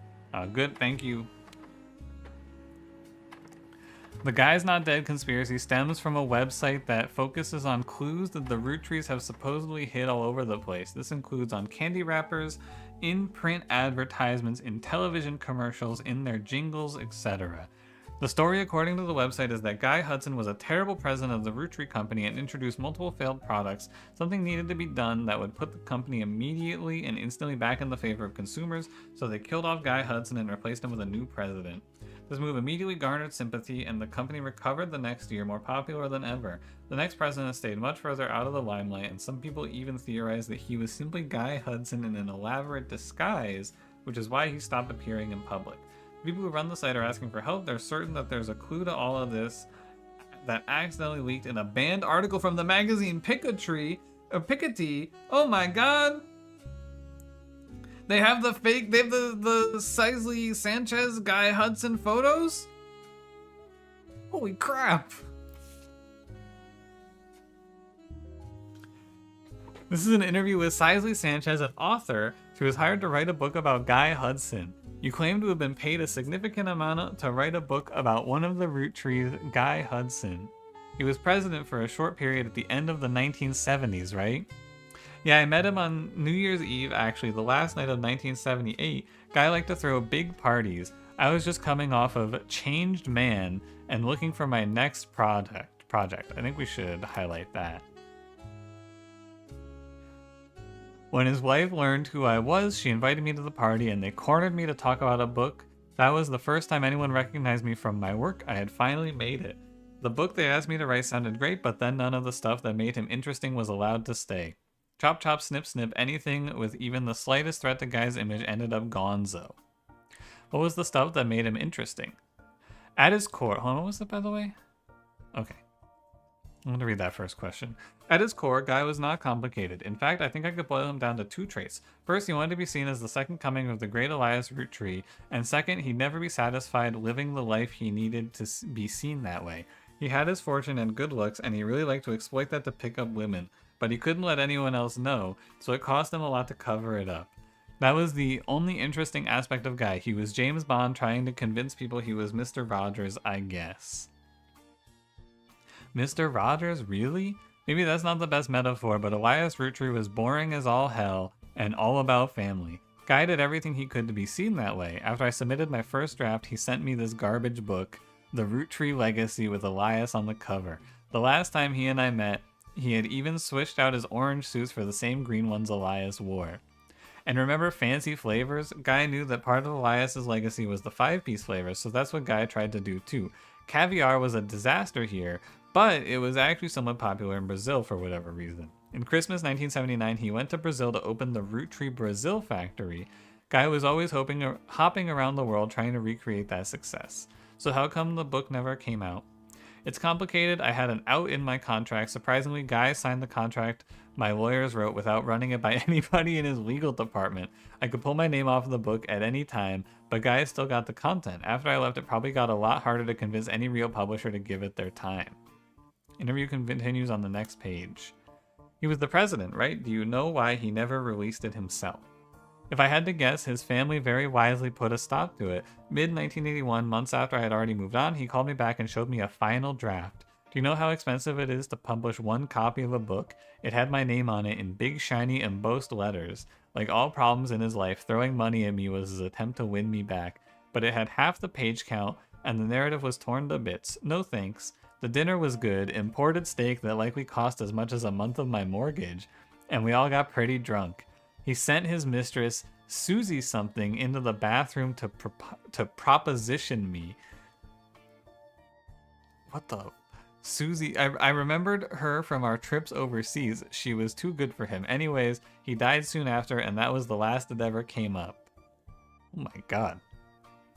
What can you tell us about the family? Any insight into the scandals from the recent book by Sam Madsen? I actually haven't read it. I just skimmed the sections on Guy to see why people were suddenly calling me up to ask about the man. I'd say she did well for what she had to work with. She only had rumors, whereas I spent time tailing him. Sometimes he knew, sometimes he didn't. He invited me to join them when dealing with Roottree Brazil, but I actually had people on him when he went to Australia, France, and China too. When he met with someone, I'd figure out who they were and how they were involved. Doubly so if the meeting happened when he didn't want me to be around. Despite his best efforts, I got the whole truth, including things even his family never knew. For example, the daughter of his business partner in Australia, I think her name was Robin, he and she definitely spent a few nights together that he didn't want his family to know about, but I did. Madsen got things wrong. Sam mentions Guy's affairs and treats them like most people would logically think to treat them, like the infidelity was a problem for Patricia. When his wife first approached me, though, it wasn't to talk, if you get my meaning. Dude, his wife was into it. I knew it. Hey, she was down, man. On paper and in public, it was a marriage like any other, but in reality, it was more of a mutually beneficial agreement. They both got what they wanted out of it, the same thing. What was that? I'm assuming I only have to spell it out so you can get in writing for your readers. Women. Patricia enjoyed the company of women, and the swinger scene made them more accessible. I told her I wasn't interested in her and Guy. I found out later that if I had said yes, her next question would have been whether or not her husband actually had to be there too. Damn. Guy, on the other hand, was seen in a traditional marriage and at the same time could bed any woman that found him charming. I can assure you that was exactly the type of marriage he was interested in. You know what? Good for them. I support a little ethical non-monogamy for the two of them. All right, pictures. This photo is from a magazine interview with Sisley, Sanchez, and Piketty. The issue of Piketty magazine that it came from was pulled from the shelves. We managed to find it online. Piketty does not label its individual photos. Both photos were instead under the shared label.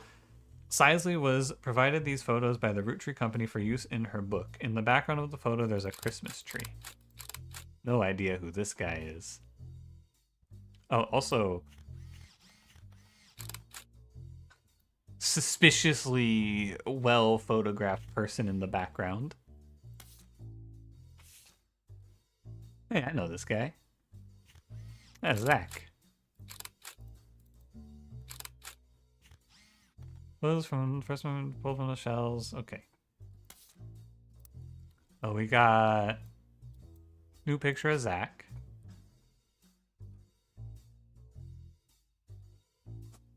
We got two more Guy Hudsons. Get those in there. Guy is so uncanny. I like this picture of him. I think he actually looks all right in this picture.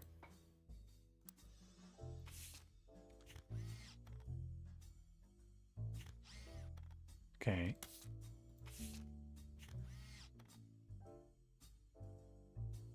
Yeah, she does have a tattoo. Huh. Okay, so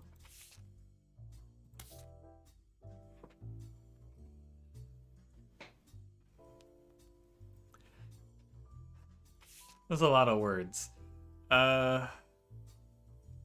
When did they meet? Oh, first let's go look up Sisley Sanchez's Changed Man.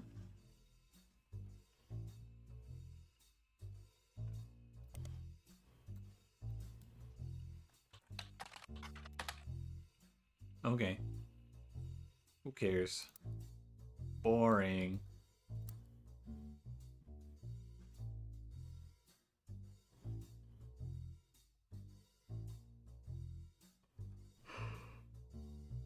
It's Portrait of a Changed Man? Oh, it's the same book. Okay.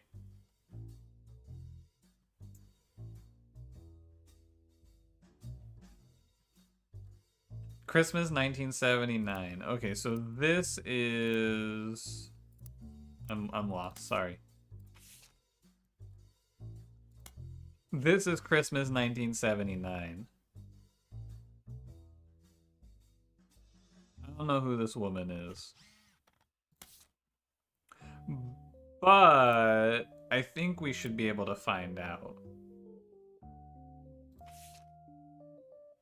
Because in here, he has his trip to New Year's Eve, Brazil.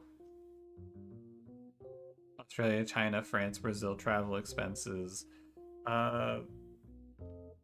Someone went with him to Brazil, right?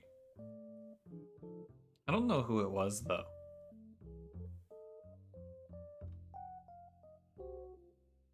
Some Susie?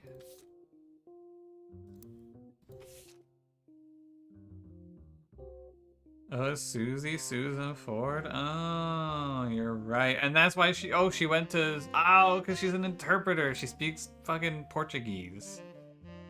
Yeah. Oh, I get it now. Now, I'm guessing then, I always get caught in this loop. I'm guessing this isn't Susie. I'm guessing this is Susie? Which one of these two people do you think is Susie? It seems like it's her, right? Let me go get the board. There's no picture of her. Oh, this is Pharaoh. You have two photos? She does have two photos. No, the middle person is Sisley? Do we know that?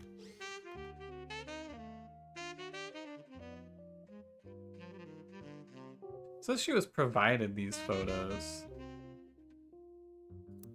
Bottom right is a picture on spouse. Right, yeah. Secretary interpreter. Yeah, I don't think that this is. I think this could be. This could be Sisley, potentially.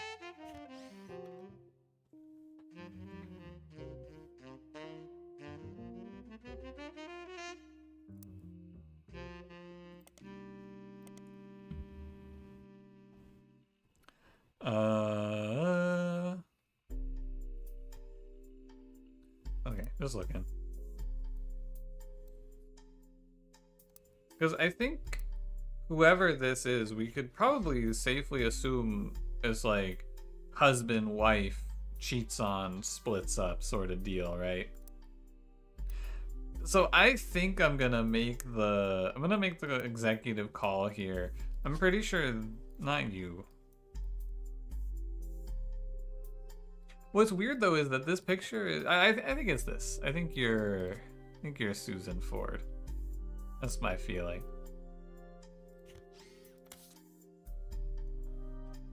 But I'm not 100% on that.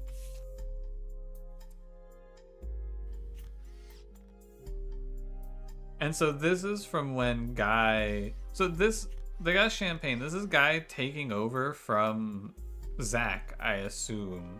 Right? I think that's a fairly reasonable thing to say. Which is 1978.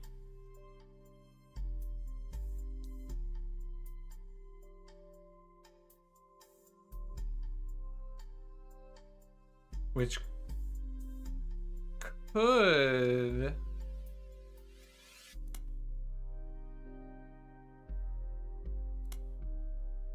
put this as Christine.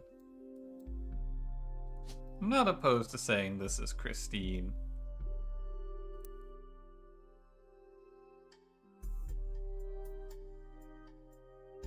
Two pictures of Susan, if that's Susan.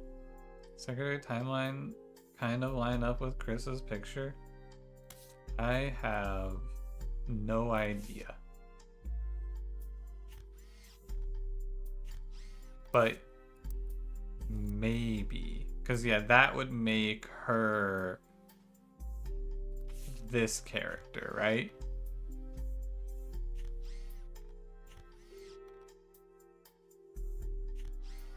And this is from 1980.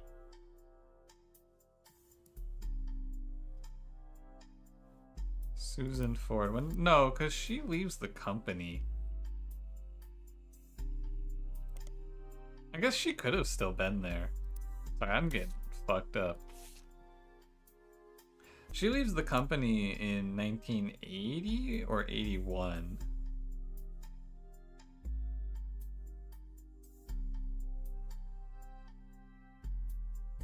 "1980 she leaves the company." It's like possible, right?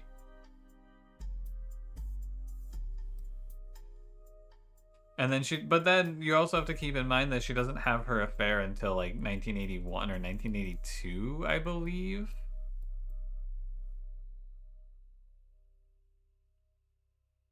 I think she just becomes a secretary, does she?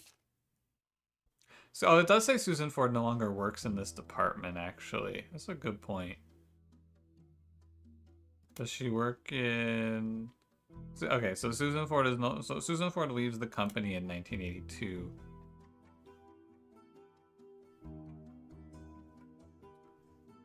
Where does she work?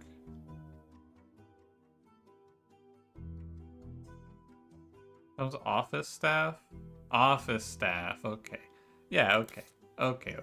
So yeah, I think that we can pretty confidently say this is Susan Ford, and this is Susan Ford.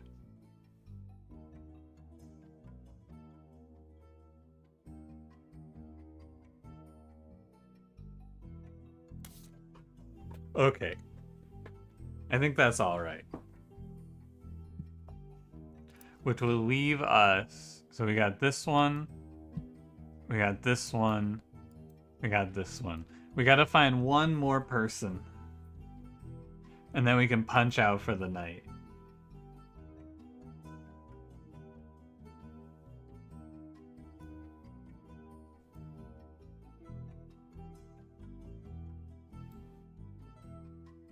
I think...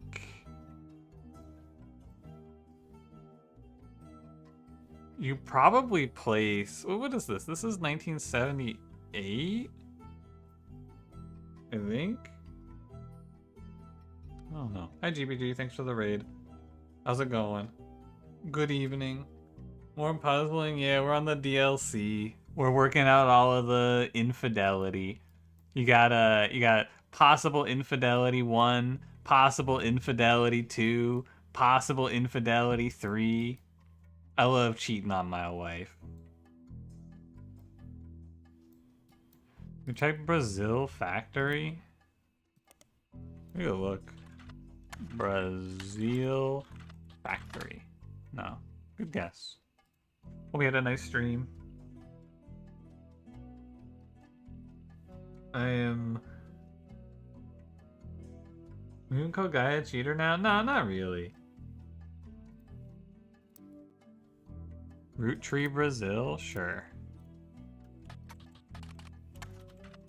Brazil. Wow.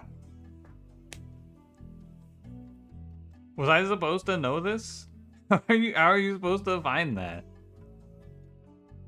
Roottree Brazil is one of the companies created to manufacture... Oh, I guess it's like an actual sub-company. It was in the interview. Ugh.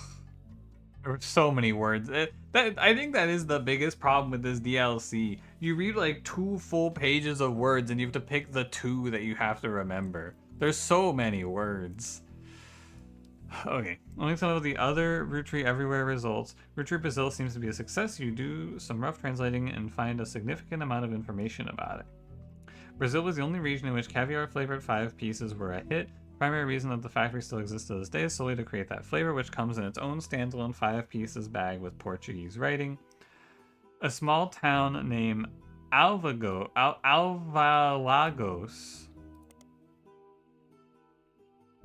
Okay, and it's just a place.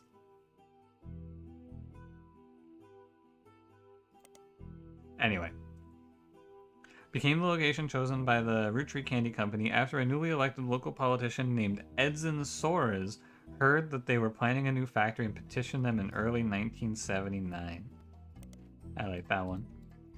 The factory was controversial as locals did not want it there. The Roottrees visited Brazil around Christmas and managed to break ground on the project. Since then, however, it's been operating relatively smoothly, except for 2 incidents. The first was Incendio de Bordeaux in 1982, and the second was an unsuccessful strike in 1995 that involved all of the factory workers being replaced. The factory was originally built and run, according to paperwork at the time, by a small company called Nova Corporação de Doces Brazil, which literally translates to New Brazil Candy Company. The company no longer exists, not much information has ever existed about it, and the Rootrees now run Roottree Brazil entirely.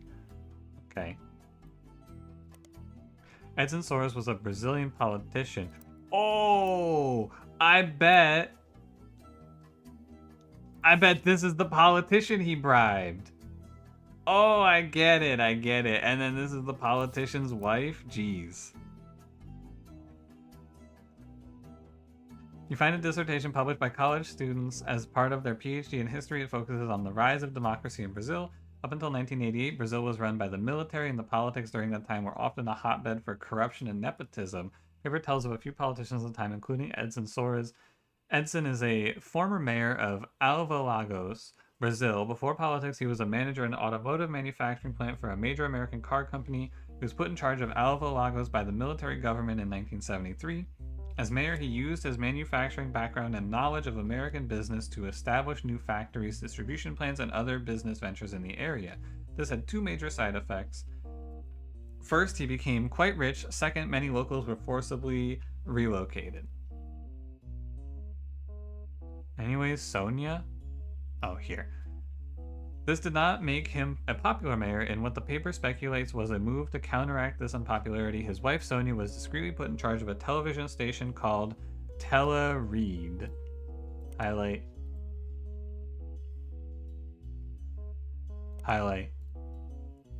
He often used this connection to ensure supporters would appear on local television, spouting his beliefs and emphasizing his political victories. He remained in office until 1988, when he was defeated in the first election after the military government was no longer in control. After this election loss, he quickly left the town behind. It is not known where he has gone, but the dissertation even speculates he likely fled to stay alive. Okay, well, let's look up Sonia. Does not seem to be anyone relevant by the name of Sonia Soares listed anywhere online you can find. However, Spider Search does return a page that lists a news anchor in Brazil named Flavio Soares, who has a mother named Sonia. Printing XX Flavio XX. Okay. Flavio Soares is a young Brazilian newscaster with a bit of a cult following. The discourse surrounding him is, to put it in polite terms, lewd. There's a website about something called fan fiction that has a small section dedicated to him.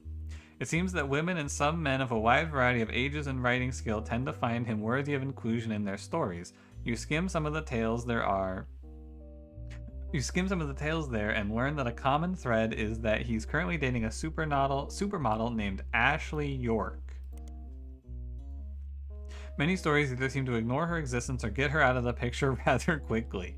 There's also some more traditional fan sites that list some things about him, including his age, 18, 1981 birth, his zodiac sign Libra, his favorite food, grilled steak, and his mother's name, Sonia.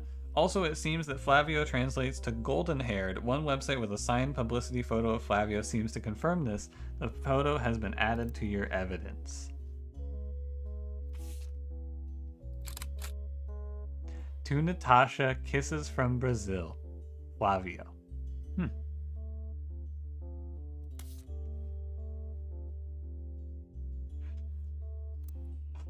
Okay. And I guess I'll search up his girlfriend, right? Reddish hair. I mean, it's very obvious. Ashley York is a British supermodel who does ads for perfume, clothing, and jewelry. She has been the subject of some controversy in the past few months, having been protested by PETA for wearing fur on the cover of some magazines. Okay, so...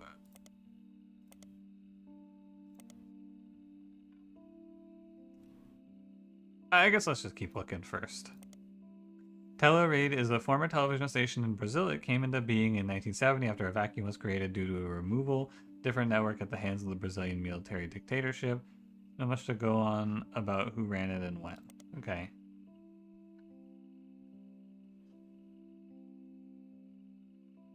But like, what's her name though? Well, we can pretty confidently say, like almost assuredly just by process of elimination, right? What was this guy's name? Edson? Was it Edson? Edson Soares, I think was his name. Let me double check that. Edson Soares, yeah. We can fill that in pretty confidently. We can throw her picture, and I don't know what her name is. It's Sonia something. And she was a news anchor. And then we have the son, who is a news anchor. And if we got all the pictures right and everything else is correct, we put in Flavio Soares and we get a booyah.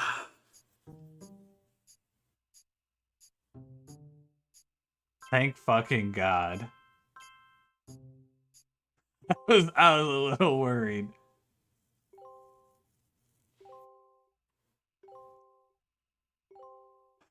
And we got a lot of optionals. Yeah, we need Sonia's maiden name. We have no idea what it is. But before I forget, let's grab this one.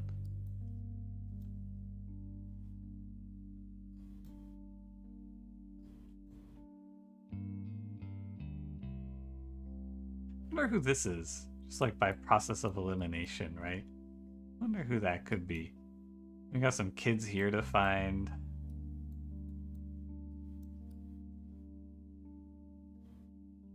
Did we get a visit from Clark for that? Nah, we got 4 more before Clark pulls up. But I don't think I'm going to do any more today. That leaves us with how many to do? 1, 2, 3, 4, 5, 6, 7, 8, 9, 10, 11, 12, and then the top secret. I think that this game is a lot of reading. And that's okay, it's fine. There's just so much lore. And it feels like sometimes I just read all of this shit and it tells me nothing is the killer. Oh, I should have gone in. Does it matter? No, he's just dating her. They're not married. I want to go in and I just want to clean up some of the nonsense here. Actually, let me grab this one real quick. Okay, this is just Roottree Brazil. And what about this one? Maple Fire. Oh, okay, so this matters. I'm not going to look into this. I just want to... There's a Pico Tree. I can get rid of this note. I can get rid of this note now. Okay. I think I am prepared. I don't think I have any notes. Do I have any notes I need to leave myself? I don't think so. Like, mostly I think we're into a new, like a new branch, basically, now. The only thing that we have, like, a mention of here, let me go get this one. Mark Clementine. Let me grab this one, because I want to get the one piece of information that I think is, like, important here, which is, this. Because this is the only mention we have of Mark's daughter. right? And that's like a piece that we might want to know for later. Anyway, that'll do it for me. Thank you for watching, everybody. I am out of here. This game's pretty good. I definitely think that this is a lot more reading. I wanted like base Rootrees to just have more red herrings, but this game too is just like by process of elimination. I know who this is now. Like just from pictures of like, oh, this is a woman and her husband, so I know where this goes on the timeline. Anyway, I will be not live tomorrow. I will be live on Sunday. I think in the evening. I think my friends want to hang out in the afternoon on Sunday, but if they don't want to hang out, I will be live in the afternoon. I'll let you know when I know.